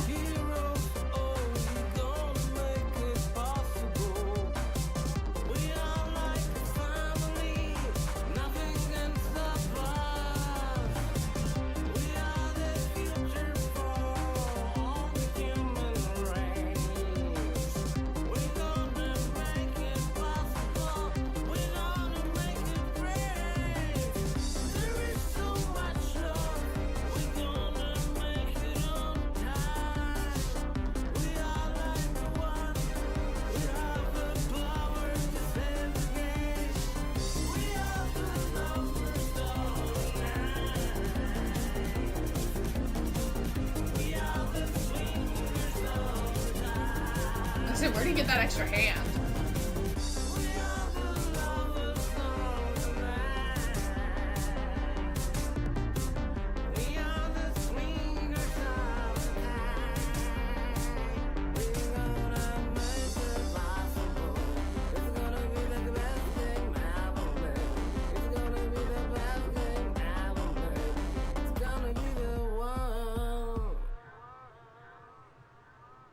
Ghost the game? Oh, that's funny. I think, yes, we can pull it off.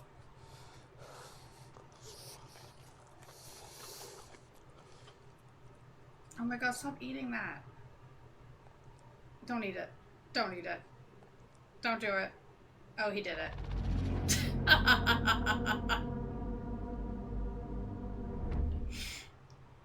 Of course he did.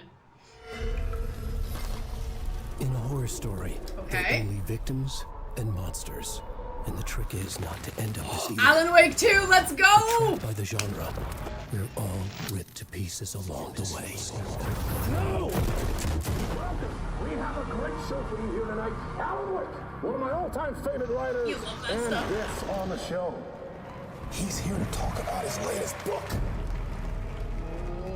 Initiation tells the story of a fictional writer named Alan Wake, who is trapped in a nightmare, desperately trying to find the manuscript of a novel he has forgotten he's written.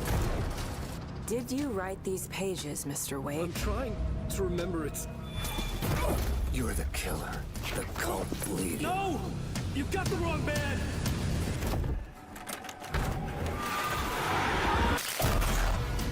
Is it continuing exactly where one left off? Wake has a double. Where is he now?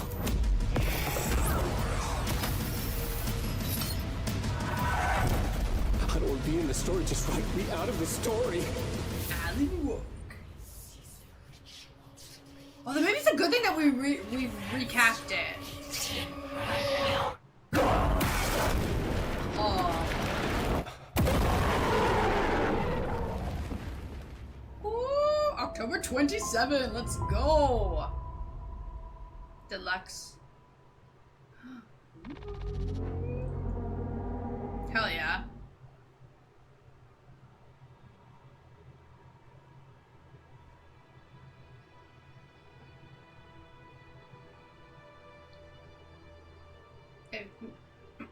Listen, I have not. Alan Wake 2 is a sequel to the original Alan Wake. I know. The original game came out 13 years ago, so it's been a long while in between. And while it's a sequel to Alan Wake, it's also a Remedy connected universe experience. So it's connected not only to Alan Wake, but also to Control. With all of this in the background, it is critical to us that it's very easily approachable for new players who have never played any Remedy games before. For this reason, we wanted to make it very approachable. The game begins with FBI agents coming to this small town setting in the Washington state to investigate a string of ritualistic killings. Okay. So a serial killer, essentially. This is something that is familiar to everybody out there. And for us, it felt like a perfect starting point to get the new players and our fans Yes, into we this love experience. That being said, our fans of our previous games are really, really important to us. And we want to keep on telling stories from the rich foundation that Remedy Connected Universe provides. Okay. So we get everybody in, and this experience is self-contained. The story is self-contained enough so that everybody can be excited about it and understand it. For the returning fans, there is a ton of lore, true exploration to be discovered, ton of threads that have started in Alan Wake and in Control that we'll pick up and take further. So it's a balancing act. But wait, so they're merging we care Control about / the Alan story Wake and the together? world a lot. So we want to make it great for everybody.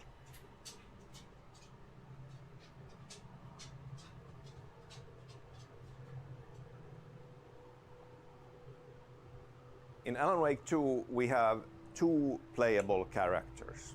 We have our title character, Alan Wake, the tortured rider, and we have a new Remedy hero character, FBI agent Saga Anderson.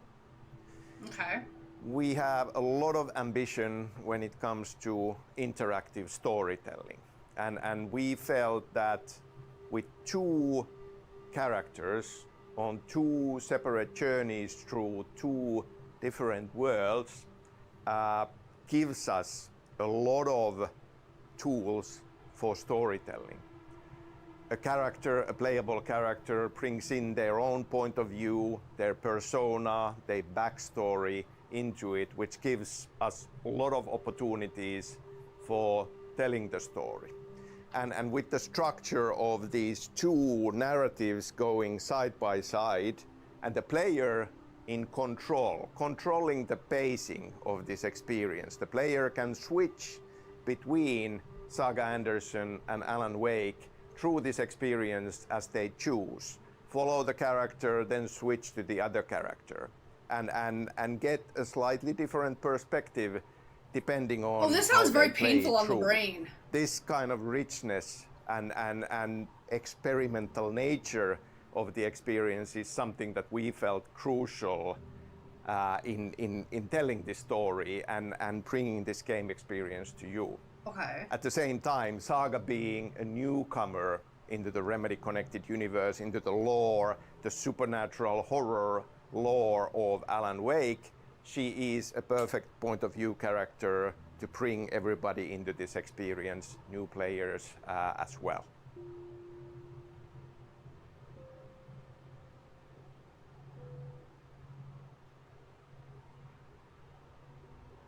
We love our pop culture.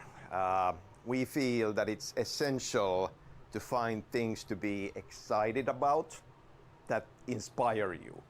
And we purposefully want to draw inspiration from things that excite us. The original Alan Wake was very much inspired by the works of Stephen King and David Lynch, Twin Peaks more than anything. In the sequel, we are drawing from even a wider palette of inspirations. For sure, Stephen King is still there, and with the dreamlike nature of the dark place and different versions of reality side by side, we are even in some ways related to Stephen King knocking on the door of the Dark Tower. David Lynch very kindly came back to Twin Peaks in between and made the third season, which is part of the inspirations here. But that said, like with the FBI agents investigating, we are drawing from crime films as well. Silence of the Lambs, for sure. Hannibal, Fargo, Coen Brothers with the quirky small town setting, for sure on top of Twin Peaks being a part of this. And horror. This is a survival horror experience. There is a lot of psychological horror in there, even folk horror with the small town setting. So Hereditary, Midsommar, Witch, even The Lighthouse, Robert Eggers' material, like for the quirky craziness that goes on in this experience. Then for sure, in the dark place being this nightmare dimension, dream reality that keeps drawing from Alan Wake's mind. He's trapped there, and he comes from New York City, and for years he was writing crime fiction set in New York City. So this kind of a urban, nightmarish, crime-ridden setting, things like Seven, things like even Taxi Driver for certain visuals with neon signs and wet asphalt, and then the kind of the crazy dream-like nature of it. Alan Wake can't quite remember what has happened, so he's unreliable narrator in some sense. So Fight Club for sure, Memento, the dream-like nature of Inception. There is a ton. I could keep on going. But a lot of different inspirations coming to play, and drawing from that soup and creating our own thing out of all of that excitement.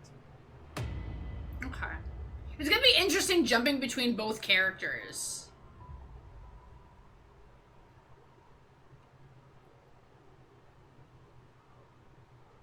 Peggy 18.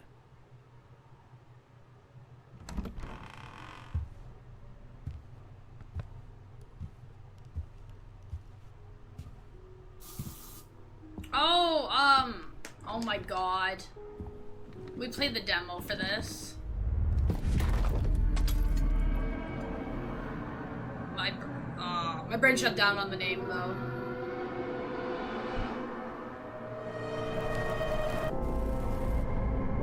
It's happening again.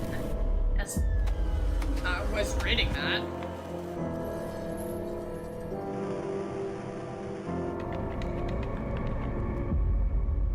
Wait, Lupo? Is it Lupo?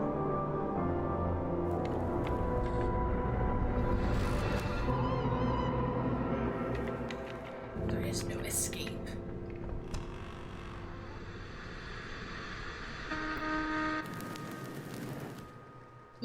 Luto, my bad. Hey, I was close!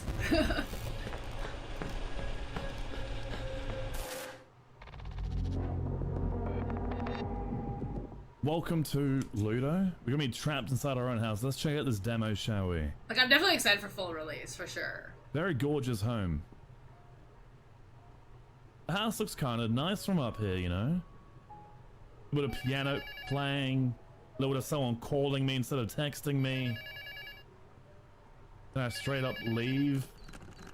I cannot just straight up leave the house. Hey, how are you? Are you doing better? I'll come and get you. Soon. Please. Don't be a stranger. You're a stranger. Help. You don't like presents? Ooh, the walls are kind of ugly. Everything's kind of ugly now. Okay. It's like it was a Lots nice of, like, house for a little bit. VCR cassette tapes around here. Like, what year is this? Do not stare at him. I'm not gonna stare at anybody. Not in this kind of house where there's like big chains hanging everywhere. Casper the Friendly Ghost. Jaws. No idea. No idea. Exorcist. The Flintstone. No. Jumanji. When the kid turned into a monkey. That's Jumanji. Never ending story. E.T. Okay, okay. Beetlejuice. Scream. Okay, this kid likes. Oh my god, I didn't even notice that when we played it. Oh, I like that. There is no escape here. Seek help elsewhere. Help me, help me. No. Help yourself. I am lost. That sounds like a you problem.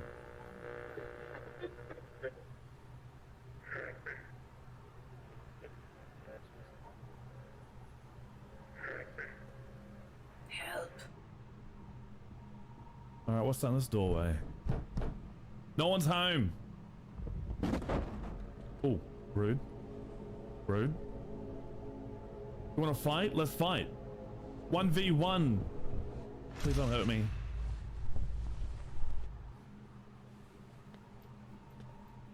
Got wrecked by a sheet. More beautiful art. Magnifique. Beautiful. Why I hate you, selfish. Your brother died hating you. He keeps looking at me. I trusted you, ungrateful, fat, gross. No one wants to play with you. I can relate. 074522.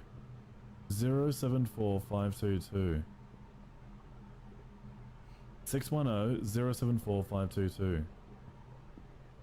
610-074-522. Alright.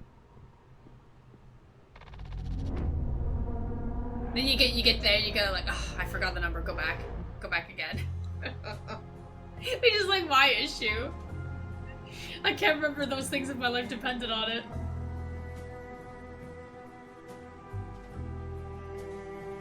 Okay. Ghost hands. Wow. Is this a VR game?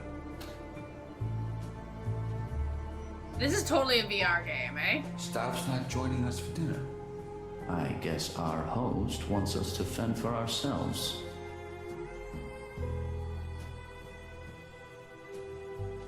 I think. Great. Ghost food! Is there anything to drink?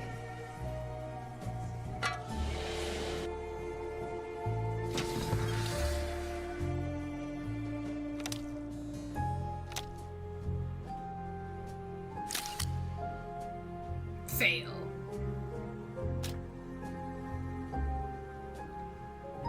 This looks interesting. Staff seems to know all about us. Yes, he himself seems to have vanished. Nash, how wonderful. Oh, who gives a damn? Will you look at that ghastly cake? The seventh guest VR. Oh, okay. Okay,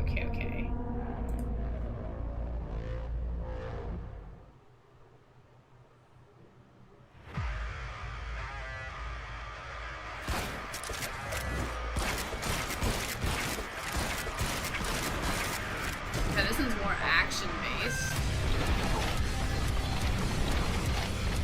Alright, next we are getting Ace of VR.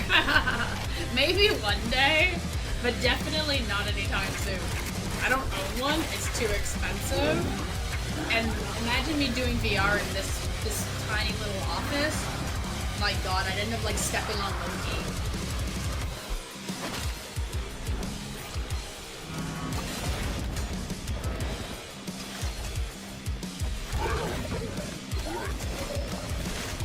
I think this game is a little bit too intense for me. In terms of the action. Like, too fast-paced. My brain can't handle it. But the creature design looks really cool.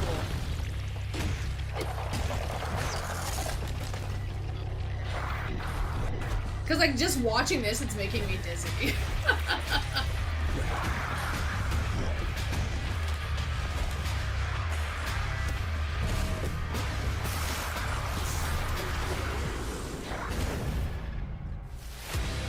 Oh, okay, it's a VR version. Now, see, there we go. It explains why it made me feel like this. World premiere. Death to humans. We've been expecting you. See you soon. Oh, this is like Goro? Whatever? The Stray?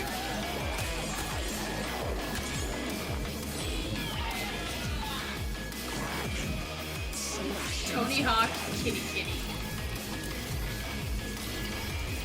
Wow. Kickflip!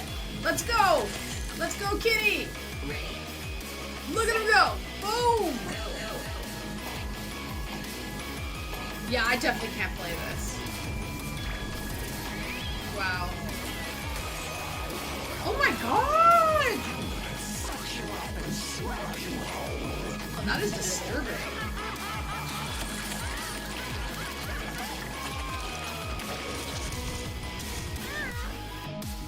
Play the demo today. Visit gory. What the fuck? Cuddly Carnage on Steam. Oh, look at the costume! Oh, that's so cute. Yeah, I don't think I can play that. You know, cats. I mean, of course you know them. Those are cats these are are little those a-holes. small creatures from the internet. You know, they're funny, independent, full of these small animals. No. That sometimes can be bloody and fucking scary. You haven't met Don't my believe cat, me? clearly. Check out the game called Gory Cuddly Carnage. Or even better, watch the interview I'm going to do with Gary about this game. Hi Gary, how are you? Hey there, how are you doing? I'm super excited to speak with you about the most crazy game I ever saw. This abomination, of course in a positive way. That is 100% the reaction that 90% of people give when they first lay eyes on Gory. So Gory's it's a little bit of a. Are we allowed to swear? Can we swear on this? Yes, of course. We can do whatever fuck we want. We can do whatever we want. Yeah. As you said, it's an abomination. It's a clusterfuck, but It's a clusterfuck. by a positive way imaginable. And I'm here because the Angry Demon Studios, the beautiful people that are actually finishing the game and then coming into the home stretch on that right now are super busy. You know, getting everything fine-tuned and ready to rock for launch.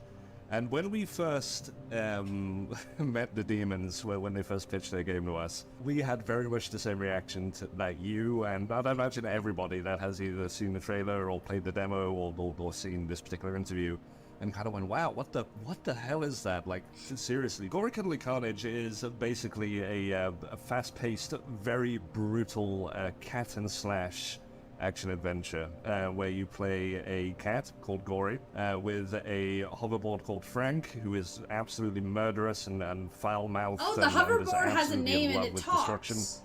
and a depressed AI called Chip. Yeah, it's a culmination of just moving very fast. It's about momentum, it's about speed, it's about violence. It's kind of got a good mix of that kind of Sunset Overdrive, that Jet Set Radio. You're moving through levels quickly. You're hitting grinding on rails. You're pushing yourself at speed, trying to get like the fastest routes through, and along the way, just kind of Devil May Cry style, slaughtering everything in your path as violently as possible, and getting judged, you know, with a skill system on how effectively you're doing it, which you then feed back. Oh my god, the into, combat's like Devil May upgrades Cry. and then extra abilities and so on. So wrapping it all up in this just kind of blood-soaked, absolute like mental trip of the absolute nightmare fuel that comes from taking something that is, you know, on a base level super sweet, something wholesome, something that everyone is familiar with. You know, you have these childhood toys, you have all of these kind of referential kind of things that you would have seen as a kid, you know, and everyone has teddy bears, everyone has favorite unicorn toys and, you know, little jack-in-the-box things and this, that, and the other. But in the world of Gory, they have become mutated, they've become twisted, they've wiped out humanity. Oh, They've they killed humanity. absolutely just devastated the planet. and our, trio of reluctant heroes kind of find themselves having to slaughter their way across the planet, getting progressively more twisted and the kind of perverse nature of these creations as they go. And yeah, it's just a wonderful mix of just, things that are familiar and like twisted into absolute nightmare fuel in a really kind of twisted way. Please, by all means, go play Gory, go watch Gory. You can play the demo right now. We're actually leaving it running during Fearfest for you beautiful people, before we take it down and do some cool things a little bit later. But you can go play it right now on PC. Go wishlist Gory. Every wishlist slaughters like a dozen unicorns. So the more that you wishlist, the more you share this, the more you share this interview with, the more that you share the Steam page with and all the trailers with, the more chance we have of getting all of these adorable army mutations under control. And you might live long enough to play the game when it releases. I'm not going to announce the date because I'll get told off. I won't announce the date because I'll get told off. I like it. Yo, the sadistic evil unicorns? Oh my god. Let's go. I'm gonna do hard because I'm freaking epic. Okay, I'm actually really excited for And this guy's living dangerously. I love movement games. The aesthetic is also pretty cool. I like the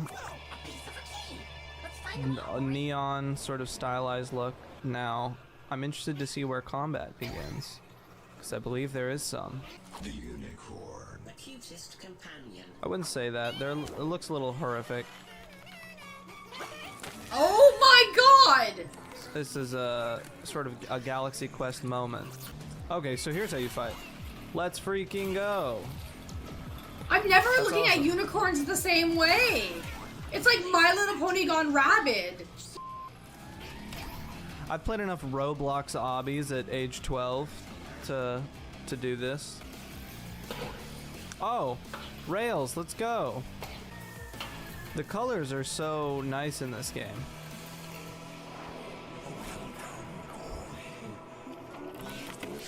A Jack in the Box. All right, well, so now we get to actually combine things together.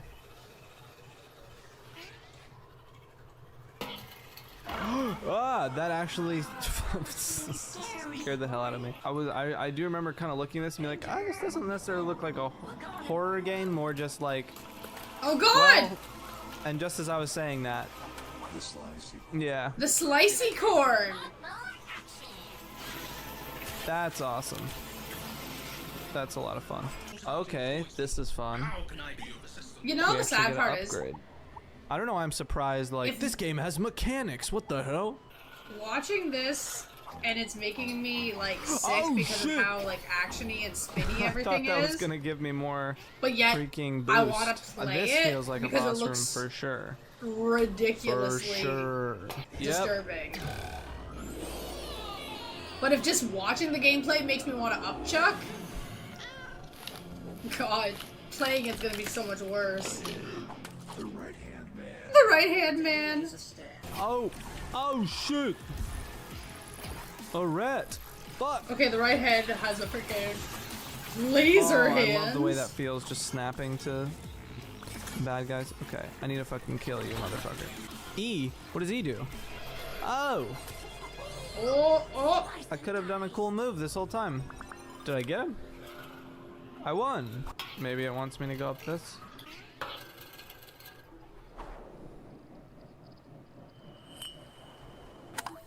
Ah, it's so cute. Was it catnip chip?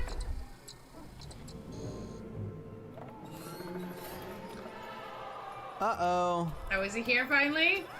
I thought that was gonna be the boss, but it appears this might be. That is so All right. disturbing. Well, I guess we'll find out what happened later. Wow. But it does look good. Can't deny that. Oh, we're back on. Welcome back once again, and unfortunately, this spectacular journey is starting to slowly draw to an end. I really do hope you've all had a great time just checking out all of the fantastic projects and different things being worked on by this great variety of teams. A big thank you to the developers for helping shape this year's Fear Fest into the amazing experience it's ended up being. Hold on a second though, you thought the night was done? We've got 3 more tantalizing games to have the joy to preview. The Devil's Game also far from done, so you better get prepared for the haunting climax to ensnare us all. And with that said, this will be the final time my appearance is in the show. I want to give a big thank you to FearFest for allowing me to host this year's show, and I hope everyone has had a wonderfully filled horror evening. Now let's go ahead and move over to the final segment of FearFest. This is gonna be good. Okay.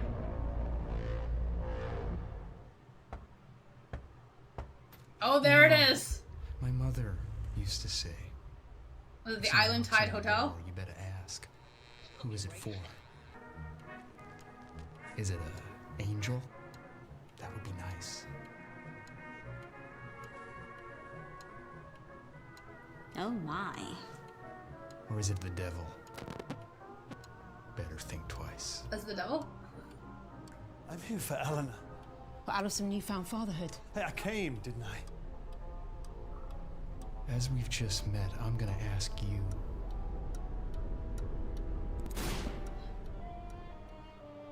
Do I want to come with you, Josh?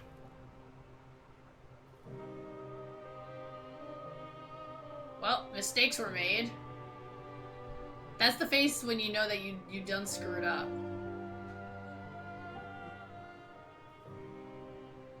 Good times. Good times.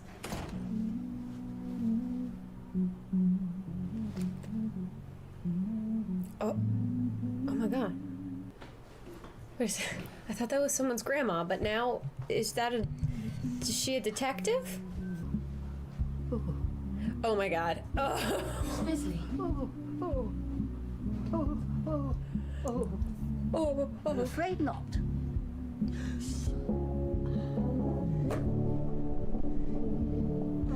What? Oh my god. Granny, what is this? Debris was in a dress, which I've enclosed. I'm going to make sure she's all right. Granny's the ultimate villain. Granny turned out to be... I don't know, Granny, but now this guy's the private investigator for the redhead who got roofied by the plot twist Granny. The plot twist Granny. I'm here as a guest. I'm here as a guest. It's very irregular, sir. Mm. It's just that we've never had a guest here at the A.I.l.A Hotel. Yes. You're just gonna let me search around? Weirdo. We gotta find that kid with the cigarette out front. Huh? Red or gold? Gold. Which is why the balloon should be gold this term. But red is traditional. You've said that Exy? already. But red is customary. Oh, and your favorite color, clearly. Don't make me choose. What do you think, dear? Oh god. I don't know, man. They're just, I think you should stick with red. By any chance have either of you seen... Well, if you're both stuck in the past, perhaps I should leave you all behind. Oh, come back. It's no fun without you. I feel like I'm in Wonderland. Is anyone else getting the Alice in Wonderland vibes? Everyone's so peculiar. It's always hard when you lose something. A pageant, let's say, but passion is doing whatever it takes to get it back. Am I right? I'd do anything. Then maybe you're the one I've been looking for. Oh yeah. Oh, she's flirting. The bunny mask. It's so cute. Okay, it's good to have an ally in this funky place, but I don't know if I can trust her still. Jordan Hemlock. You're here to see me, no doubt? Yes. I'm Jordan Hemlock. I've created a petition for the Grand Elect to change the terminology. Okay. The Grand Elect await. Huh? I'm a little bit worried that they're going to be doing like blood sacrifices or something next. So this game's gonna be so that weird. Was the A.I.l.A Hotel. I love it. Oh my god.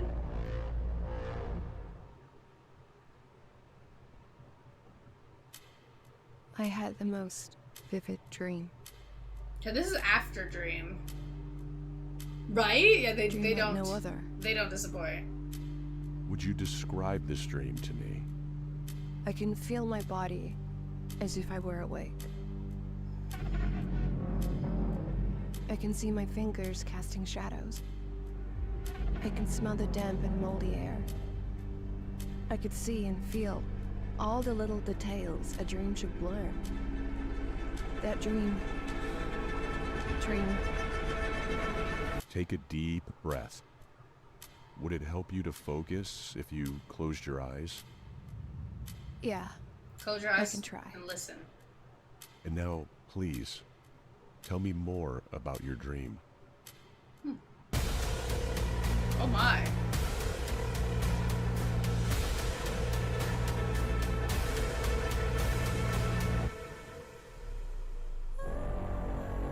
$9.28. Oh, okay, so it's coming soon. Okay.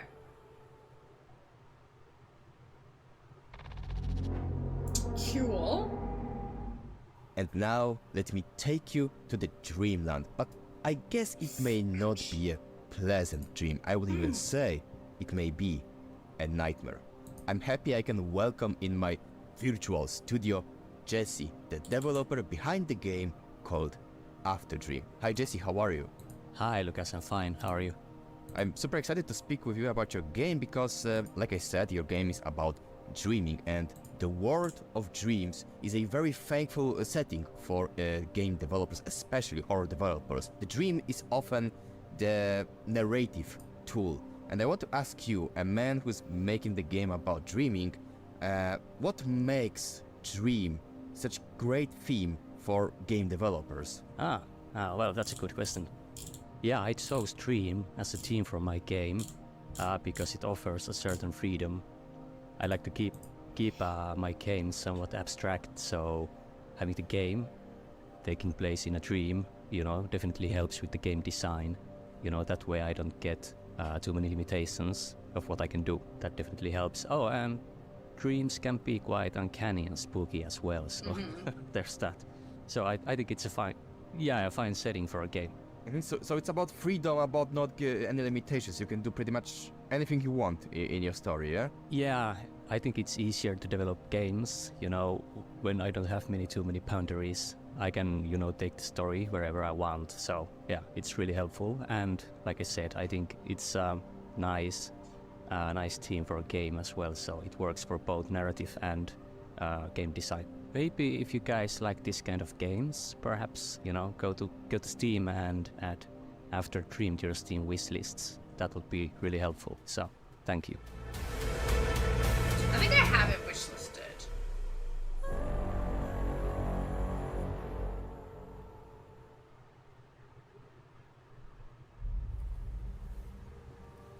I can feel it. Oh, we're here finally? Ascension? So thick it chokes the There air. it is, Silent Hill. You want to know how you can escape from this place. But you can't. Any more than you can escape yourself and the pain you carry. I'm It so fills you hyped up for this. like a sickness, a disease that you pass on to everyone you meet, everyone you love, even your children. Because no matter how hard, how fast, how far you run, your past will catch up with you. Oh my god.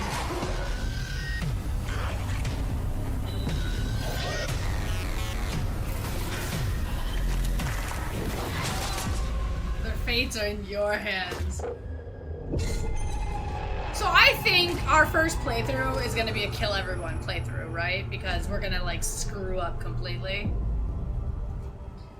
2023. Ah, give me an official date! Oh, it looks so good. Maybe you remember, many years ago we had that cool gaming series, horror gaming series about a foggy town. People liked it. We had weird characters, weird stories, and yeah, I'm messing around. Of course we remember Silent Hill. It was and is one of the best gaming series of all time, and it's back. Konami announced a few great looking titles like Silent Hill F, Silent Hill 2 Remake, and one unique, mysterious project called Silent Hill Ascension, and I'm happy I can get to the source of it and talk with Stefan, a man behind Silent Hill Ascension. Hi Stefan, how are you? Good, how you doing, Lukasz? When I first saw Silent Hill Ascension, I was like, what the hell is that? But in a positive way, of course. So, if I could ask you what it is, like, we know that it's not a game, strictly game, it's something much more. So I'm curious, how are you going to experience your stories in Silent Hill Ascension? Absolutely. Silent Hill Ascension is an interactive streaming series in which the entire audience, collectively, will be making the decisions that appear in the story. Wait, what? So we will have cinematics that tell you story, kind of building on the heritage of Bandersnatch from Netflix or the Telltale games. As a group, the entire audience will come together and participate in the decisions that are going on in the story, and that will change the narrative as we go on day by day. So every day there'll be decisions to make that audiences all around the world can participate in, and that changes the story. So the other thing that is unique about what we're doing is once a decision is made by the entire audience, it locks in and is canon. Everyone sees it, everyone experiences the same thing. So you gotta be there to participate in those decisions, because you can't go back and try again. You can't log on to a different server and have a different experience. The entire audience is seeing the same story, participating in the same decisions, and those outcomes are the canon result that is true for this Ascension story and for the Silent Hill universe forever. So you participate, you make those changes together, and then you see what happens. Oh, I see. So you cannot, like in a video game, you cannot save game, load game if you don't like the outcome. No, it's, wow, it's heavy, but it's interesting. Yeah, you gotta participate. You gotta get other audience members to rally behind your choices through our social systems, right? Like, oh no, choose choice A, don't choose choice B. Choice B is terrible, no, team A. And that's the fun of it, is I don't like this. The whole audience together in a shared experience to debate and participate in these decisions, and then experience the outcomes and all of the heart-wrenching and hand-wringing results that are going to flow from the decisions that you all make together. Silent Hill is a big brand, and I'm curious if it was a challenge for you to, work with it, or maybe this brand is so cool that it was easy job to do. The challenge of working with the Silent Hill brand, and it's a good challenge, is there's a long history of really cool and interesting games and films and so on. And to come up with something that honors that heritage, that carries forward the pillars that make Silent Hill such a great franchise, the things that people really latch onto emotionally and viscerally in the Silent Hill experiences, but also do something new. And we feel that we've done that. In terms of working with Konami, they're amazing. We love working with Konami. So that's been great. So the real challenge was to come up with something that we think that a broad sector of the fans are going to enjoy, and that is also going to bring in new fans. And we believe that we've come up with a story and an experience that's going to do that. So we're very excited. So Silent Hill Ascension is a really unique installment in the Silent Hill franchise. It's the first time that the whole Silent Hill audience will be able to come together as a group and make narrative decisions, debate them amongst each other, participate in the decisions, and then the story locks in, and the audience collectively are creating the canon for the Silent Hill franchise.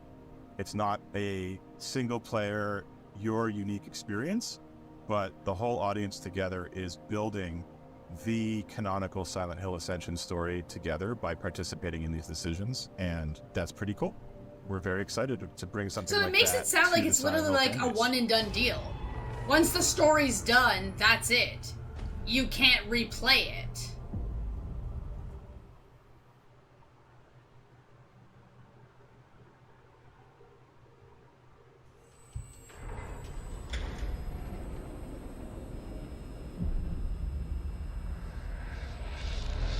Like, I don't know how I feel about I was it. attacked while on a job. I got hit in the head, and when I woke up, I was in almost nothing but my birthday suit. Okay. Shooter game.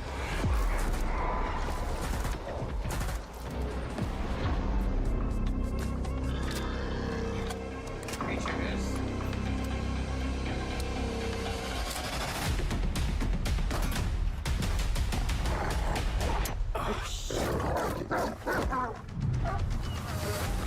Whoa.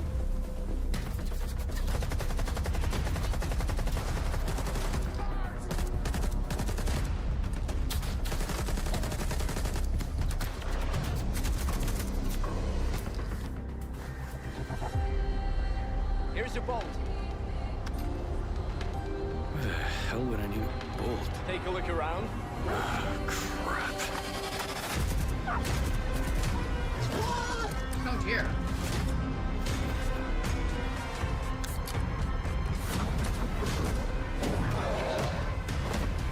Door! Open the door! I've got nowhere to go back to, Herman. Oh! Over and out. Oh. Oh, it's Stalker 2. I was just thinking to myself, In the history of this is a humanity, game that I'm probably no gonna matter avoid. how dark, It's not my style of bloody, gameplay. or violence times we live in. But then as soon as we I see always Stalker 2, it's like, had fuck, art. I want to play Stalker 2. No matter what's going on, we always had books, music, movies, and artists ready to work on their creation, no matter how bad the world is. And today we can say the same thing about video game developers. I'm honored to introduce 3 such game creators, members of a brave team working on the upcoming game called Stalker 2: Heart of Chernobyl. And those 3 amazing people are Dmitry Anoshka, lead level artist. Hi Dmitry. Serafim Onyshchenko, narrative designer. Hello. And Bogdan Bortakov, game designer. Hey. Before we will start, I need to stress one thing. I played the first installment in the Stalker series when I was a teenager, and the whole original trilogy had a huge impact on me. Talking to the developers responsible for the next installment in this series, it's something amazing. So thank you very much for your time. So let's begin. How I can't deny, it this does look installment, good, though. Stalker 2, build upon the legacy of the previous Stalker games? Will fans of the original trilogy find in Stalker 2 a lot of references to the previous titles, and generally, will they feel at home? Stalker 2 is a huge, seamless open world consisting of many regions. Every region has its own characteristic: architecture, inhabitants, anomalies, and even nature. And for many of this region, the real-life Chernobyl exclusion zone and the location from the original trilogy were the main inspiration for us. But after the events of Call of Pripyat, time has passed, and some familiar locations have undergone changes. For example, some have been taken over by artifactions, some formerly abandoned locations have been inhabited, some have become completely empty, and some locations have been changed or expanded. We tried to repeat all the best from original trilogy, but at the same time we significantly expanded it and rethought our world, adding something new that should have naturally appeared in the zone of the region. And it will certainly be the place. It does look good, Our story, of course, it uses the lore and the events of the classical trilogy. Still, it's only the foundation of the new plot. Our goal is to show how time has changed the zone and those who stayed inside. You can expect to see familiar faces, of course, but after decades they changed, and the world around them changed too. Over the course of the main storyline, we will meet people who were changed, entangled, and subjugated by the zone itself. So, like the zone is a place that remains outside of time. It's still has changes inside because being predictable is against its nature. Also, we've analyzed player feedback from the original trilogy, and we'd like to address known issues and improve the shooting model in the sequel. Also, our primary goal here with the shooting was to enhance the shooting experience by improving handling, sound effects, animations, hit feedback. And also we embrace the change in difficulty settings, the known and existing tropes of it, with separate features like overall number of the enemies in combat situations, their behavior, their efficiency, instead of, switching the regular numbers. Talking about shooting, Bogdan, I have a question to you, because Stalker has never been just a shooter. Those games have a lot of elements from other genres, and I understand, is it going to be similar in Stalker 2? How do you generally design a shooter in open world? Thank you, that's a great question. So the original Stalker games were never just about a shooter. They instead provided the kind of experience like a unique mix, or sometimes even a synergy of ideas and concepts that value immersion as the true goal.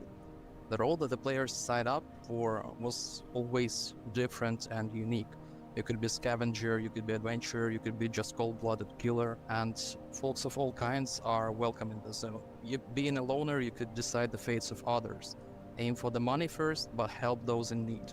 That's the conscience, and that's the core belief, I'd say, here. So with Stalker 2, we've done our best to maintain these values, to cherish them, and adapt familiar mechanics and systems to evolve the final result. It's not just a legacy as well, because to embrace the concept of a true open world, it brought a lot of challenges on us and creative opportunities as well. As a result, we had to maintain a constant watch over our system design, iterating through a lot of concepts and ideas to shape the zone into a place where horror and reality coexist, while the adventure is designed to amaze, overwhelm, challenge, and also, scare you. That's our goal as well. That would be a good moment to delve into specifics, but we'd like to avoid spoiling the fun for our players, so let's just say that our world is probably more alive than ever. Yes, let's say something for players to discover themselves when playing the game. And Seraphim, the mystery was always an important part of the Stalker story. No matter if we speak about who is Trialog, who first arrived at the center of the zone, there is always a secret in the stories of Stalker games. Can we expect the same from Stalker 2? So Stalker is not the horror game itself, it surely can be frightening, and the very essence of the setting is an expedition into unknown in search of mystery, looking for some secrets hidden in the most hostile place on the earth, and the unknown is what we fear the most, so I think we will have it, and a lot.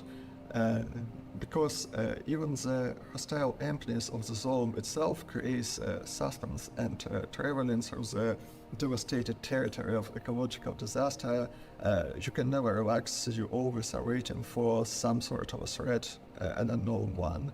And even the safest places, the beacons of life, the hubs can suddenly disappear or become hostile. Essential layer of the zone's horror is its effects on humans and animals, like the name of mutants already bears the mark of some body horror, and the secrets of their appearance, where do they come from, what changed them so dreadly. We still have to find out for some of them. When we see that some of the mutants bear human traits, this is even more frightening. We play a lot about the themes of losing identity, reason, and disillusion in the corrosive phase of the zone. Because in the many layers of our narrative, we have this theme of losing mind, losing something that was making the core part of you. This is starting from the mindless scorched by the emissions, so-called zombified, and the controllers who taking you, creating a slave, mindless slave, the visions inside psi fields, the weird physics of the anomalies that abandon common logic, and the dread that slowly crumbles to the stalkers that stay alert in the swamps. Well, there is a lot of it, and we know that mystery is somehow a core theme for Stalker, because Stalkers, they seek the wonders, and the artifacts or profit they are seeking, it's always tied to the things that you cannot approach in daily life. Both you and Bogdan already told a little bit about it, but let me just poke a little bit more to everybody. Why do horror elements fit in this series so well? Like, we had very, very creepy moments in the original trilogy. I expect we will have the same thing in Stalker 2. You're saying that it's mostly about this hostile environment that helps to build this horror atmosphere in Stalker games? Yes, the horror itself is native to Stalker universe, I'd say, and for a lot of reasons.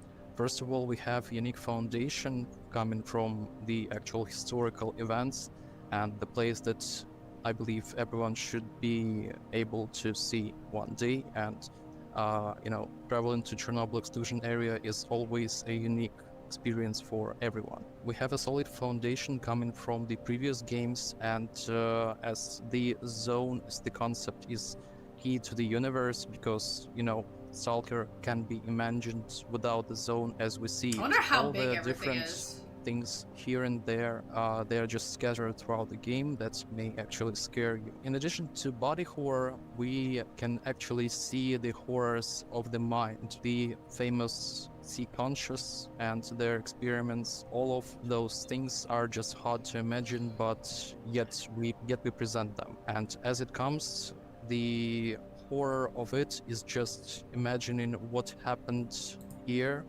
where no one would see, where no one would hear you scream all the time back then.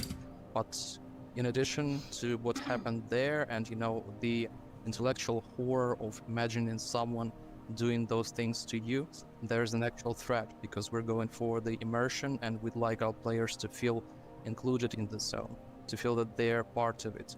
And with it comes the responsibility of, you have chosen to enter the zone. You have to bear the consequences. A lot of horrors may happen to those that explore the zone. That's what you sign up for. But of course, Stalker isn't only about the horror and the story, it also is about how it looks. I love Stalker series for its unique atmosphere built on the proper light and colors. And I'm curious, Dmitry, how do you approach your work as an artist to recreate this atmosphere but also make it even better and offer something new? Unfortunately, until the release of the game, I can't reveal many details, but I can answer your question like this. A special integrated approach to creating a Stalker atmosphere is what I have always loved Stalker for. When creating our world, we use all technologies and all techniques available for us. Narrative, sound, light, gameplay, level design, level art. We also try to influence the deep feeling of the player and not rely only on screamers. The main idea of the atmosphere of the zone is It's gonna be such a good return game. of person to his origins, to life where the world around him was stronger and more dangerous, where the fear of unknown was quite justified. I have one last thing I want to talk with all three of you guys.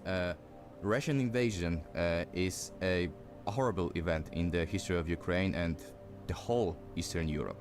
We all stand behind your soldiers and we hope for peace, but I know there is no simple answer for this question, but how do you develop the game in the shadow of war? How do you stay focused on the project when such horrible things are happening around you? This, the beginning of the full-scale war, were the worst of my life. before this, I was living in Bucha, and it's really terrible when you're home and it's people appears on the covers of the world media as one of the first evidence war crime by the Russian army. It was very difficult time for GSC.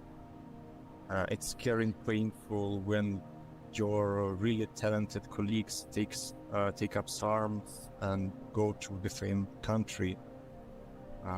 We had to transfer our release date and relocate the biggest part of our company to Prague.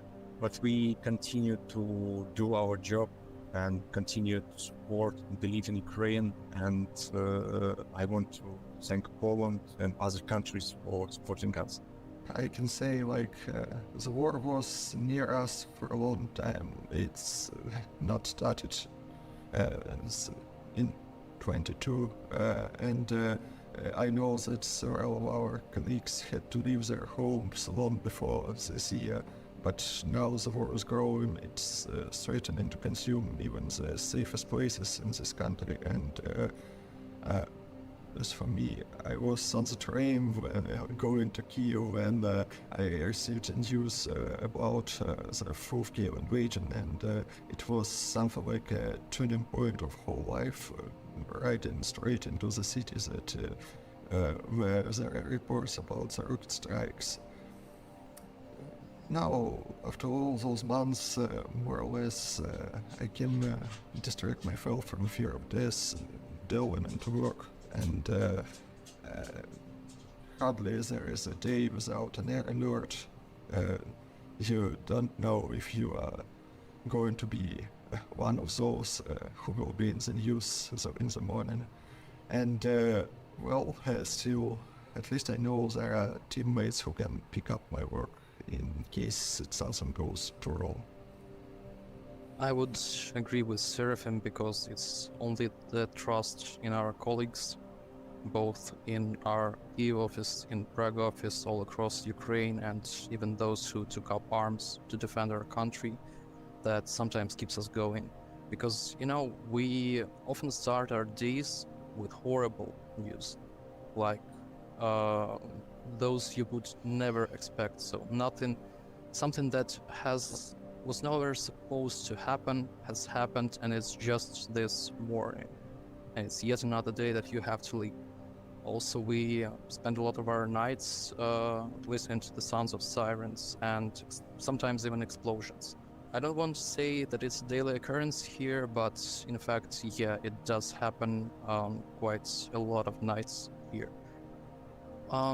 Still, it's essential that our team works as a whole. We support each other, and we overcome all the challenges and threats as we proceed. So, like, for instance, in Ukraine, each and every member of our team is, has to leave for the shelter once an area raid is issued in the region. Also, you know, with all the chaos that Russia has brought to us, we now have an additional motivation. You know, we want to create the best game to share with the world.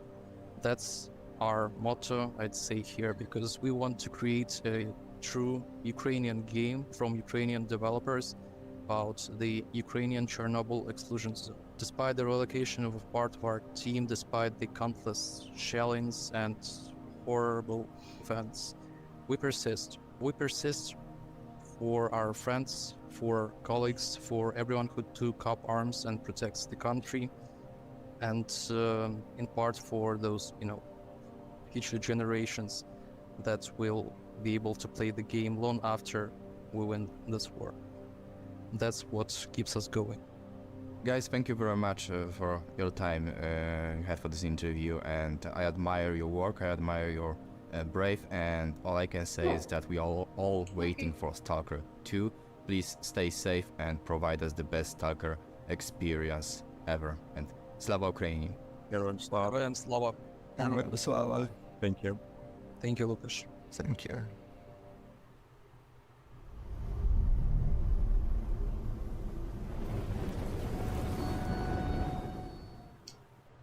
Q1 2024. Okay.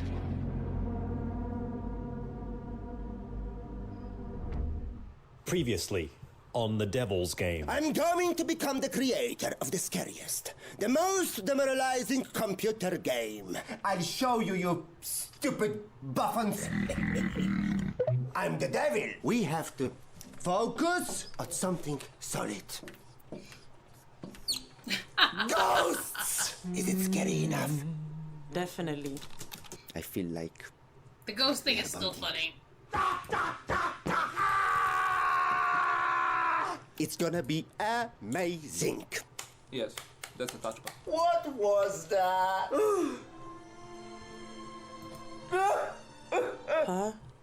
Pathetic. Guys! your fault! Guys! It's my fault! It's always me! Get your fucking self together! We have a game to make! I'm You're watching The Devil's Game.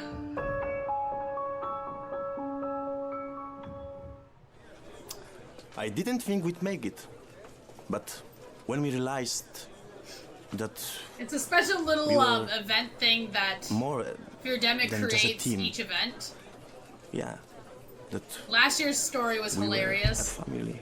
This year, it's It The was Devil's Game. one of the scariest experiences in my life. In a bad way. Oh my god. I'm beginning to sound like him, right?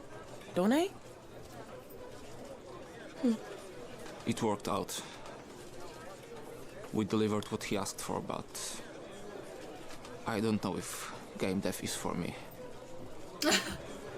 I started seriously thinking about crab fishing in Alaska. It is called a crunch, not a family. But yes, I've become a bit more tender and I rediscovered myself and connection to other people in the process. Why? Have you changed in the process? Not even fucking once. Oh god, they're still stuck wearing the same clothes.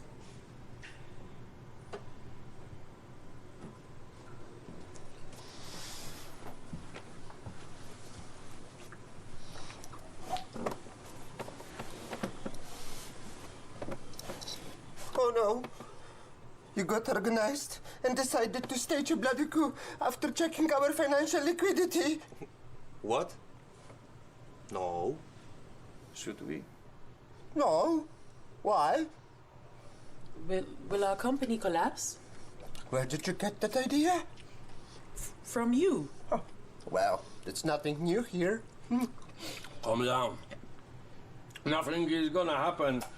Let's come with us. We have to show you something. As long as it's quick, I have a self-pity session in about half an hour. We can go.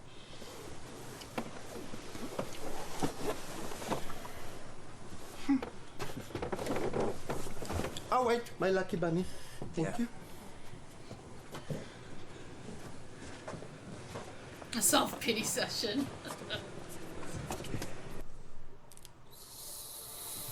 So, what is this? Your game, boss. My game. It's beautiful. It's the most beautiful thing I have ever seen in my hellishly long life. And in a good way. Now, why won't you see how it plays, my boss? Thank you, Gary. Here you are. Oh, yes. Oh, yes. It's beautiful. It's awful. So what is he saying? Who cares? He's happy. Yes, I'm happy. Your guys are great. Your guys are amazing. I thought you were only cheap workers who do anything to make stained dreams come true, but now you are the specialist. And I admire you. And my vision, of course. Well, yes. I hate to say it, and it actually makes me want to puke a bit, but I guess without you, we wouldn't have achieved this, boss. Yeah. Thanks.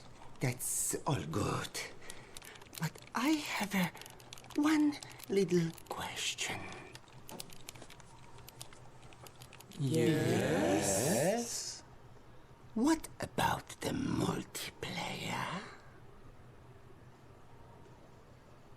Uh-oh. The game was a huge success. It was more than scary. It was simply terrible. It went around the world faster than that baseless rumor about me liking little puppies and anime. And it hit harder than the 7 plagues of Egypt. The game was in every home, and everyone was playing it. I knew I had captured the minds of thousands, millions. The hearts of everyone who played the game momentarily beat faster. And of course, in a dark rhythm of cruelty and evil. At least that's how it seems to me. Because that was the plan, right? To spread terror. Even Bob was terrified. No. This is too scary. No! Fuck this shit! Mommy! I couldn't handle it. I really did it! I mean, we did it! Yes, we did it all together!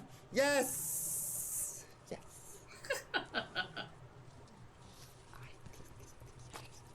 But the game is one thing. How much I learned during its development is another. I met great people and helped them become a truly close-knit team. I've bonded with everyone with ties more lasting than blood ties. And I'm not talking about kilographs here. Ah, I'm very happy that you are here with me. You will immortalize the moment of my triumph! Yes?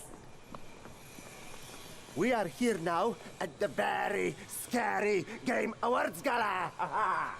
And knock of wood, I hope to win it at least few categories. But do you know where is my team? Where is my beautiful team? They should be here with me. Anyway, what they ditched will you. be our next game? You know, I'm thinking of something that will redefine the concept of horror. We are prototyping a Bill Cosby simulator. Oh, wow. Okay, we are going here. Keep your fingers crossed.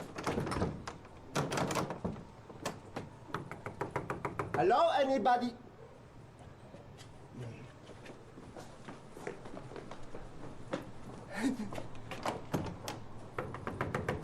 Hello? It's tomorrow, stupid! Tomorrow! Yes. So, I'm going to wait here till tomorrow. Yes. Hello? He's gonna wait here till Hello, tomorrow. everyone. Yes. That's funny.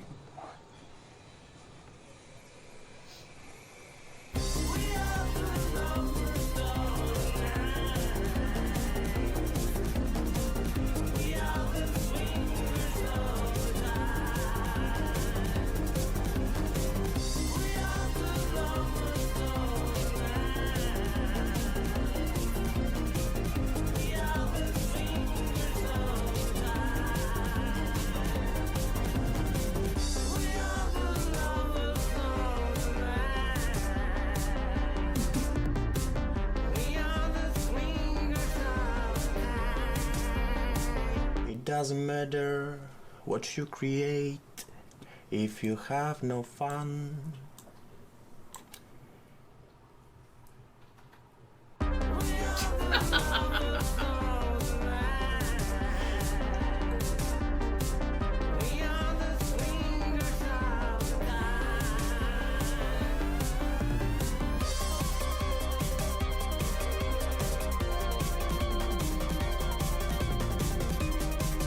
Now there's so many amazing games featured.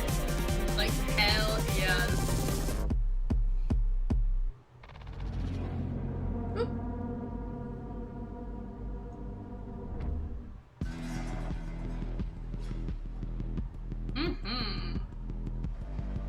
Mad props to the feardemic team for organizing this whole event. It was fantastic. So many games! Oh. Oh, look at all this. Woohoo! My name's on IGN. Woo-hoo-hoo. Hell yeah. And then all the games for anybody that still needs the names. Y'all, I'm famous now. No. So many good games. Hell yeah. I'm honestly looking forward to like all of them. Literally all of them. Maybe not so much the ones that are gonna make me like physically sick, but you know, they all look amazing. So I highly recommend you all wishlist these games.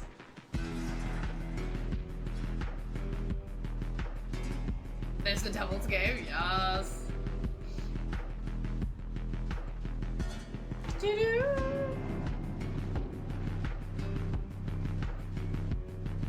Oh my god.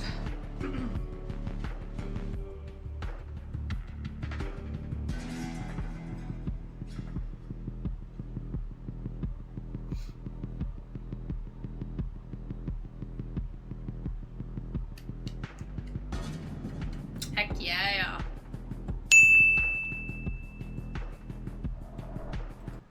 And then I can go like that because it is done.